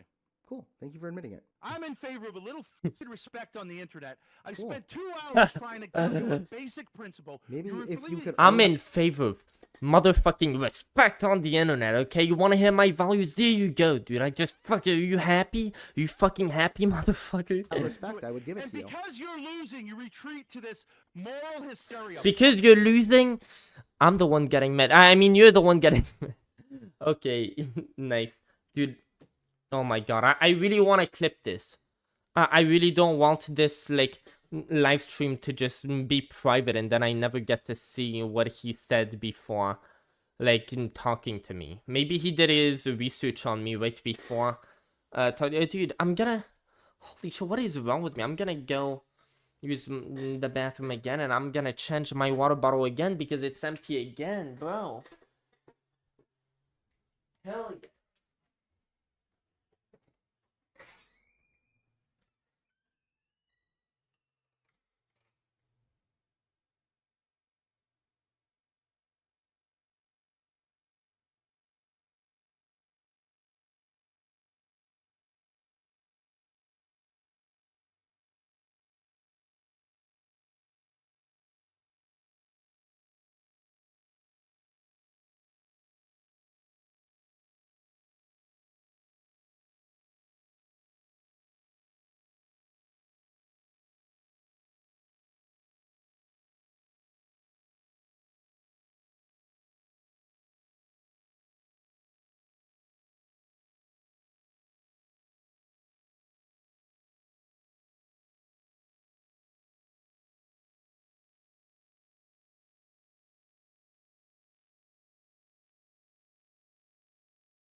Got my water bottle.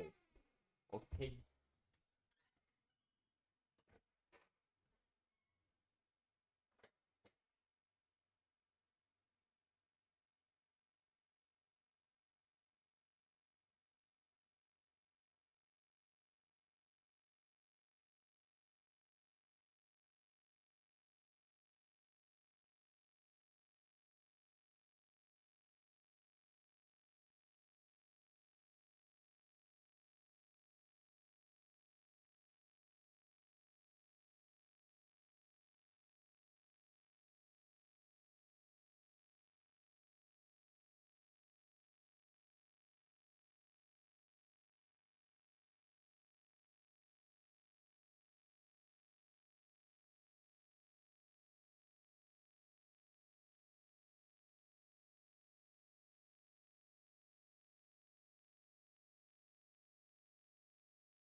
Dude, I really want to take my Ritalin to give this my best effort, but I know I won't. Dude, could I take like a little quarter?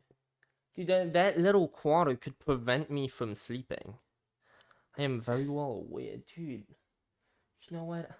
I'll cut another half into a small quarter. Let's see if I can do this shit.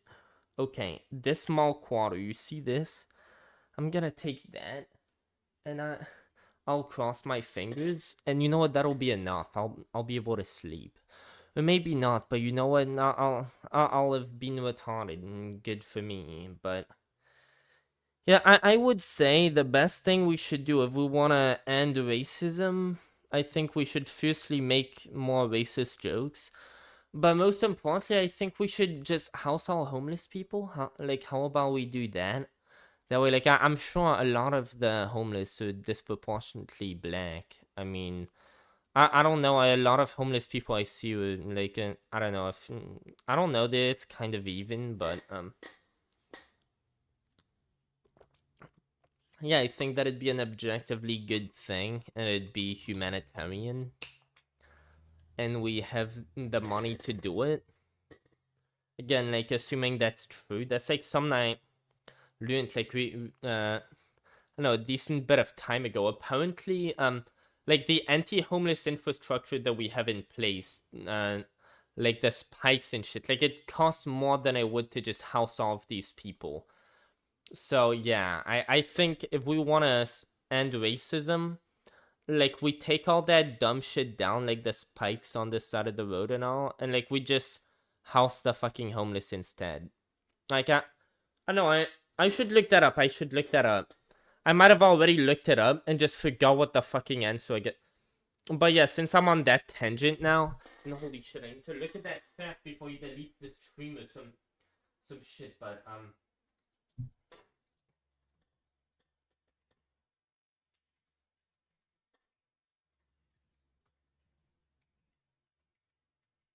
because yeah, I learned that from the same people who now tell me that Israel is committing a genocide, and I spent a long time arguing on their behalf to learn that it was just a lot of false information that was just all just brewed really nicely to just be self-sufficient. Just what's it called? Dude, I'm losing my words. Add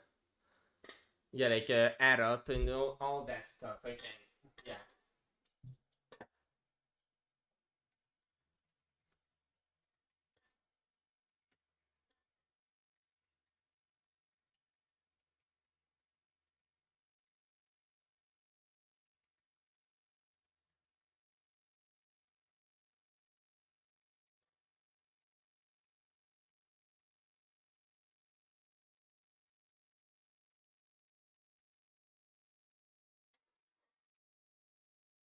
Yes. Yes, well, would you look at that? Yes. So that seems like a glaring problem. Before we try to fix the jokes, and I'm not trying to make the slime ball thing oh, you're talking about the jokes. It's yeah, I guess I get that his point was yeah, maybe these aren't the biggest thing, but this is a problem. I would I would still say the jokes are not a problem. This study is the pretty much the only really thing that has changed my mind in this debate, which is I thought, yeah, there's no other than just you're more likely to earn less because that's just how your family has been, so just there's nothing else. But yeah, I think this is a much bigger issue to fix than to people making the bad joke. I called someone gay. That's fucked up. I don't think that's as big of an issue as this. Yet, it is often reported that anti-homeless infrastructure, such as spikes, benches designed to be uncomfortable, and barriers under bridges, tend to cost more over time than housing homeless individuals. Numerous studies have shown that addressing homelessness through housing-first initiatives, where people are provided stable, permanent housing, can be more cost-effective than perpetuating homelessness through deterring measures like anti-homeless art. And also, there's the point, Yeah, like, let's expect that to work. Let's just try to punish homelessness. As if, like, that's a choice. Yeah, I wanted to be home. I wanted my parents to fucking kick me out, or maybe they died and I was, like, I wanted that shit to happen to me. Like, as if that would ever, like, isn't being homeless enough of a deterrent to homelessness? Just the fact that you're homeless? Like, do you need more deterrents? Like, that already hasn't worked by the very nature of being homeless isn't enough to make people not want to be homeless to the point where they don't do it. Dude, I'm rambling. Okay.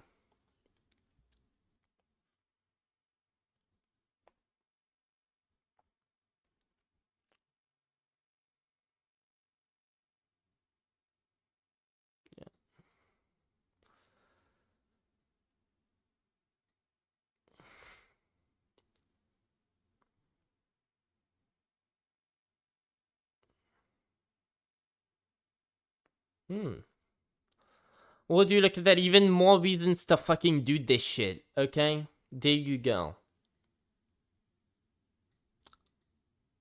And, like, what a surprise, too, right? If you take care of people, they'll need less. Like, of course. I should have thought of that shit.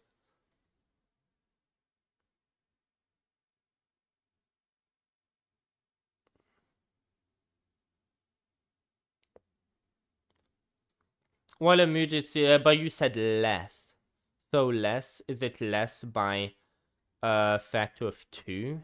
Because if it's less by a factor of 4, then you no longer have it cost more.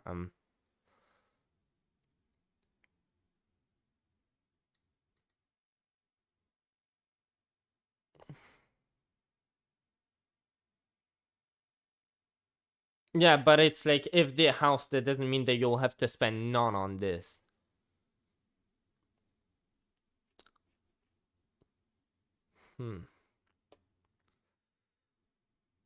I don't know, these two things, I'm not really sure if those add up, because they aren't, like, mutually exclusive. I forgot what mutually exclusive, I think it means what I think it means, okay?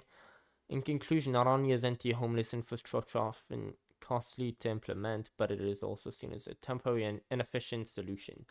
How is it seen? By the way, dude, I'm going on a time. I'm supposed to be reacting to this debate now, but, like, how is it seen as a solution at all? Like, what? Why was it ever, like, what came into anybody's mind to fucking do that? Like, it's just cruel for no fucking reason. Like, what?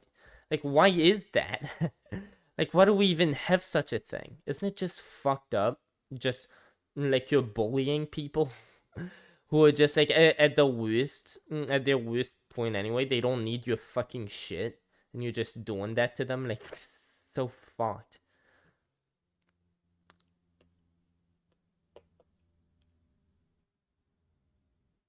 Yeah. Okay, great. I finished watching this. Let's see this shit. How come every time you rage out? You're going down. You are done. You're doing this every time. Don't hang up yet, please, bro. Come on. Go back to being the creepy dude hanging outside the high school, you degenerate scum. A weak argument doesn't become strong just by tacking an insult onto the end of it. He is completely correct, by the way. Yeah, but why wouldn't you want to do that anyway? Like, if you're doing an insult, like, that's not part of your argument. Unless, like, an additional insult to the character is being brought into the insult, right? Like, I don't know, Vegan Games would do that. A lot of his insults would actually just, like, go into further prove his point. Like, but okay, anyway. Weak argument followed up by an insult does not make the argument any stronger. A decent argument followed up with an insult is usually really fine, though. Also, I really hope that Matt fucking Walsh is not about to give me a lesson on optics. You probably don't. Greetings, Wait, everybody. when did Matt Walsh have a debate with him? That's, I don't know, he didn't have a mustache yet. That must have been, like, a while ago. I don't know. Welcome back to another live stream featuring me. And fucking me as well, dude. You forgot about me. What the fuck? This guy. And this guy. And this guy, yeah. Yeah, that's right. I'm about to be debating this guy, y'all. How's it going, everybody? How you doing? Welcome.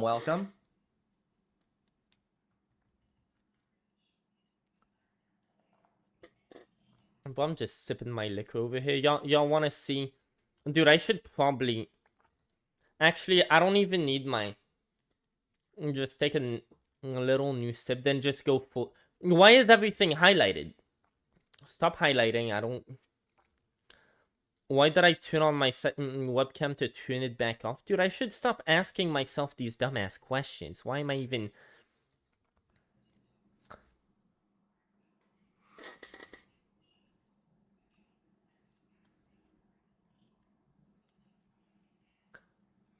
Let's see this shit. Come on. Is he looking at what I wrote? Oh, okay. Doesn't he have, like, screenshot or something? Bro. I want to see what he's looking at.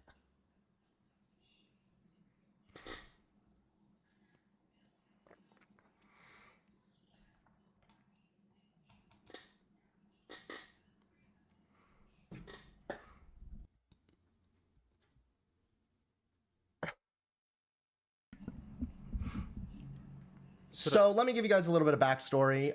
This guy tweeted at me and said that he wanted to debate me. This is after he commented pretty aggressively on my video. Yeah, Here's I one did. of his comments where you can see he called me a grifter as well. Yeah, I know. I feel bad for that. Like, yeah, to be fair, I always kind of felt that way. Like, I don't know. He really gives off the vibe. Like, I don't know what it is. Like, I already had that vibe when I looked at Vegan Gains' like, he had a whole feud with Vegan Gains, and I was like, that really doesn't, like, it was really not giving him a good look. But, yeah, that was back then, but, like, I don't know, I said grifter, but, yeah, I mean, clearly that's some strong fucking language. Maybe I shouldn't fucking call anybody a grifter. Just clearly I didn't have like yeah, that's fucked. Which I know, like, sick to death of that stupid accusation. Yeah, and that's not like that's something that I tend to not do as well, and try to like discourage people from doing. And here I was fucking say like, how fucking rich of me, dude. Great. They just won't let it die for some reason, but oh well. I didn't even know that that's a big accusation. I mean, to be fair, yeah, if people were just accusing him of being a grifter and he's not really a grifter, like, what can he really do to fucking prove that? Well, yeah, I'm sorry, dude, again. This guy was willing to debate. He wants to talk to me a little bit about racism and the risks when it comes to bigoted jokes. And hopefully this guy is somewhat prepared because I've been spending the last couple hours. Dude, I was not, but he spent 2 hours on me, dude. I'm so sorry. I did. So media shapes opinion. He wrote a whole essay. Let me read that shit at least. But one exposes themselves to on an everyday basis has a huge effect on how they view society. Large. So yeah. So he's saying that in the context of, yeah, if people around you kind of give you the vibe that, yeah, saying racist stuff, like, that's fine. Like, you're more likely. And I get how, like, if you say a joke so much, it's like some people might be like, wait, like, is that fucking trap? It's like, I don't know, that's very nuanced, too. Large consumption of shows such as Crime Stoppers, Love and Hip Hop, and other such shows are consuming large amounts of media intake daily that is affecting the way we see each other in society. Large amounts, yeah. Again, like, he could give me examples like Crime Stoppers, Love, and Hip Hop. I listened to Ivan B back in the day. I know he's a hip hop artist. That's it. Don't know what this is. Don't know what that's referring to. And other such shows, probably don't know any of them either. Like, I don't know, I just know that there was this whole thing of calling Tucker Carlson racist back when he was on Fox News. And I watched, like, his daily show, and it's like, he would, like, now I'm just hoping that he's, because that shit gave me really bad vibes.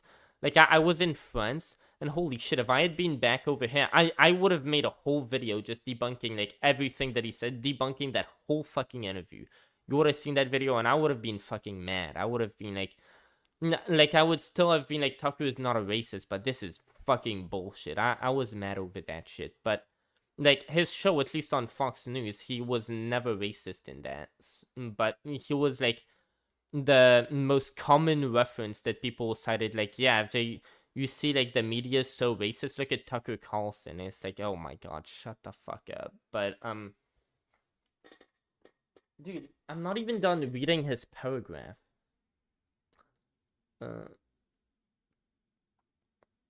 Wait, US adults spend more than 10.5 hours per day consuming media. What?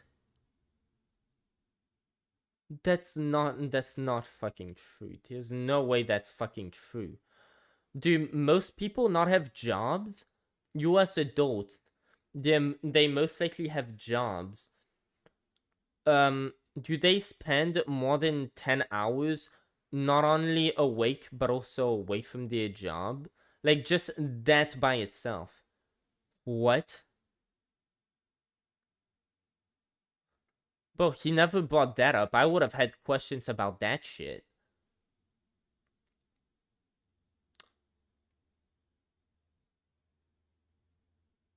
Okay. Yeah, so, yeah, that big question's there. But I guess media shapes opinions. I've never seen, like, other than Nick Fuentes, any, like, media that is racist. Researcher George Gerbner discovered that through the avid portrayal of violence in society, mainly at the hands of black men. Okay, society tends to overestimate how dangerous the world truly is and become fixated on.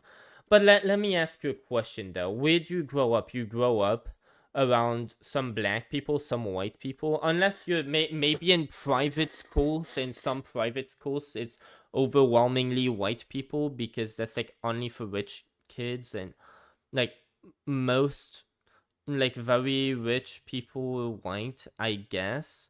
But like even then you'll still have like 2 or 3 in like your whole classroom is gonna be like some black people, so you're still gonna have some of them around. Like, you're not gonna be watching, like, Tucker Carlson, like, a racist version of Tucker Carlson, like, fucking, that episode he released on his new show, for example, but, like, Nick Fuentes, you wouldn't understand that. You're not gonna be watching stuff like Nick Fuentes when you're like 5 years old. But by the time you're 5 years old, you've been around people. You've been around the white people, black people, maybe even some gay people. And like, you kind of understand, yeah, they're pretty cool. I don't know, like me in class, yeah, I was probably more of a troublemaker than most black people. Doesn't that kind of tell you something on its own? But then, like, once you already have that built in, like, you kind of understand based on personal experience, like, yeah, black people and white people, they're only different in the way that they look. Then, like, you're gonna see people, and especially people who are gonna be hateful towards that group. You might have, like, black friends, and they're gonna just start spewing things that you know are not true because, again, you have black friends, so you know what they're like. And you're not gonna be just appalled by that. You're gonna be, oh, that's interesting. Maybe, oh, fuck, if someone else says that, maybe I'll consider that it might be true.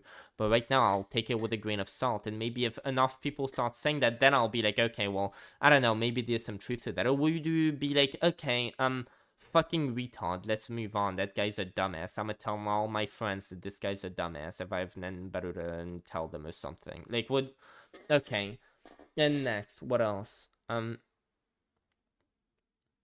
Associative priming theory, okay, refers to the idea that when thoughts or beliefs are brought to mind, these thoughts play a role in individuals' understanding and interpretation of subsequent information that isn't. So I would argue, like, any joke that, like, I don't know, if you have a behavior of making jokes that would prime your audience, not that people in your audience, like, I don't know, if you just cultivate a base of morons because the people who end up watching your videos are just not representative of your actual content. They just see that you're making racist jokes and they're like, oh, well, then nobody else will, but I'm glad somebody's telling the truth, even if it's a joke. It's like, whatever, I'm such a loser that somebody's like joking, pretty much making fun of my opinion by making racist jokes. Well, I'm racist, so like, no, I mean, nobody's gonna come any closer to actually I don't know, saying my opinion and meaning it. So I guess this guy's real enough for making fun of my opinion. Like if you're saying jokes in a way that actually would prime people who wouldn't be racist in the first place, or people who have some sort of bias towards being racist, if your content would like accelerate that bias, and like, I think that there's something wrong with your jokes at that point. Like, you definitely should be more clear. But like then it'd go like you'd have to do this case by case. You'd have to give me a joke, and I'd tell you whether it's racist or homophobic. Then I'd defend it. Like we haven't had a single example of that. We haven't. Like it just depends on the specifics. Associative priming theory refuses the idea. Okay, I just read that. The end of the trial. So, okay, he did all this. Doing this. Compile. Exploring the influence of public perception of mass media usage.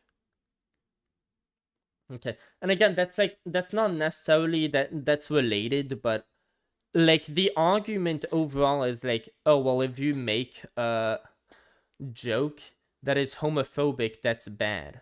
Like, again, there's a whole different thing between, like, yeah, if the media says something, if the media keeps bringing up, like, he showed, like, yeah, if the media keeps bringing up, like, these crimes, and, like, in every time that they bring up a crime, the person who's, like, getting handcuffed in the tape where they're reviewing the crime, they're always black.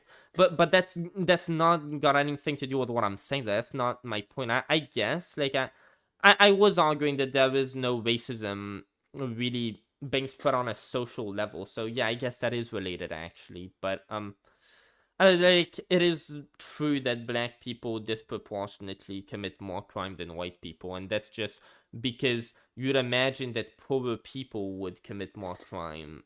So again, it's got nothing to do with inherent skin color. But like I guess if that is the case, like the media shows like a bigger percentage of the people who the media covers who are criminals who are black than the actual percentage of criminals that are black, like that would definitely be a problem if they go out of their way to do that. Wait, let me go grab some more weed.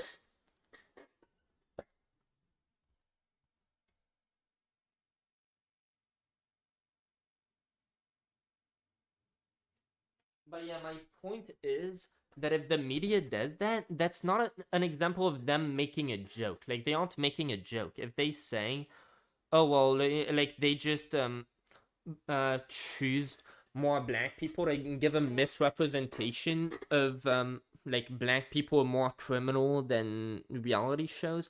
Like, that's not a joke. That's not what we're arguing. Like, if you make a racist joke, the implication is, like, you're not trying to mislead people. The only ambiguity is, like, do you mean that as a real statement, or are you making a joke? It's like, it's about whether or not it's actually a joke. And because, again, like, as I've stated, even, like, in that N-word video, if it's a joke, by definition of it being a joke, you're not racist. No matter how racist the joke is, just the fact that it's a joke, by definition, makes you not racist.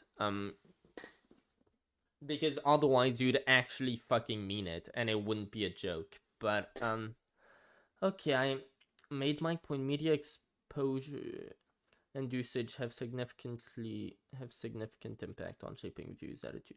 Okay, I mean, fair enough, but what does that... Filing a bunch of different sources on racist jokes, how media shapes opinions, how humor can... Humor normalizes bigotry. Okay, we gotta see that shit. Most of the time, dude, he should have... Does he have that document anyway? He has, like, a whole thing. Okay. Most of the time, prejudiced people conceal their true beliefs and attitudes because they fear others' criticism. They express prejudice only when the norms in a given context clearly communicate approval to do so. They need something in the immediate environment to signal that it is safe to freely express their prejudice. That's also like, I mean, okay, whatever. I'm trying to not go on side tangents.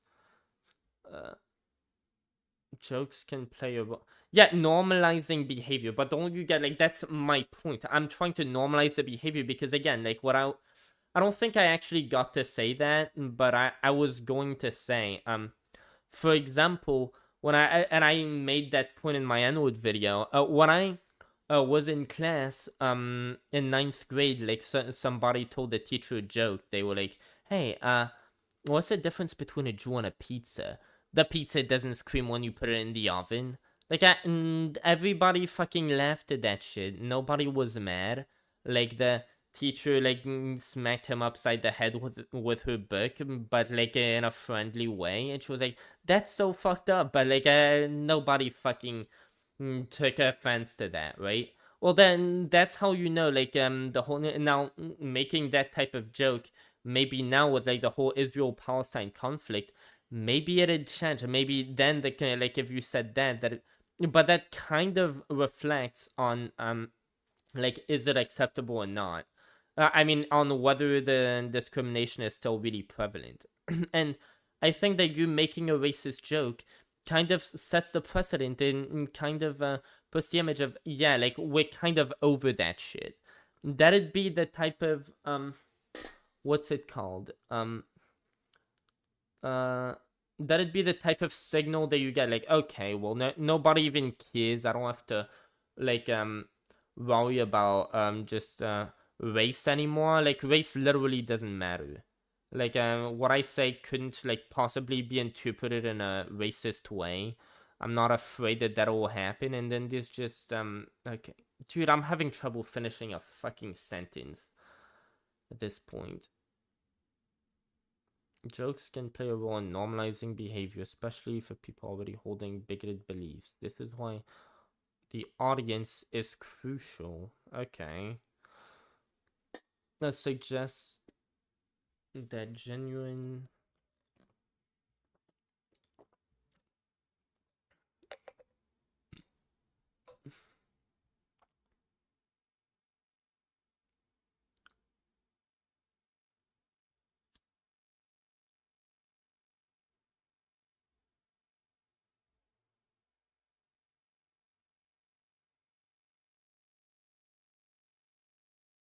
One, justifications. So, again, that doesn't sound like joke. The same process accounts for which prejudices are accepted into the self-concept. Like, I can tell you, none of idubbbz's videos, and he used racial and, homophobic slurs a lot in his videos. I can guarantee you that idubbbz's content did not contribute to making anybody racist. And I can guarantee you a big part of why his audience took offense to his response is because he just pretty much called his entire audience just racists and just a bunch of bad things that the audience was like, what the fuck? We're not at all like that. We don't fucking assimilate to that. We're just like you were, and like we didn't change. We're not. They're like, you're misrepresenting us. Okay, suggested genuine producers who yeah.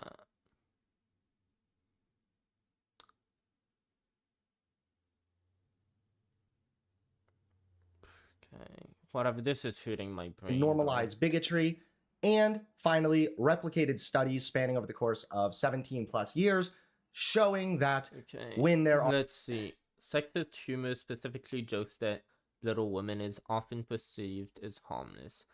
In reality, sexist humor creates an environment where...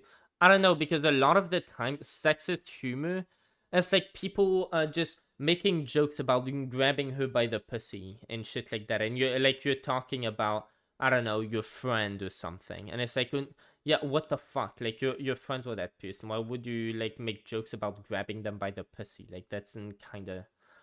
Like, it's not a joke about, oh, that I fucking hate her. Like, she belongs in the kitchen, right? And you just... okay, either way, I'm rambling.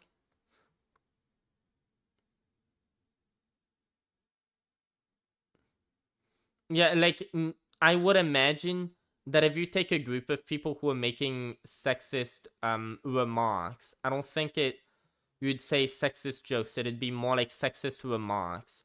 They'd be more likely to like, I don't know, harm women than people who would be like, yeah, no, that's fucked up. Let's it's more like remarks than jokes. I don't know.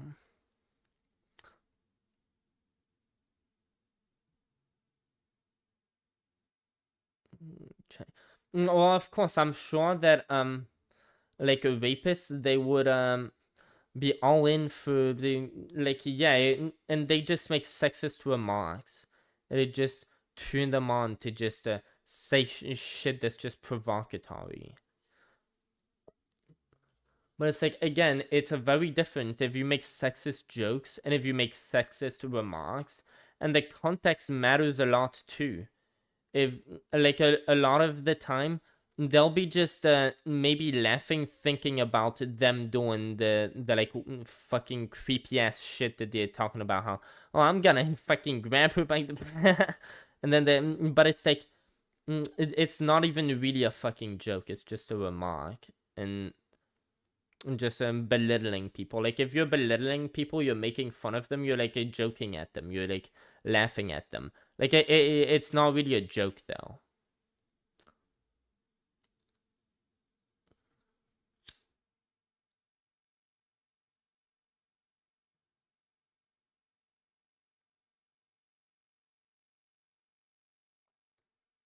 I don't know. Like, I'd have to see examples of these jokes. Like, most of the time, they'd probably come up with, like, some bullshit that wouldn't even be funny. Like, it depends if the joke is funny or not. Like, they're thinking, oh, well, it depends. Like, let's make the factor of consideration be, like, how fucking, like, how offensive is it to, like, how degrading is this joke towards women? No, I think if it's degrading towards women at all, it only depends on whether or not it's actually funny in the context of not just the sexism. Like, I know, if you make a really good fucking sexist joke, it could be very fucking sexist and it could still be funny. Okay. Rambling. The result of an experiment supported the hypothesis that for men high in hostile sexism. Okay, so this... Again, this is sexism. Is this sexism? Sexist. Okay. But, like, I think sexism... All of this is talking about sex. I think that's very different than you making homophobic or especially racist jokes. Like, I think a lot of people, they'll make, like, they might confuse sexist remarks with sexist jokes. Like, people might make sexist quote-unquote jokes that people might take as a joke, and they're just, like, I don't know, joking about, like, I don't know, someone who'd be in Israel, like an Israeli soldier who just be like making just joking with the opponent. Oh, we just bombed that Palestinian place, didn't we? All these people, well, guess they'll have nowhere to return to. Sucks for them. Like, they aren't really joking. They're just like making these fucking like horrible remarks. So like the other way around. Oh, well, we just did October 7th. Well, sucks for them, right? Like, it, like, that's that, I don't know, that's not really jokes. I feel like okay, I made my point. I don't think sexism specifically, yeah, like a lot of people, they'll just tend to be grossed out by just shit that's just gonna be super discriminatory against any group, and they might not find jokes, even jokes that are funny, they'll be just more likely to not find them funny just because they're sexists. But yeah, yeah, somebody who is already sexist, they'll probably be like, yeah, I agree with that, and don't even care whether it's a joke or people like, okay, whatever. Are men that are sexist, exposed to sexist jokes. They are more likely to tolerate all kinds of violence against women and whatnot. So, have a couple different sources here. Pretty curious. I'm excited to talk to this guy. Let's go ahead and... Again, I like, it all depends on the context of the joke. Like, you're saying sexist jokes. Again, I feel like what you might be putting into sexist jokes, it might include a lot of people who, like, you think they're joking, but like they're not joking. They, like, just because they're laughing while they say it doesn't mean that it's a joke. Like, if you, I don't know, if you're sitting like a fucking horrible person making fun of someone for having Down syndrome and you're all fucking laughing at them, like, you're not making jokes, you're just being an asshole fucking person. If you're like, dude, why is your nose so cool? Why do you look like that? Huh? like they aren't joking, they're just being dipshits. No, I feel like that's a big distinction too. Because again, if you're making a good sex, like, we're just saying in general, again, racist or a sexist or a homophobic joke that's not made, that's made in a context to where, like, it could shape someone's opinion to become more, like, that has to have something wrong with the joke. Like, there's no such thing as, like, a healthy one that would be, I don't know, given that, you're not sexist, you'd find the sexist joke to be like, well, that's great, I should repeat that to my friend. Like, I don't think that type of joke that the average person who wasn't sexist would, like, find appealing if they aren't just snowflakes. I don't think those types of jokes would be problematic. And those types of jokes can very well include jokes that have slurs in them, for example. Call him up. Let's see this shit.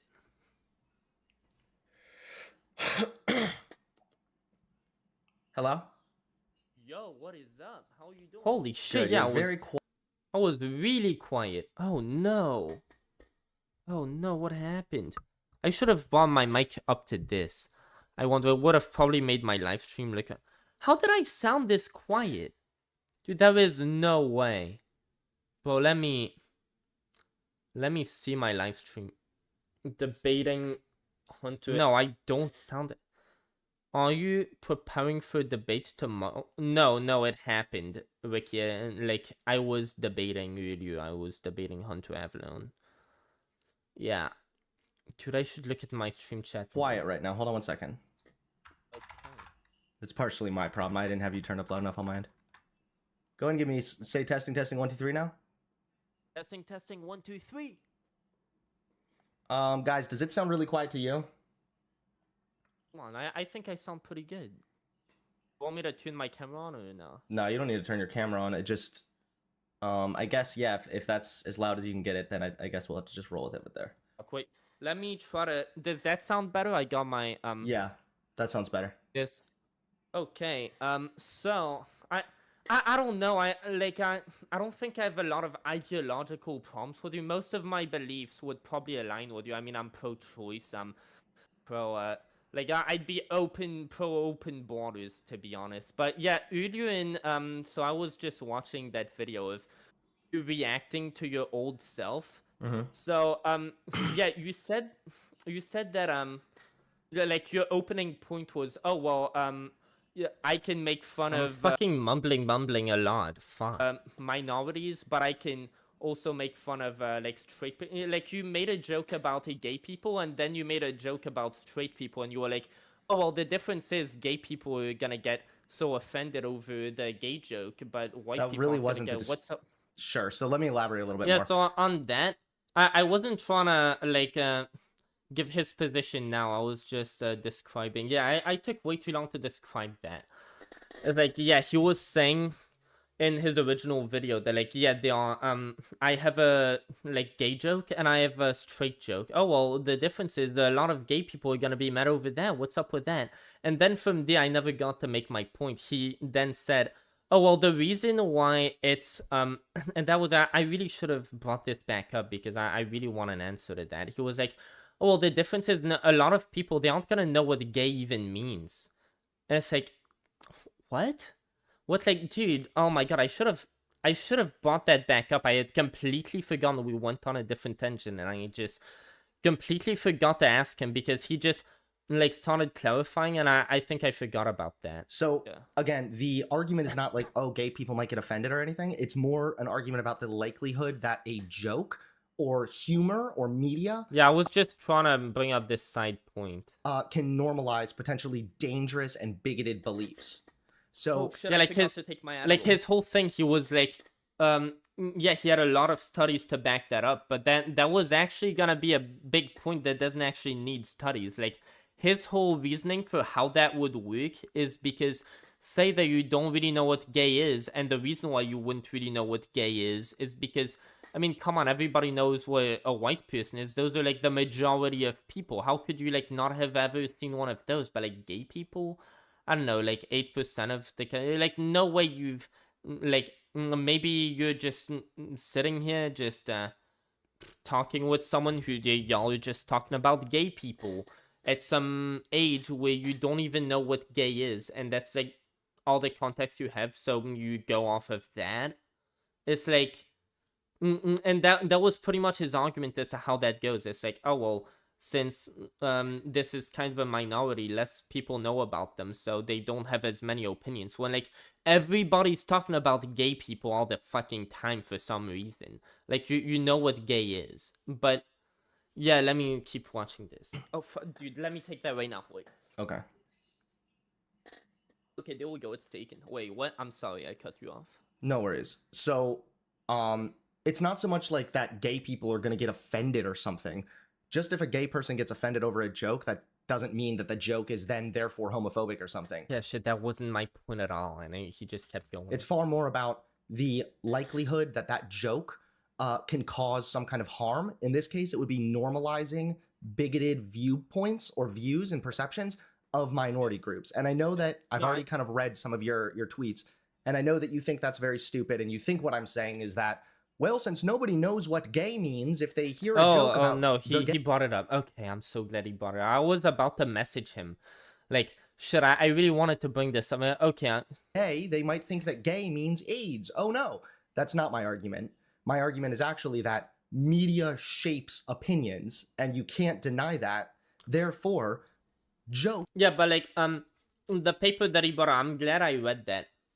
Even though I'm high and drunk fucking balls. His paper on that specific issue on how media shapes, so it was through narratives and misinterpret. It wasn't through jokes. The specific example that they gave in that researcher, it was saying like, oh well, when the media, for example, showcases like a disproportionate amount of criminals being black on their show, they're like, well, like today in the news, this person got arrested. He killed 3 people, mugged 3 people in the street of these big cities. Like when they're constantly making their talking point, the right-wing talking point of crime is up too high, when crime is actually down, by the way, right now.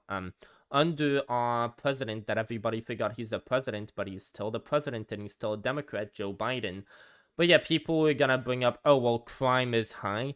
If they disproportionately bring up, when talking about these crimes, just black people, again, that's not a joke. So that's, like, that's unrelated. That's, like, we were talking in the context of a joke, not in the context of, like, of course, if the first exposure that someone somehow has to black people, like, I don't know, they were raised in a, I mean, shit, if, I'd hope all of the, like, by that argument, that would lead us to believe that like the majority of racism would be found in cities that are like nobody's black over there. Good. I hope that if there's a place that's very racist, it's a place with very little black people in it. But I feel very bad for those few black people. I hope they have the money to move out. But like that whole side tangent aside, of course, if your first impression of a certain group, like trans people,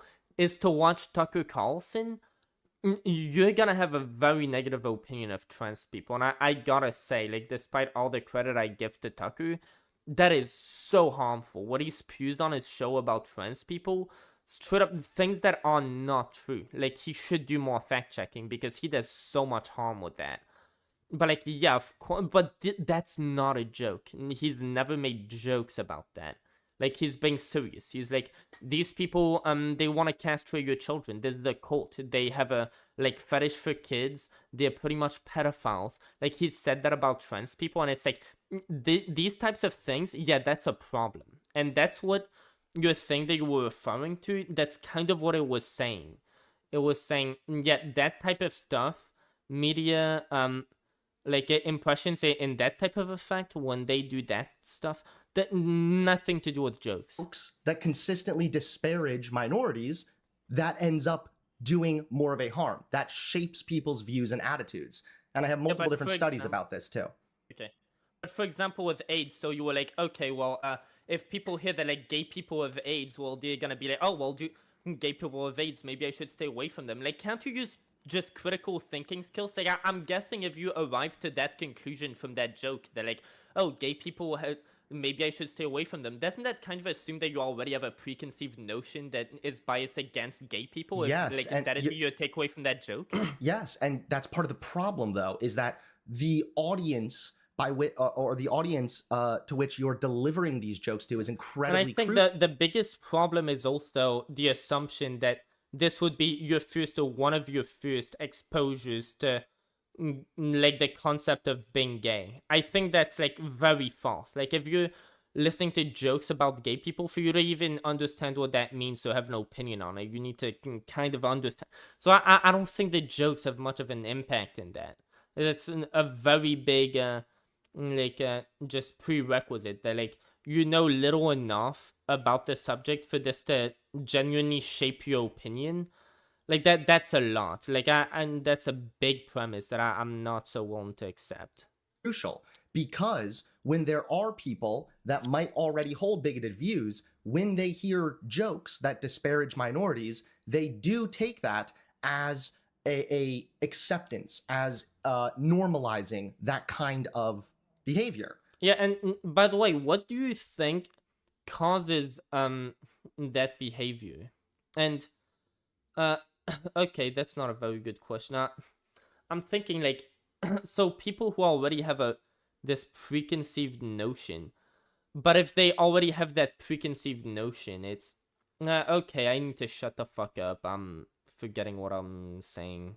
And I have this study here. I'd like to read it really quickly from which one is he gonna look at? I'm gonna reread his notes on that. The APA. The APA, okay. A justification suppression model of the expression of experience of prejudice. Oh my god. They suggested genuine prejudices are not directly expressed, but it was trained by beliefs, values, and norms that suppress them.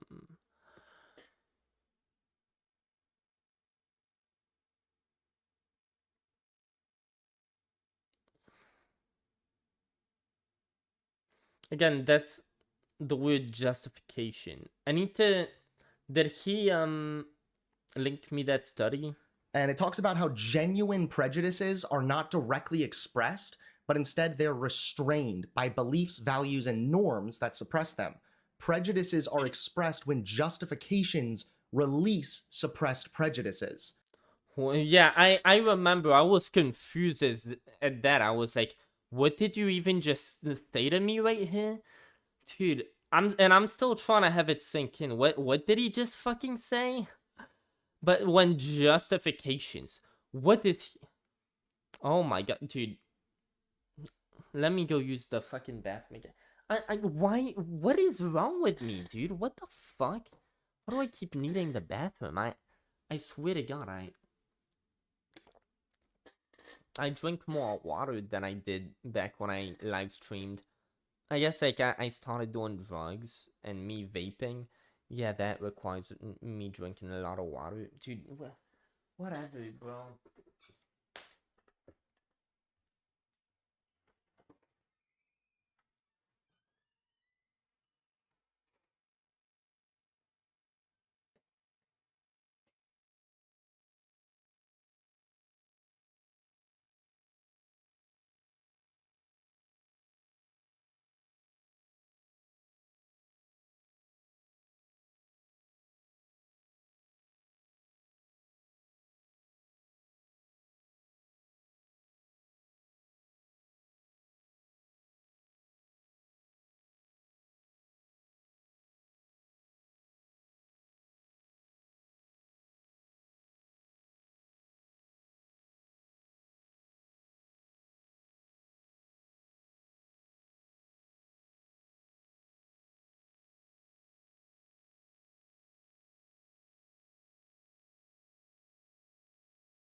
Well, today I won't have studied for my exam fucking at all, and I'm kind of regretting having taken that like last little bit of Ritalin I did, because now I don't feel myself being able to fall asleep. No way, dude. No way, dude. Oh no. And jokes can oftentimes be a justification to release those suppressed prejudices. Yeah, with my brain being so cooked all the time now, like there was no way I was gonna like have like the slightest clue of what he was saying in that sentence. Dude, suppressed prejudice. Dude, I have like ADHD. I have no idea what that means. Could you elaborate on what? Okay, yeah, so there are some people, like what you said, who are already bigoted, right? They already hold bigoted beliefs. Yeah. So when they hear jokes, like my old video... Yeah, but what I meant by that was like people who have a bias towards like, I don't know, they'd be more receptive of that. I don't know, they'd be more open to the idea that, I don't know, this stuff about gay people might be true. Like, I don't know, not people who definitely are like already have some bigoted beliefs. Like, okay, whatever. Dude, it sucks. I'm supposed to be giving my debate analysis right here. I can barely even form a sentence. Yeah, like, oh, you know, the epidemic of gay people and AIDS, right? LOL. When they hear that, they view that as a justification to release some of their prejudiced views that they were previously suppressing. Because the joke provides a hypothetical safe space for that person to feel comfortable enough to kind of reveal their own biases and whatnot. I wonder what types of jokes he thinks that would apply to. Like if, I don't know, if I could ask him to give me an example, could he just come up with a racist joke on the top of his head that would fit that? I mean, again, the thing is, when you make a racist joke, I'm guessing you're talking about someone who's not racist making a racist joke. Do you think those types of jokes want... And okay, but dude, I'm just... Oh my god. I feel like half the time now when I open my mouth, then I fucking regret it. I just can't finish a sentence. What is up with me? But then they just didn't get the joke. And then, like, you'd imagine an environment where it's like, okay, you make jokes, then someone starts saying... Wait, let me just, like, back a little bit. Justification to release some of their prejudiced views that they were previously suppressing.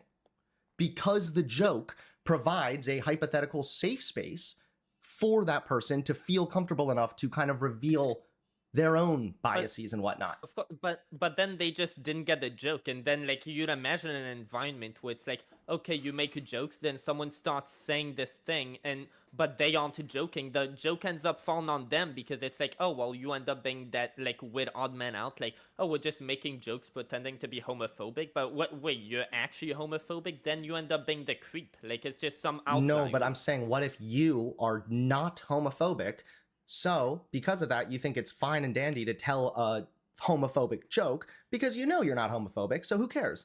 But you're in a group of friends, you don't know what all of those people are thinking. I feel like you'd have the intuition, especially if you say, like, you kind of have an idea what people know about what your opinions are, and based on that, you wouldn't say in a random group of people, you don't know, some of them might even be gay, just make an anti-gay joke that you think could be offensive or could portray gay people in a bad light. You wouldn't make a joke amongst a group of people that, like, some of them could have gay friends, some of them could have gay parents who adopted them.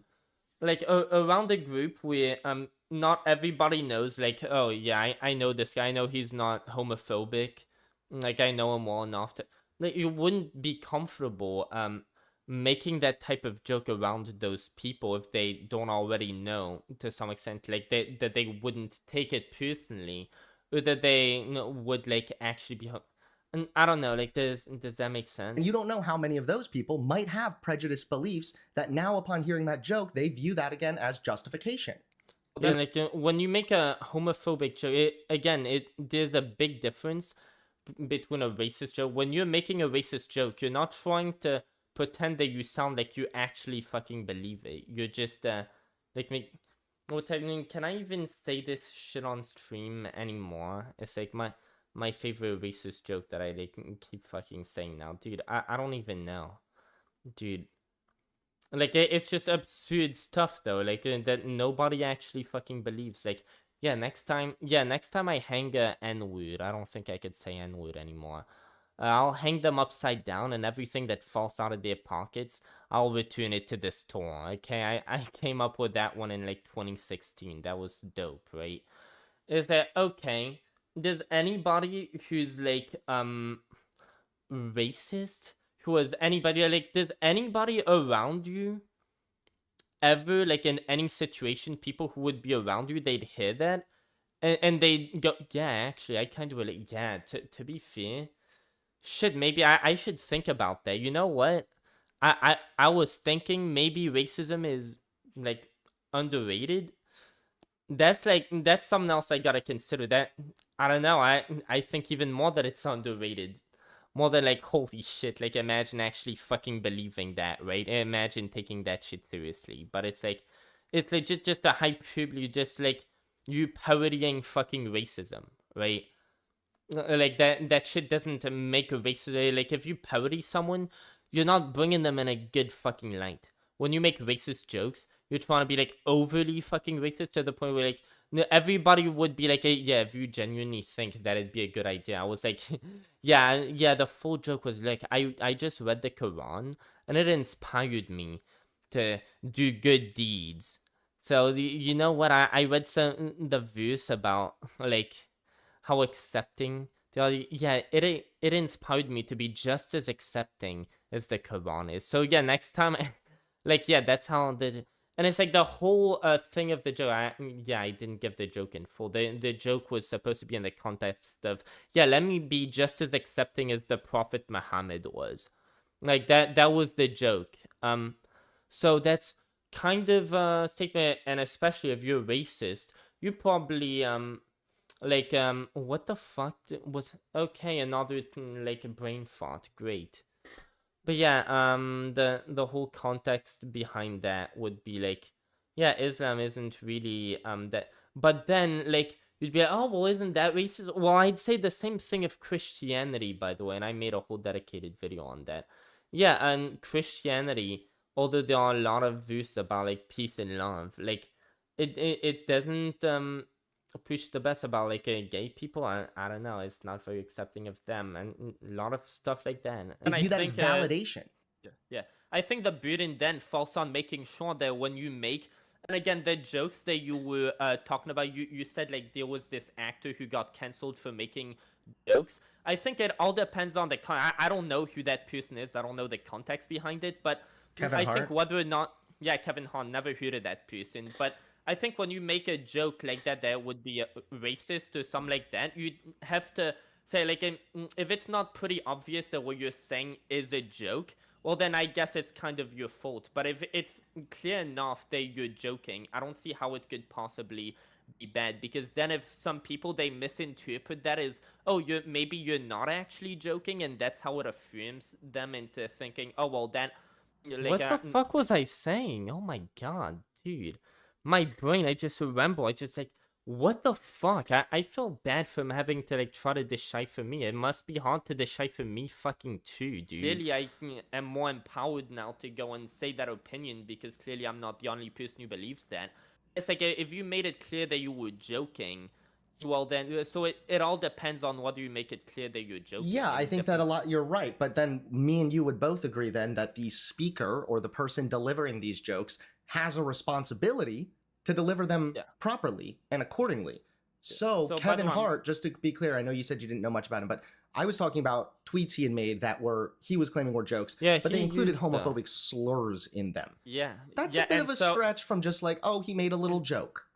And have you never heard of like a racist jokes that involves like I have, but I'm talking about why those kinds of jokes can be incredibly damaging. Here's another really interesting study on how the media helped change public views. I wish I could have had just a joke on the fly that included a racial slur that just really proved my point. That like there could be some that like in no context could you consider somebody racist for having made that joke. But shit, mate, it's like if I had been not fucking retarded, maybe I would have tried to doing like think of something like that. Oh, yeah, who knows? About lesbian and gay people. So if the media can play a positive role in improving people's... By the way, I should have asked that question. Like, do you think that the media's job is to make jokes? Like, that's very different from a joke. Like, the media, you're talking about the media, them perpetrate. Yes, they do a lot of the time perpetrate, like, anti-trans narratives. So much. None of that has anything to do with jokes. And yeah, that, of course, like, if you're listening, you're on TV, like, the biggest, Tucker Carlson was literally the biggest channel on TV. You turn TV on and it's like, oh, so... castrate your children. That is the message, and they have been put. That like, let's look at Tucker Carlson, one of Tucker Carlson's last shows. It literally started with, so castrate your children. That is the message, and they are pushing this message through very like horrible means or whatever, like that. And it's like he went on and on for like at least 3 months before he was fired, if not more. Just saying horrible things about transgender people. This is only 9 likes. Dude, my stream might have half of that. Perception. It can also play a negative role. Therefore, when you have massive media personalities like Kevin Hart making racist jokes to an audience of millions, how many people in that audience? You have to I really should have made that point. Like, he doesn't represent the majority of the media. Most of the media's impact, like, you know where that would come from? It'd be from them spreading information that puts gay people in a bad light. That's like not at all the same thing as a joke. If you put in for example, racism, we went over that. If you're like spreading a lot of shit to disproportionately make black people seem like criminals, like that'd contribute a lot. And that, and like, of course, you're on the news, like that's where people get their information from. They, like, whatever's said on that, they'll take it very seriously. But if it's a joke, the whole implication, like, you don't take it seriously by default because it's a joke. And especially if someone's a comedian, say, again, you can't think that every single thing a comedian is gonna say is a joke. But it's like, I don't know, it really depends on whether those 3 things he said or whatever were jokes. Like, it's just dependent on that. Might take that as validation to release some of their prejudices. So what I'd say to all of that is, I think that in general, you tend to understand, like, there was a point, I don't know, I think racial hatred, there's obviously with the black people, the only discrimination there would be against them, the only way where they would be marginalized is the fact that we had desegregation just like 2 generations ago. So obviously if my grandfather was like Bill Gates or something, I'd be way more likely to live an easy life, as opposed to like if my great-grandparents, or if my grandparents didn't even get to participate in the system, like the meritocracy system we have, they didn't get to do any of that because they were segregated. Like, of course there'd be this problem, but in general, I feel like we've moved away as a society from racism. And I think when, like, the marker that shows you that, oh, well, we're moving on as a society from hating those types of people is when it becomes okay to just make jokes about that. Like, I don't know, when I was in... But hold on, sorry to cut you off, but there's also something to remember, that there are some marginalized groups that are in an awkward position in society where they are moving away from being discriminated against and moving instead to being fully accepted. I would kind of consider that's what's happening with gay people right now. For a long time, it was a sin, disgusting, against God and the Bible and everything. Now it's very much more like accepting of gay people. However, because that marginalized group is still in that sort of transitional period, that's why those... Yeah, and you know what? idubbbz got away. He was calling everything he doesn't like. That's kind of where I get the thing of doing that from. Yeah, he was calling everything he doesn't like gay. Oh, that's pretty gay of you to do that.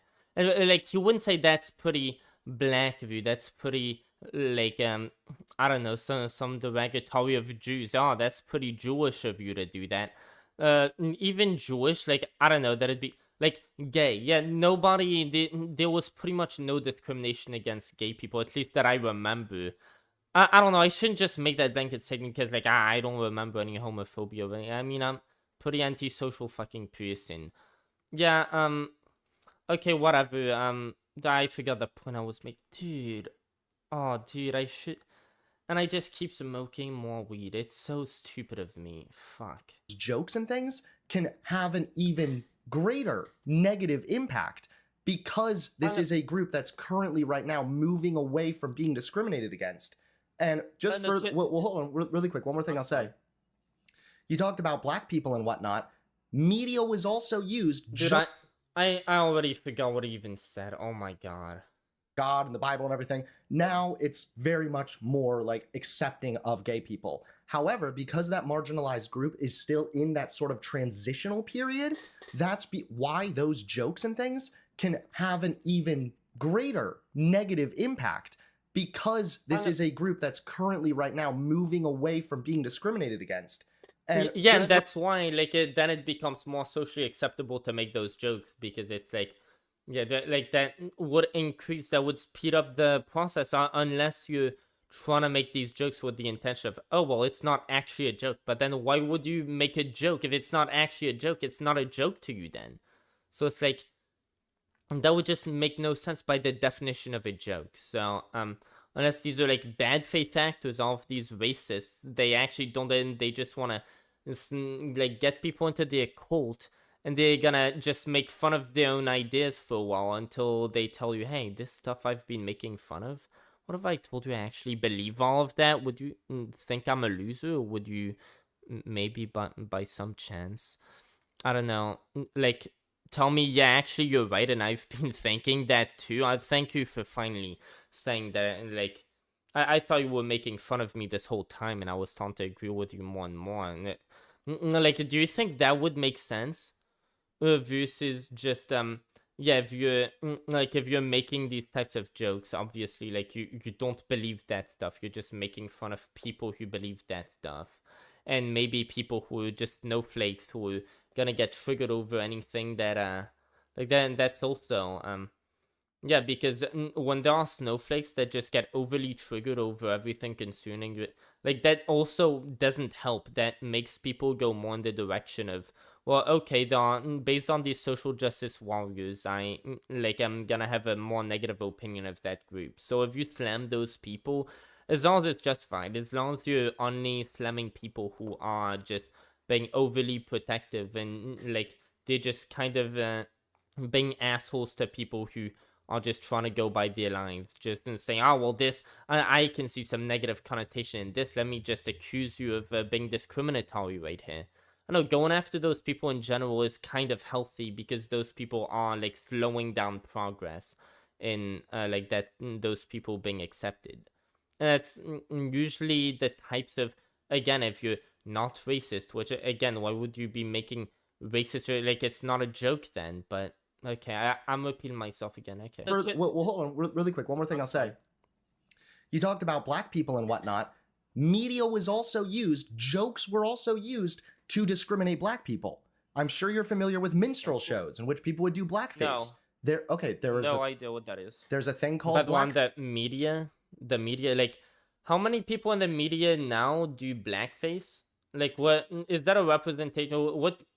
What part of the media are you claiming to represent here? Face, where white Americans used to dress up and put on a blackface to pretend to be black people and depict black people as lazy degenerates and animals, essentially. It was disgusting and it was bigoted, but it was a joke. But that joke was also done away with because we recognized how harmful those kinds of jokes are as well. Well, but again, I think, I wonder if that was my response, but like that's not a joke. When you're doing that, like you're not joking, you're just making fun of somebody and laughing at them. Like that's not a joke. If the joke is, haha, look at me, I'm a black person, all these black people, then like you're not joking. Like when I say a racist joke, that'd be like a joke that like, black people are terrible, right? But you don't actually mean it. If your whole joke is, look at how I'm like one of these degenerates, and the degenerates you're referring to are black people. That's like, I hate how I phrased that. I should have just said what I said earlier, which was, oh my god, let me go back. My brain just keeps freezing. My god. And the degenerates you're referring to are black people. That's like that's. Do you make like racist jokes?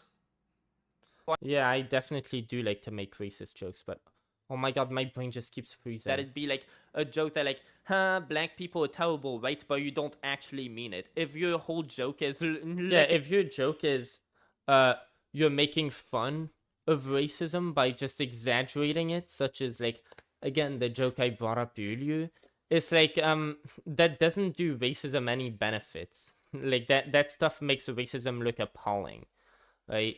Like, that thing I was like, yeah, I'm gonna be just as racist, I mean, just as accepting as the Prophet Muhammad. And like, yeah, let me, just go hang black people on a tree, but upside down, and everything that falls out of the pockets, I'll return it to the store. And then get it, because when black people are dirty and criminals, and let me hang them, is like, like, nobody's gonna vibe with that, or agree with that. That's just gonna make racism look appalling. If you're making jokes that try to then racist arguments do have valid points. They do make valid points. Then you're making an anti-racist joke. If you're parodying that's the whole thing. It's only a joke. It's only a racist joke if the implication is racism is fucking dumb. Look at how I'm like one of these degenerates. So yeah, if it gives the opposite vibe, your joke didn't land. Like your joke wasn't the fucking joke you were trying. So again, if you're good at your job, you would make the joke fucking land. Degenerates, you're referring to a black people. That's like that's. Do you make like racist jokes? I make racist. I mean, I might make racist jokes sometimes. Yeah, I mean, I do that all the time, but I don't make them in the context of like me actually thinking like I don't know. But for example, going back to my previous point, I think if you think a group discrimination against them is starting to die down, I think the best thing you could do is start making just jokes about that group of people, because then that empowers everybody to move away. Like, okay, well, now we're on to making jokes about it. Yeah, okay, well. So do you think jokes, do you find it not to move the point completely, but you like to make racist jokes, which is fine. I mean, that is a good point, by the way. You have to answer that. Like, if you start moving to the point where it's socially accepted to make those jokes, it's like, yeah, that kind of shows society that okay, nobody actually we're what's it called? If there's a black person in the room and we make those racist jokes, we're teasing them. It's kind of like a guy telling a girl, "Hey, you're a guy." When you're 5 years old, they aren't saying that they hate guys or something, or that they're just teasing them or whatever. If you make a racist joke and a black person's in the room, you're making it because you know that it's not gonna offend them. They're just gonna be yeah, maybe, isn't that great that it's a thing of the past? I mean, people used to be like that, and you're just parodying them. That's what a racist joke is, again. I made racist jokes before too, whatever. But I'm seeing here you posted a screenshot of your notes, and why is there a tab up here that literally has the N-word written down?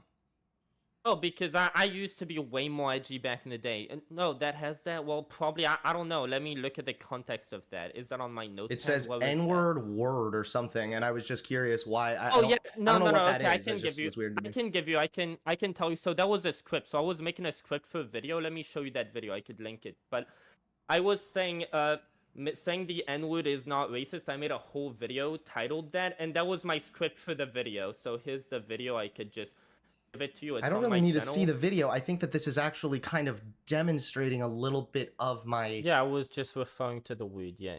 My issue here is you're comfortable with racist jokes. You tell racist jokes. You're now using racist slurs. And again, you're still saying that's not racist. But the context. I was saying, that was a N-word script. That was what I...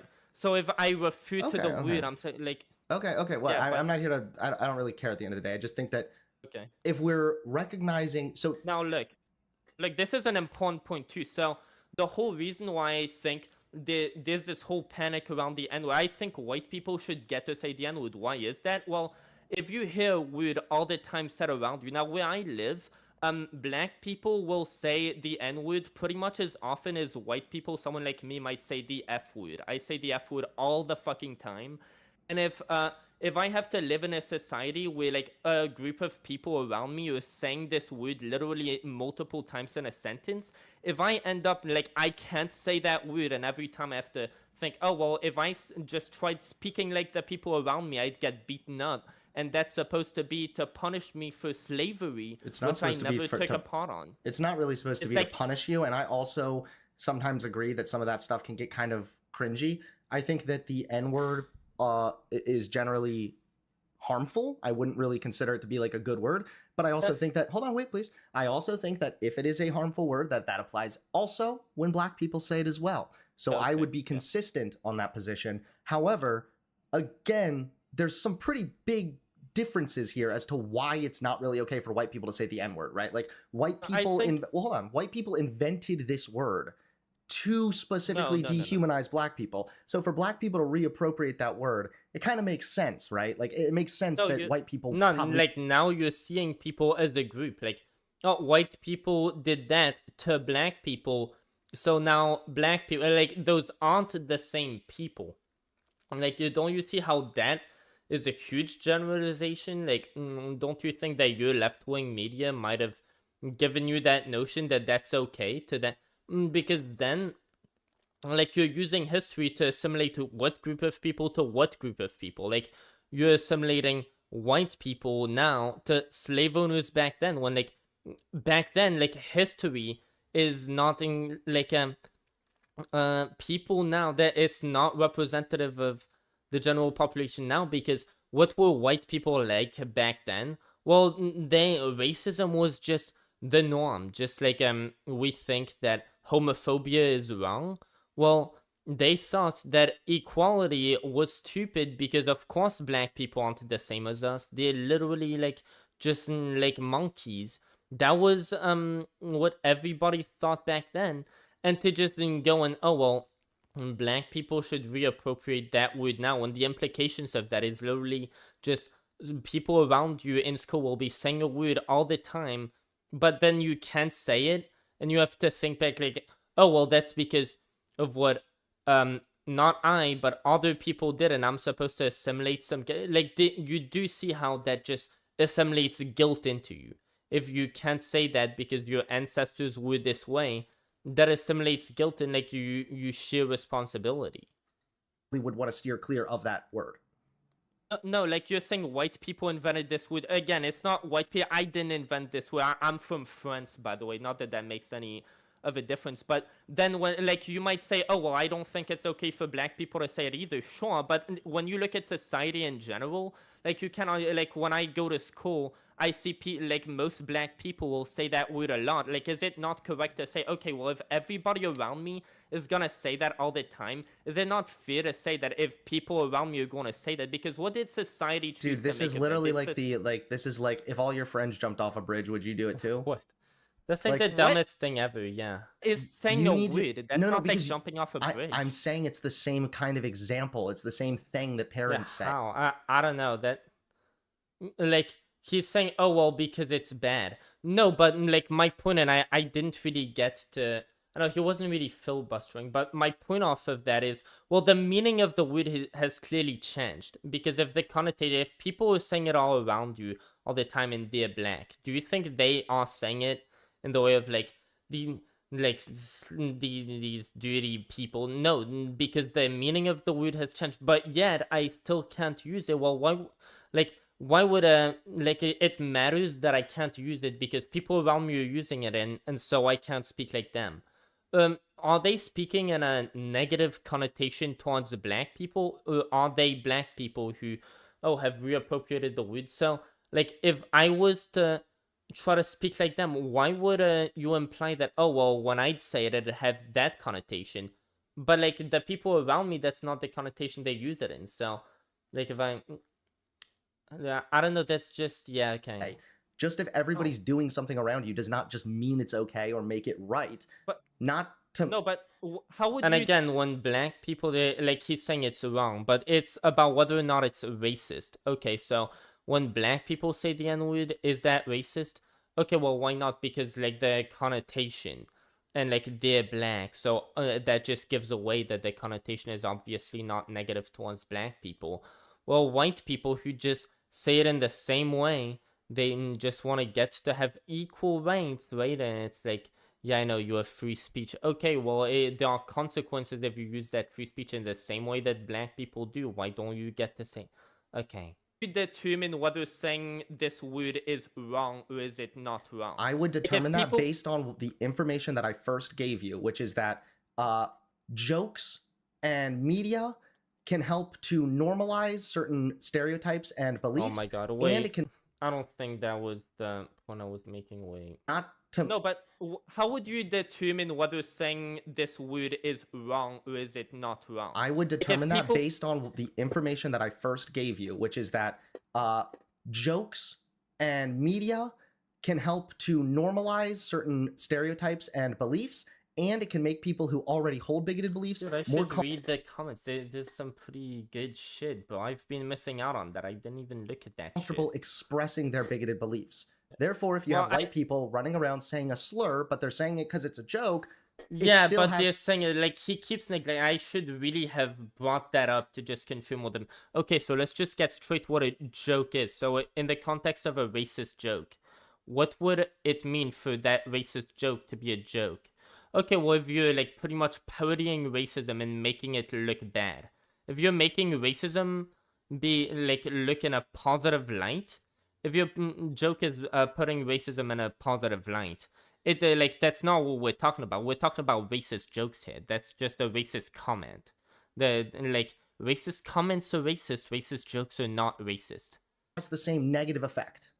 It's not even necessarily because it's a joke. Because like again, why are black people saying the N-word? Are they saying it as a joke? They're saying it because they reappropriated it. White people created that word to insult black people. So for black people to be using that word to... Yeah, and you're assuming, oh, well, because white people back in the day were saying it in that negative connotation. Well, if you're mad because, oh, well, black people can say it now and white people can't say it.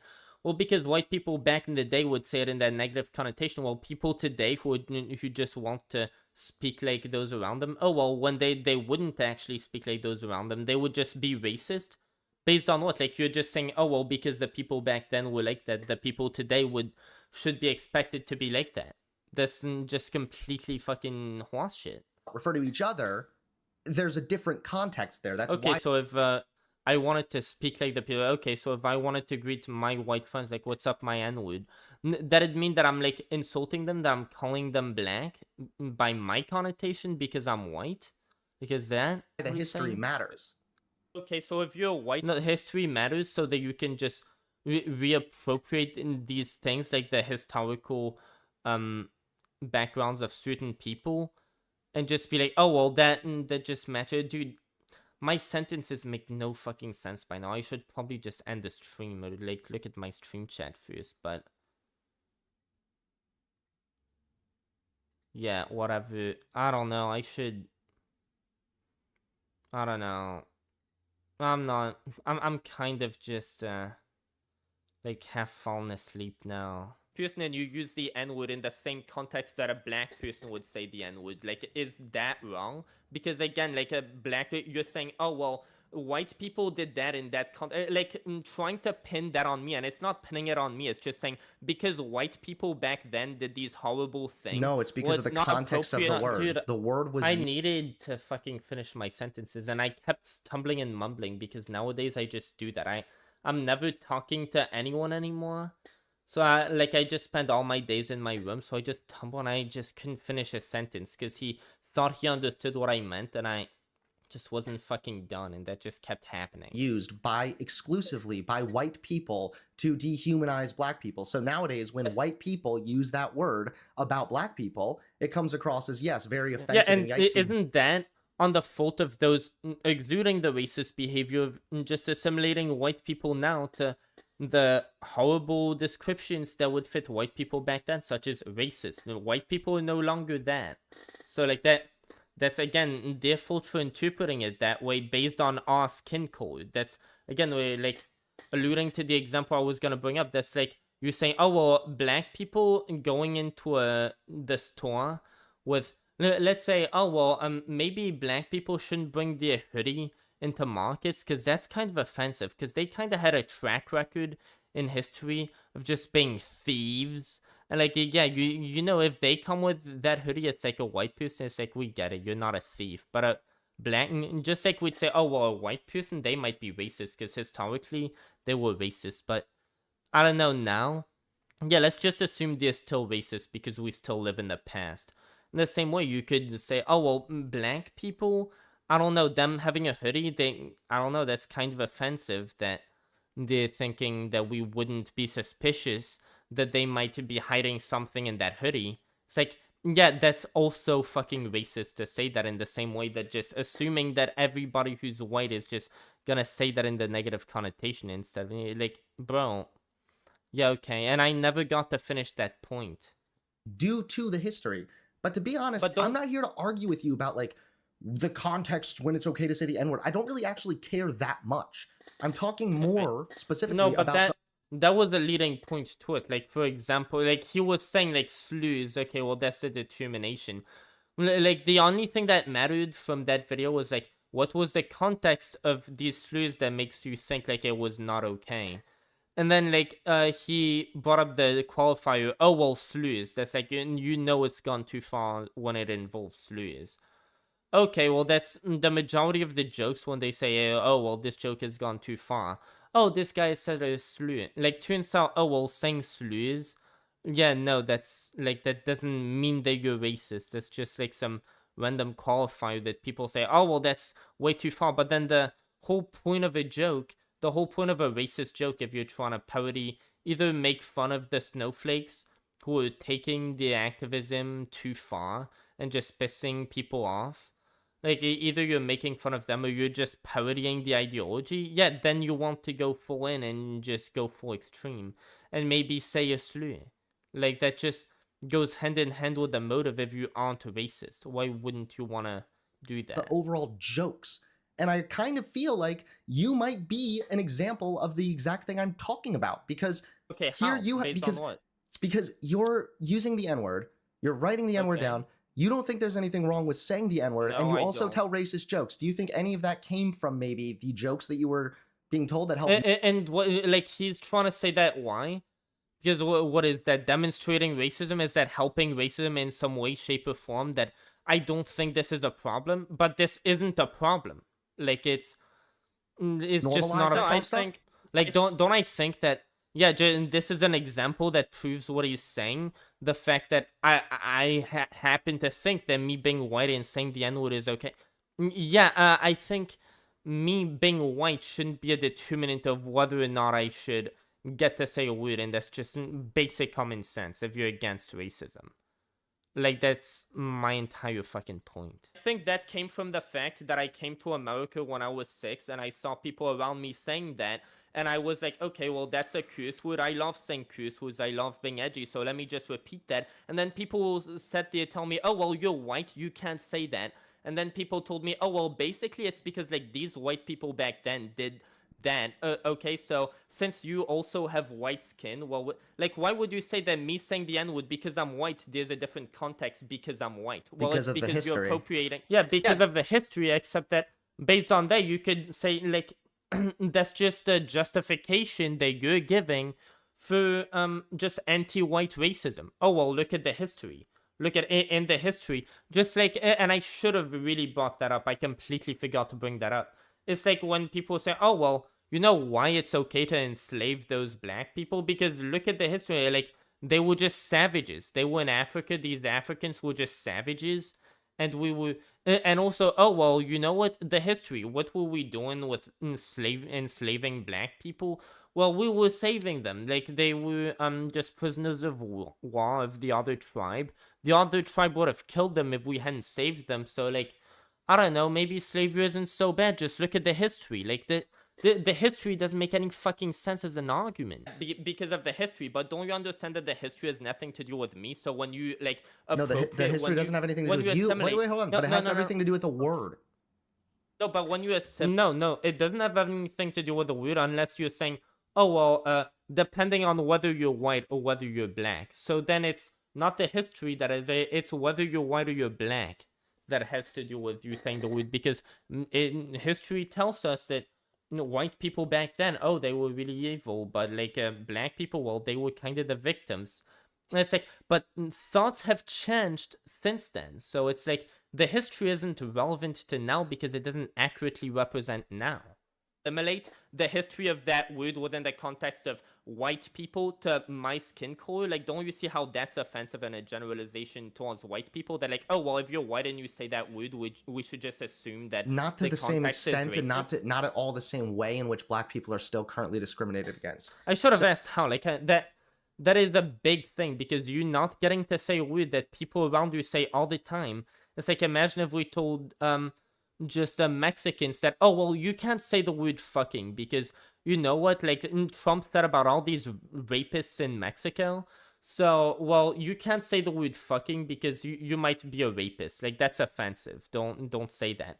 Don't you see how that'd be a big thing? Like, that'd be real fucked up. But then when, like, oh, all black people around you are saying the N-word, but oh, well, you can't say it. Like, that is very offensive to just assimilate slavery. Something that is just seen worldwide is like, that's just the most horrible and unethical thing you could do to someone.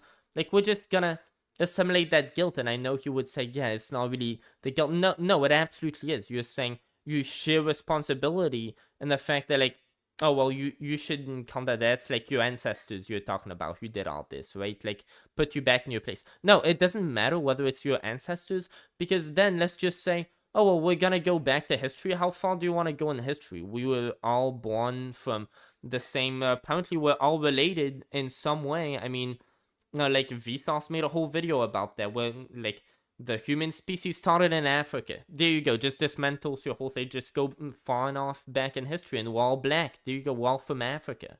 Like, your history thing doesn't make any sense, because of course, like, history distorts how reality looks, because things change. So here you have historical context playing a role in our general determination that, hey, if you're white, it generally doesn't look good if you're running around screaming the N-word or saying the N-word a bunch. That's just generally not socially acceptable because of the history there. Yeah, don't you see how that's messed up? That's like if we're saying, oh, well, black people, they, before things got better, like, imagine in a world where we were able to abolish the effects of racism one day. Or if people started coming up with these things of, oh, well, remember back in the day when there was a disproportionate amount of black people who were criminals versus white people? Oh, well, shit, we should, like, y'all better not make jokes about crime because, like, I don't know, if you make a joke about, like, I don't know, the murder rate being high, you make some edgy joke. Oh, you're not really the one to make that joke. You remember? Like, y'all were criminals back in the day. Wouldn't that be kind of a racist thing to say? Like, I don't know, if, like, 200 years in the future, if we haven't all died of fucking global warming destroying our fucking planet?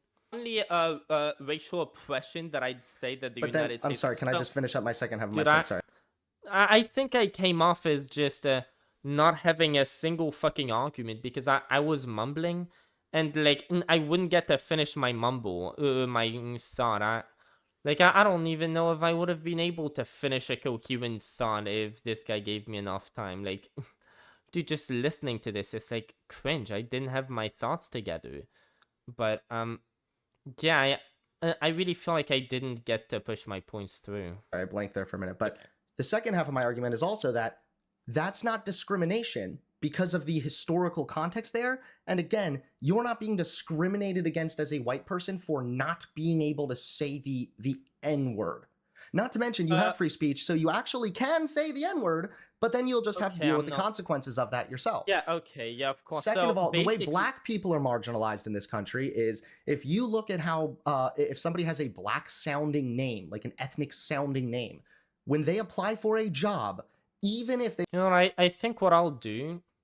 If I find the time, of course, I think I'll try to look back at this whole debate just to re-record this debate after I'm done streaming, and just take timestamps and just try to format these points, and then just like either email him or message him on Discord with like all the points I wanted to go back on, and like he accepted to debate a random person that like he did a lot of his research. Like I bet if I just gave him just some more things, just told him like, oh, here are the things that I don't think I brought up.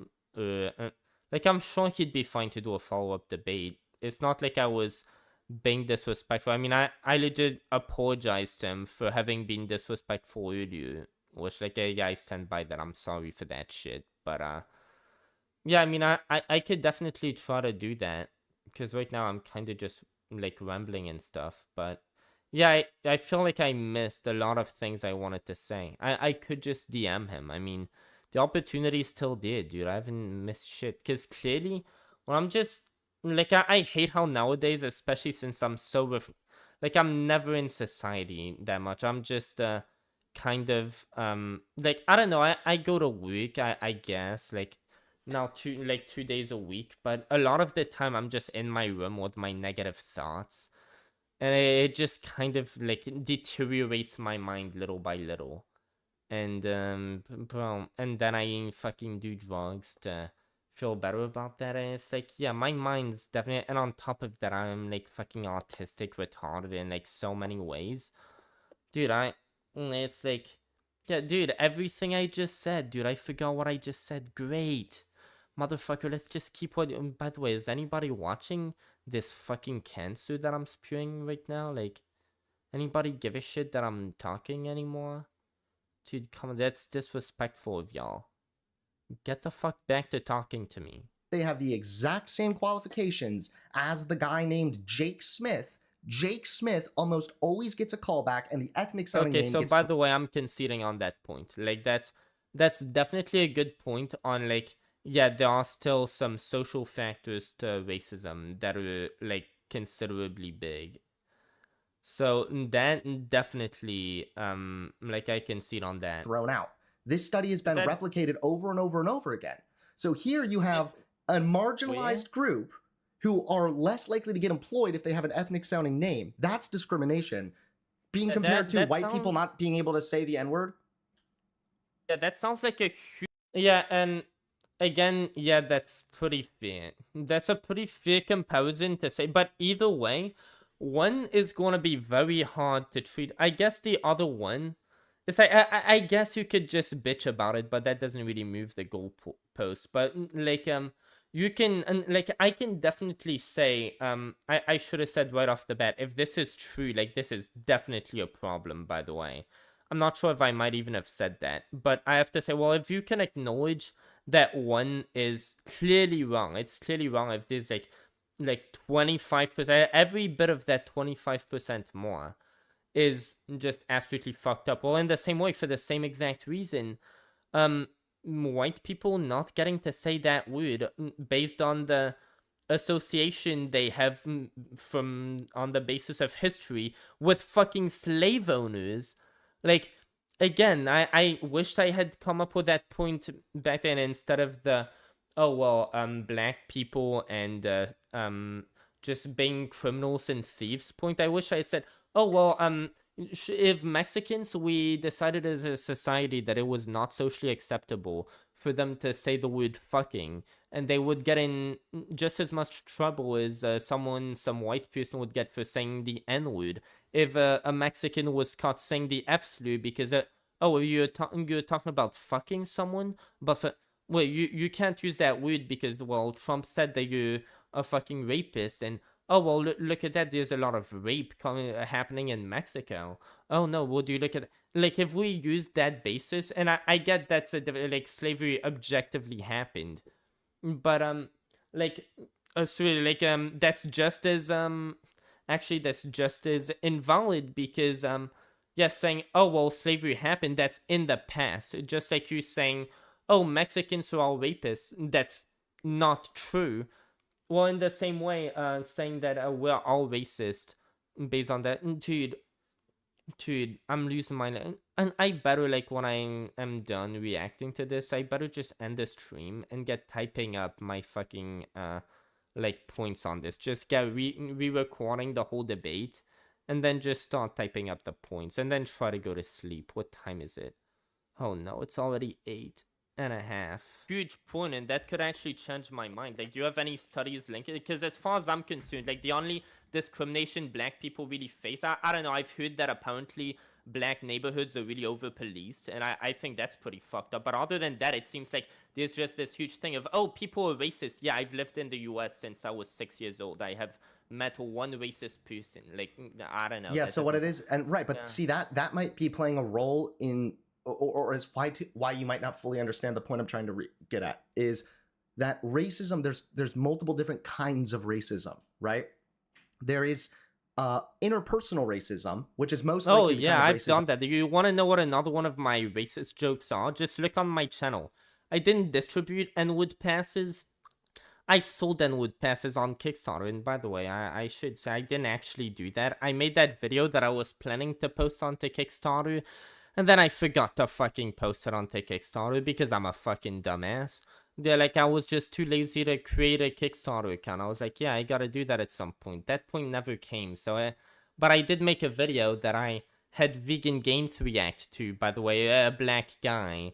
And, he, y'all were in agreements, by the way. I saw Vegan Games had a debate, just in a big chat room with a bunch of people. He and Hunter Avallone pretty much had, I believe, the same take on, like, racism, if I was following. But, like, yeah, he looked at that video of me selling N-word passes on Kickstarter, allegedly, with blackface on. And he was like, yeah, that's pretty funny, LMAO, XD. Like, he thought it was dope, bro. Okay? So, you know what? I think you should have a debate with him over fucking me, okay? I think that's what needs to happen. You're thinking of. That's like the KKK. That's like going up to a black person, calling them the N-word, and that's it, right? Like that would be interpersonal racism. But or like you could also get, if someone's constantly complaining about how, oh, all these blacks committing all this crime. Yeah, that's, I guess that's kind of okay. Dude, I'm speaking for the sake of speaking. So systemic racism and subconscious racism. Subconscious racism is, again, as a result of a lot of the media perceptions that we Americans consume. So people haven't, hold on one second. That's, So again, not a joke. Unconscious bias. So these employers, I don't think that they're evil, racist, white people that are looking at these resumes and they're like, I bet this person's black, forget it. But instead it's a subconscious bias where they hear or they read the ethnic name, and that is sort of subconsciously associated with maybe lower class. Therefore, maybe you're poor, maybe you're not going to be as good equipped for the job, maybe you didn't get as good of school, you get thrown out, all because of these biases. And this study, this kind of study has been replicated 2 or 3 times now.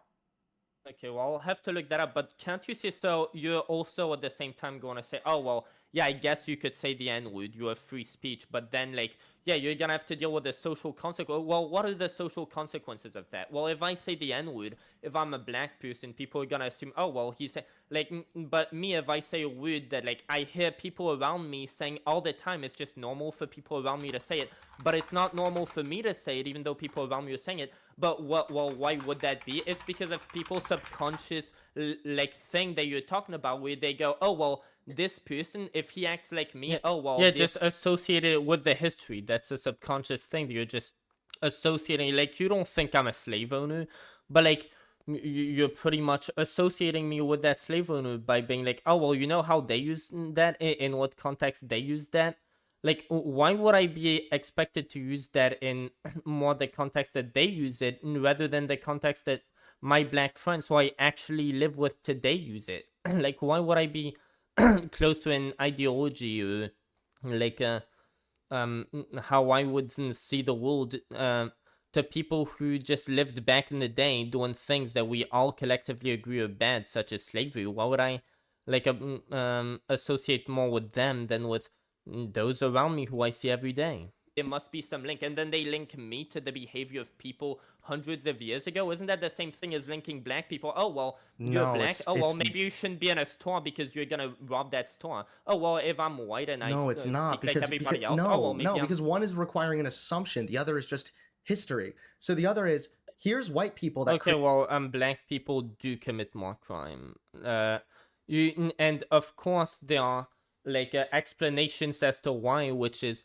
oh well, it's just poor people commit more crime in general, and that can be explained by like just the fact that might makes right. There's like a whole culture around poverty that tends to prone you more towards potentially committing crimes and other things like that, and there's like a whole thing. So there's a lot of context around that.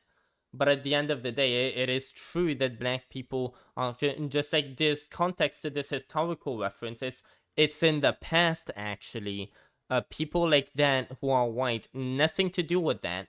They have nothing to do with the slavery stuff. Not any more than the black people around you have anything to do with the history stuff. That's, again, the whole point. Created this word to be racist against black people. Yours is, well, because black people once committed crime, therefore we're going to assume that black people are then going to commit crime again? No, in this example of the white person, we already have the white person, quote unquote, committing racism. Yeah, except that you don't, because it's people in the past. Just like you could say, oh, well, we already have the examples. Look at all the examples. Fox News has all of the examples. They just keep bringing it on of all of these black people. Well, there you go. They showed you the receipts. So now that they showed you the receipts on Fox News of all of these black people committing crime, now is it okay to go, oh, well, black people, they can't be in stores anymore without, like, with their hoodie on, because what if they're criminals? Like, you can't do that. You all saw the videos. Like, you know that's not appropriate within the context of history, or here within the context of all these videos that are being put on Fox News. You know it's not appropriate for you to go in the store with a hoodie on. Like, they don't know what you'll be hiding in. Like, you know, they watch TV. Come on, that's disrespectful towards the store owners that you'd come in with a hoodie on. Yeah, that's a perfectly fair comparison. Racism by using the N-word. Wait, how is that committing racism, just saying the N-word? Like, again, I'm saying hypothetically. I'm not saying that it's innately necessary. Yeah, I think I kind of lost the thread of that conversation. Like, I was trying to think of what I had in mind because I hadn't finished my point. And then, like, he was speaking, and I kind of still had my last point in mind that I was trying to, like, remember, so I wouldn't let... And then he just say something, and I try to... Like, I just had that mix, so I wasn't sure what to... Yeah, okay. Committing racism. That sucks, dude. I don't know, I haven't been doing debates a lot these days, and I've been doing drugs a lot these days. That kind of sucks, dude. What a great opportunity. I wished I had been more alert. Okay, obviously, if they're reading Tom Sawyer, it's not racism, okay? Yeah, dude, and then like, again, that's not what I said, and he's gonna go on to that, and I'm gonna respond to that, and great. But I'm kind of lost, honestly. Fuck. All I'm getting at is that I'm not saying because of subconscious bias, that's why you can't say the N-word or something. I'm saying that because of this... Yeah, I really got, like, almost no points in. Subconscious bias, that is why these kinds of jokes can be dangerous. People have subconscious biases sometimes without even realizing it. So when you hear a bunch of racist jokes that make it sound like, yeah, black people are poor. Or black people in the chat are just all say, how is it racist to be racist? Like, they just... Okay, I can't concentrate on what people are saying in the chat. That's definitely... Can be dangerous. People have subconscious biases sometimes without even realizing it. So when you hear a bunch of racist jokes that make it sound like, yeah, black people are poor, or black people are lazy or whatever, then that can reaffirm subconscious biases you hold, and those biases will influence your behavior. Well, to be fair, my takeaway from all of this, like, I kind of came in here thinking, like, yeah, black people, the only discrimination they face, there's no real social discrimination. It's just like, yeah, the fact that, like, if your grandparents were poorer, that sets you off to be poor. But if that's a real thing, that, like, there's stats showing, I'm really curious because I've never read Here's about one, that. okay? I'll send you this. I'll send you this one. There are a lot, and I mean a lot, of pieces of evidence to strongly suggest systemic racism and bias. Another one I would suggest you look up is black people are disproportionately given the death sentence, even when you compare them to white people who committed the same crimes. I'd be curious about the context. That sounds like pretty damning evidence, yeah. Fuck, I definitely have to look over that, but I guess since I'm here, do you want to debate the death penalty as well? I'm in favor of the death penalty. No, I don't really care to debate that much. I'm kind of back and forth on the death penalty, to be honest, because, like, there's the side of me that recognizes it's expensive, and there's the sort of philosophical contradiction of, like, if somebody murders, is it really right to murder them or kill them? I get, but, like, But see, I say that, but then on the flip side, right? I sometimes hear these stories about like child rapists or something, and I'm like, I don't give a fuck. I want that person fucking zapped, you know? No, So, I genuinely think my position on that would be like, even if you were drunk driving and you hit somebody by accident and killed them, I think you should still get the death penalty. Not because you deserve it, but because I think the victims of that person you killed, like the loved ones of that victim you killed, I think they deserve to know that you're dead more than... Yeah, they deserve closure. I couldn't even remember the word closure. Just, Jesus Christ, what a mess this whole debate was. That you deserve to get a second chance even if you didn't. And so that'd be pretty much my position. I think that revenge is a human right, and I don't think that should be denied from you. So I think... I'll probably disagree with you on that, because I would have to say that the punishment would need to fit the crime. And if it were an accidental thing, I don't think an intentional... Yeah, and I would say that, like... when there's a conflict of interest, it's really about guaranteeing the human rights of the victims involved. And yeah, it's just more important to grant those people their rights than to grant the people who like actually brought the situation upon us, like make sure that the punishment fits the crime. Like that's important too. But like when it's between giving your victims their rights and giving you your rights, yeah.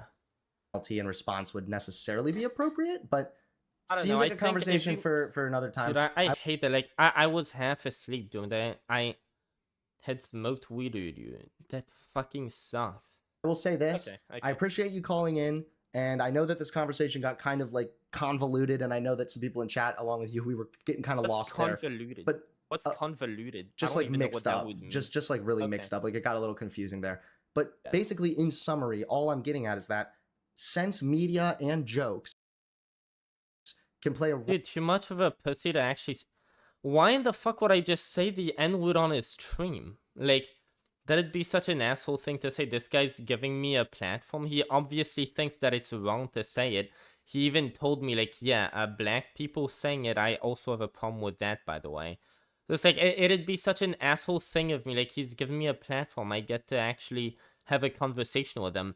And like, you're saying I should say it because I don't think it's wrong. Well, let me tell you something. I think it'd be wrong for me to... I think that'd be an asshole thing of me to just say it. Even referring to it, he even, like, conceded that, yeah, like, I was just referring to it. Okay, like, I guess whatever. Like, you're not racist, sure. Like... I'm not calling you racist for that, but don't you see how it's a problem? Like, yeah, he still sees it as a problem. I don't need to say it. I'm not gonna fucking say it. Role in normalizing behavior and biases. Therefore, when there's racist jokes being told or revenge is what? It's a human right. Jokes that are disparaging against minorities, that has a very high likelihood of... Dude, I hate how I'm so busy with college. Otherwise, I'd put all of my energy into this shit. But I got an exam in 2 days and I haven't studied at all. And now I really wanna like fucking message him back with like just not fucking leave this deal with this horrible mess of a debate. But I'm just like, fuck, I have to study for school. I have to go to bed. They have consequences. And I feel that I've somewhat demonstrated that with the studies that I provided. Yeah, well, I'll definitely look at those studies. And I also wanted to say, like, thanks for having me on. And I definitely want to apologize for, like, calling you a grifter so much. Like, I don't know, I kind of got that. But, like, clearly, if you're having, like, random people on to debate, like, there's no way you're a fucking grifter. So, I'm sorry for telling you that. Like, no, it's okay. Fucking said that. No, it's no worries. I appreciate you being, open-minded enough to look at some of this stuff. And, yeah, dude, I mean, I am sorry. Yeah, I shouldn't have fucking said that. Yeah, have a good rest of your day. Give us an N-word in the way out color. Dude, like, do you just fucking hate Hunter? What the fuck? Of course, well, thank you so much, and I appreciate it. Peace! See you. Okay, did he have any afterthoughts? Well, that turned out to be actually far more productive than I... Really? Dude, a productive conversation with me? Dude, I was fucking on drugs. I had smoked weed. Like, as soon as I heard you were down to debate me, I was already high as fucking balls. But I stopped smoking. I was like, I can't. No, I'm definitely not gonna start drinking or smoking. Definitely not. I'm definitely not gonna start drinking. I'm gonna stop smoking. But I was still kinda high. And on top of that, whenever I try to speak, I just mumble so much. And it gets worse as I keep streaming. Like, I had forgotten about that.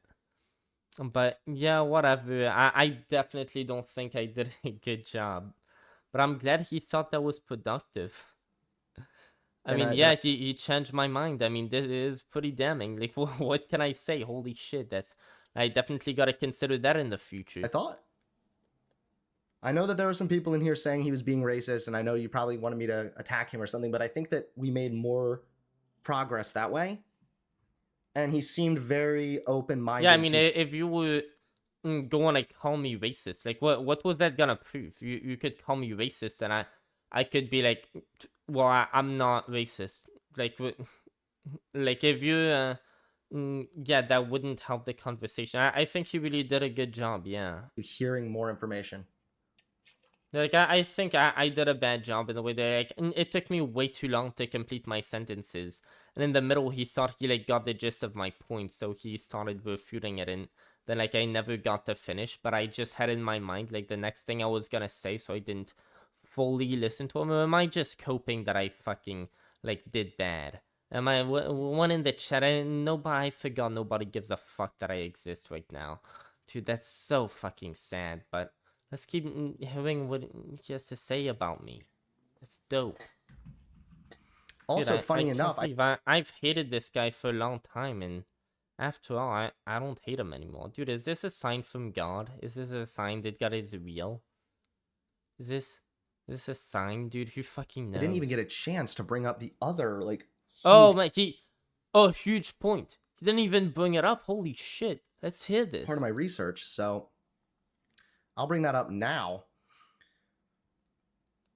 Oh, yeah, the whole thing Even about though, sexism. the caller is gone, I would still like to show you guys some of this information as well, which further bolsters my argument that I was making. Okay, well, I'll definitely give my response to this too. I gave a partial response to it earlier. Like, he's saying sexist. So my response to that was, yeah, when people are making sexist jokes, you're probably gonna be talking about sexist remarks. Like, those aren't jokes, those aren't meant as jokes, but those could easily be, like, especially if there's people around you who, like, you're just making it in an open space. Maybe, like, two people in there, like, kind of know one another and know, like, yeah, we're just being sexist. But then, like, if you make a remark that's sexist around, especially if you're around people who you don't know whether they're, like, just as sexist as you, or if they'd find you creepy, like, you might just make that remark and then laugh about it. And, like, the person, I don't know, the other person who, like, you're open with being sexist about, because maybe you, I don't know, try to pick up women together and do that thing. Like, you're probably gonna make a joke trying to just have one person kind of get that you're not joking. Or maybe you just act that way and then you just laugh because you see you could get away with it. And then that may actually prime you to think that, oh, well, it's socially acceptable. Like, people just find it funny when you're making remarks that are being misinterpreted as jokes. And maybe you're also trying to make it come off as a joke if you're in public and you don't want to, like, risk if you're basically a pussy. But okay, that was sweet. That was, I don't know, it hurt my fucking ears to listen to myself, and I don't know, I am not proud. Sounds like he speaks from ignorance rather than being just an asshole. Dude, I appreciate that. I'm not an asshole, I'm just a fucking dumbass. And you know what, I think that's kind of true, man. I appreciate it. So these are replicated studies from 2001, 2008, yeah, so I went over there. That's my point. Let's hear this shit. And 2017. Basically all finding very similar results, which are sexist humor, specifically jokes that belittle women, is often perceived as harmless, but in reality, sexist humor creates an environment where it becomes socially acceptable to express sexism and perpetuate violence against women. So I would argue that's a completely separate thing. I don't think that would translate onto, like, racism or bigotry against gay people. Presented with a series of sexist jokes, men harboring high levels of hostile sexism reported greater rape proclivity in moderately violent rape scenarios if a woman told the jokes than if a man told them. In 2000, Wait, what was that? But yeah, so like I wouldn't have been surprised by this if you had told me that. Sexism reported greater rape proclivity in moderately violent rape scenarios if a woman is often perceived as harmless, but in reality, sexist humor creates an 2008, and 2017, basically all finding very similar results, which are sexist humor, specifically jokes that belittle women, is often perceived as harmless, but in reality, sexist humor creates an environment where it becomes socially acceptable to express sexism and perpetuate violence against women. When presented with a series of sexist jokes, men harboring high levels of hostile sexism reported greater rape proclivity in moderately violent rape scenarios if a woman told the jokes than if a man told them. In 2001... I'm not sure what that means. A higher rate proclivity?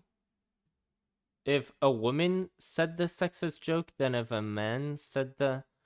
My brain's just fried, dude. I don't even know what to say. There was an experiment done, and it says the results of an experiment supported the hypothesis that 1, for men high in hostile sexism, exposure to sexist humor creates a perceived social norm of tolerance of sexism relative to exposure to non-humorous sexist communication or neutral humor. And 2, due to this relaxed normative standard in the context of sexist humor, men high in hostile sexism anticipated feeling less self-directed negative effect upon imagining that they had behaved in a sexist manner. Wait, so I need to re-listen to that. What? To non-humorous sexist communication or neutral humor. And 2, due to this relaxed normative standard in the context of sexist humor, men high in hostile sexism anticipated feeling less self-directed negative effect upon imagining that they had behaved in a sexist manner. So that means that these people, if they are telling these jokes, and or excuse me, that means that if people are already harboring sexism, upon hearing these jokes, they feel even more relaxed. And if they because like those are usually like you're probably conflating the jokes with just sexist comments. They're probably making sexist remarks and then like laughing about it, but it's probably not jokes to them. That's completely different from a racist joke. Like if I say an average racist joke, it's like you couldn't possibly think like, oh well, yeah, he's saying that joke because he's actually racist. And that would make sense. Like, if that's the case, that's not a racist joke. That's just a horrible fucking racist joke. Like, you're just a dumbass for making that joke. And, like, even a racist would think, yeah, like, were you joking? Was that even a joke? What the fuck was that shit? Imagine that maybe they had sexually harassed somebody in the past. They don't feel as bad about it. Again, showing that jokes normalize behavior. I mean, and then in 2008, that's counterintuitive, but sure, maybe, I don't know. The results of 2 experiments supported the hypothesis that for sexist men, exposure to sexist humor can promote the behavioral release of prejudice against women.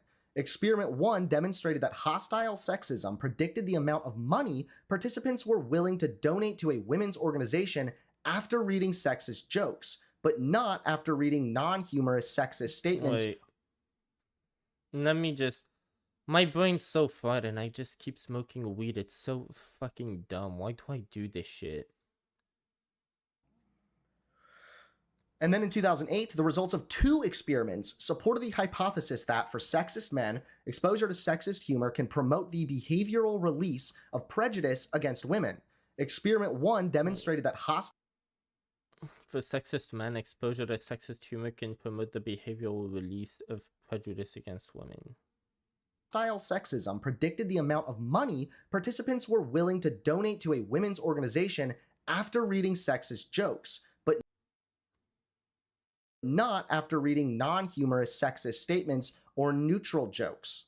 Experiment 2 showed that hostile sexism predicted the amount of money because they feel bad? Participants cut from the budget of a women's organization relative to 4 other student organizations. How did they have enough like study participants who would like who they could track, like are they giving money now because they heard this sexist joke? Like that's an interesting experiment. upon exposure to sexist comedy skits, but not neutral skits. I feel bad because I just don't even get what that means. Like, I don't know, did drugs just make me into a fucking retard? I hope not. I don't fucking know. I feel fucking shitty, dude. So again, 3 different studies, 2001, 2008, 2017, they have been replicated time and time again, demonstrating that when people have big... Yeah, okay, like, I mean, I wouldn't have been surprised by that again. I think those are just comments. And harmful beliefs, humorous jokes act as a form of normalization for these prejudice beliefs, and it makes some men even feel more okay acting violently against women.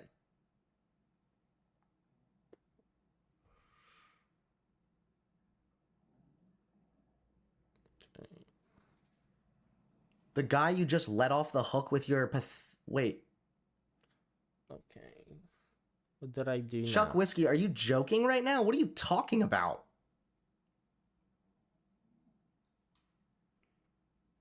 My pathetic attempt at grifting back to the right? That guy's gonna commit more hate crimes because Hunter says it's okay to be racist? Are you... I feel bad for the comments he gets. Hacked, or are you just trying to get debated?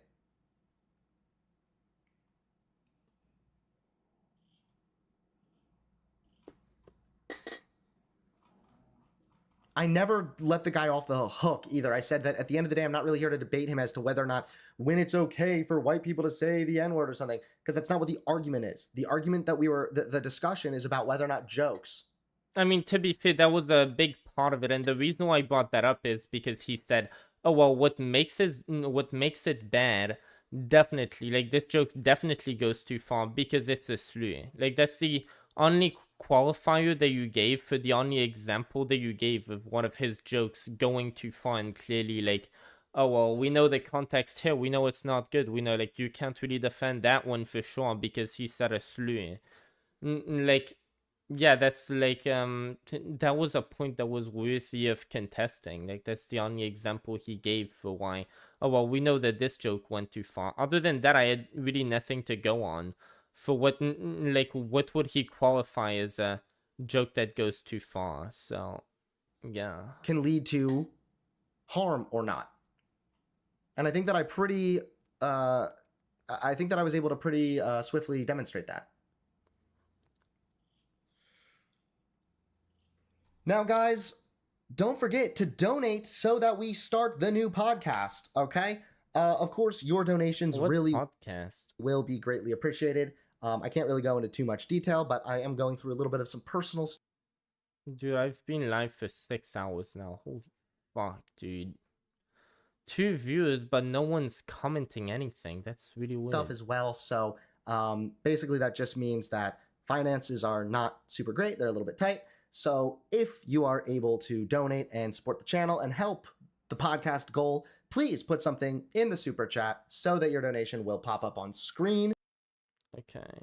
Well, I think that was, I mean, fuck it. At least I debated. I did as good as I could be expected to do when I was like already kind of like at least a little bit messed up still when I debated him. But I mean, whatever, dude, at least, like, he's not fucking mad. He doesn't seem to have a horrible opinion of me. Like, great. I don't fucking know what the takeaway from that is. Like, maybe I should be less dumb, but I'm already trying, dude.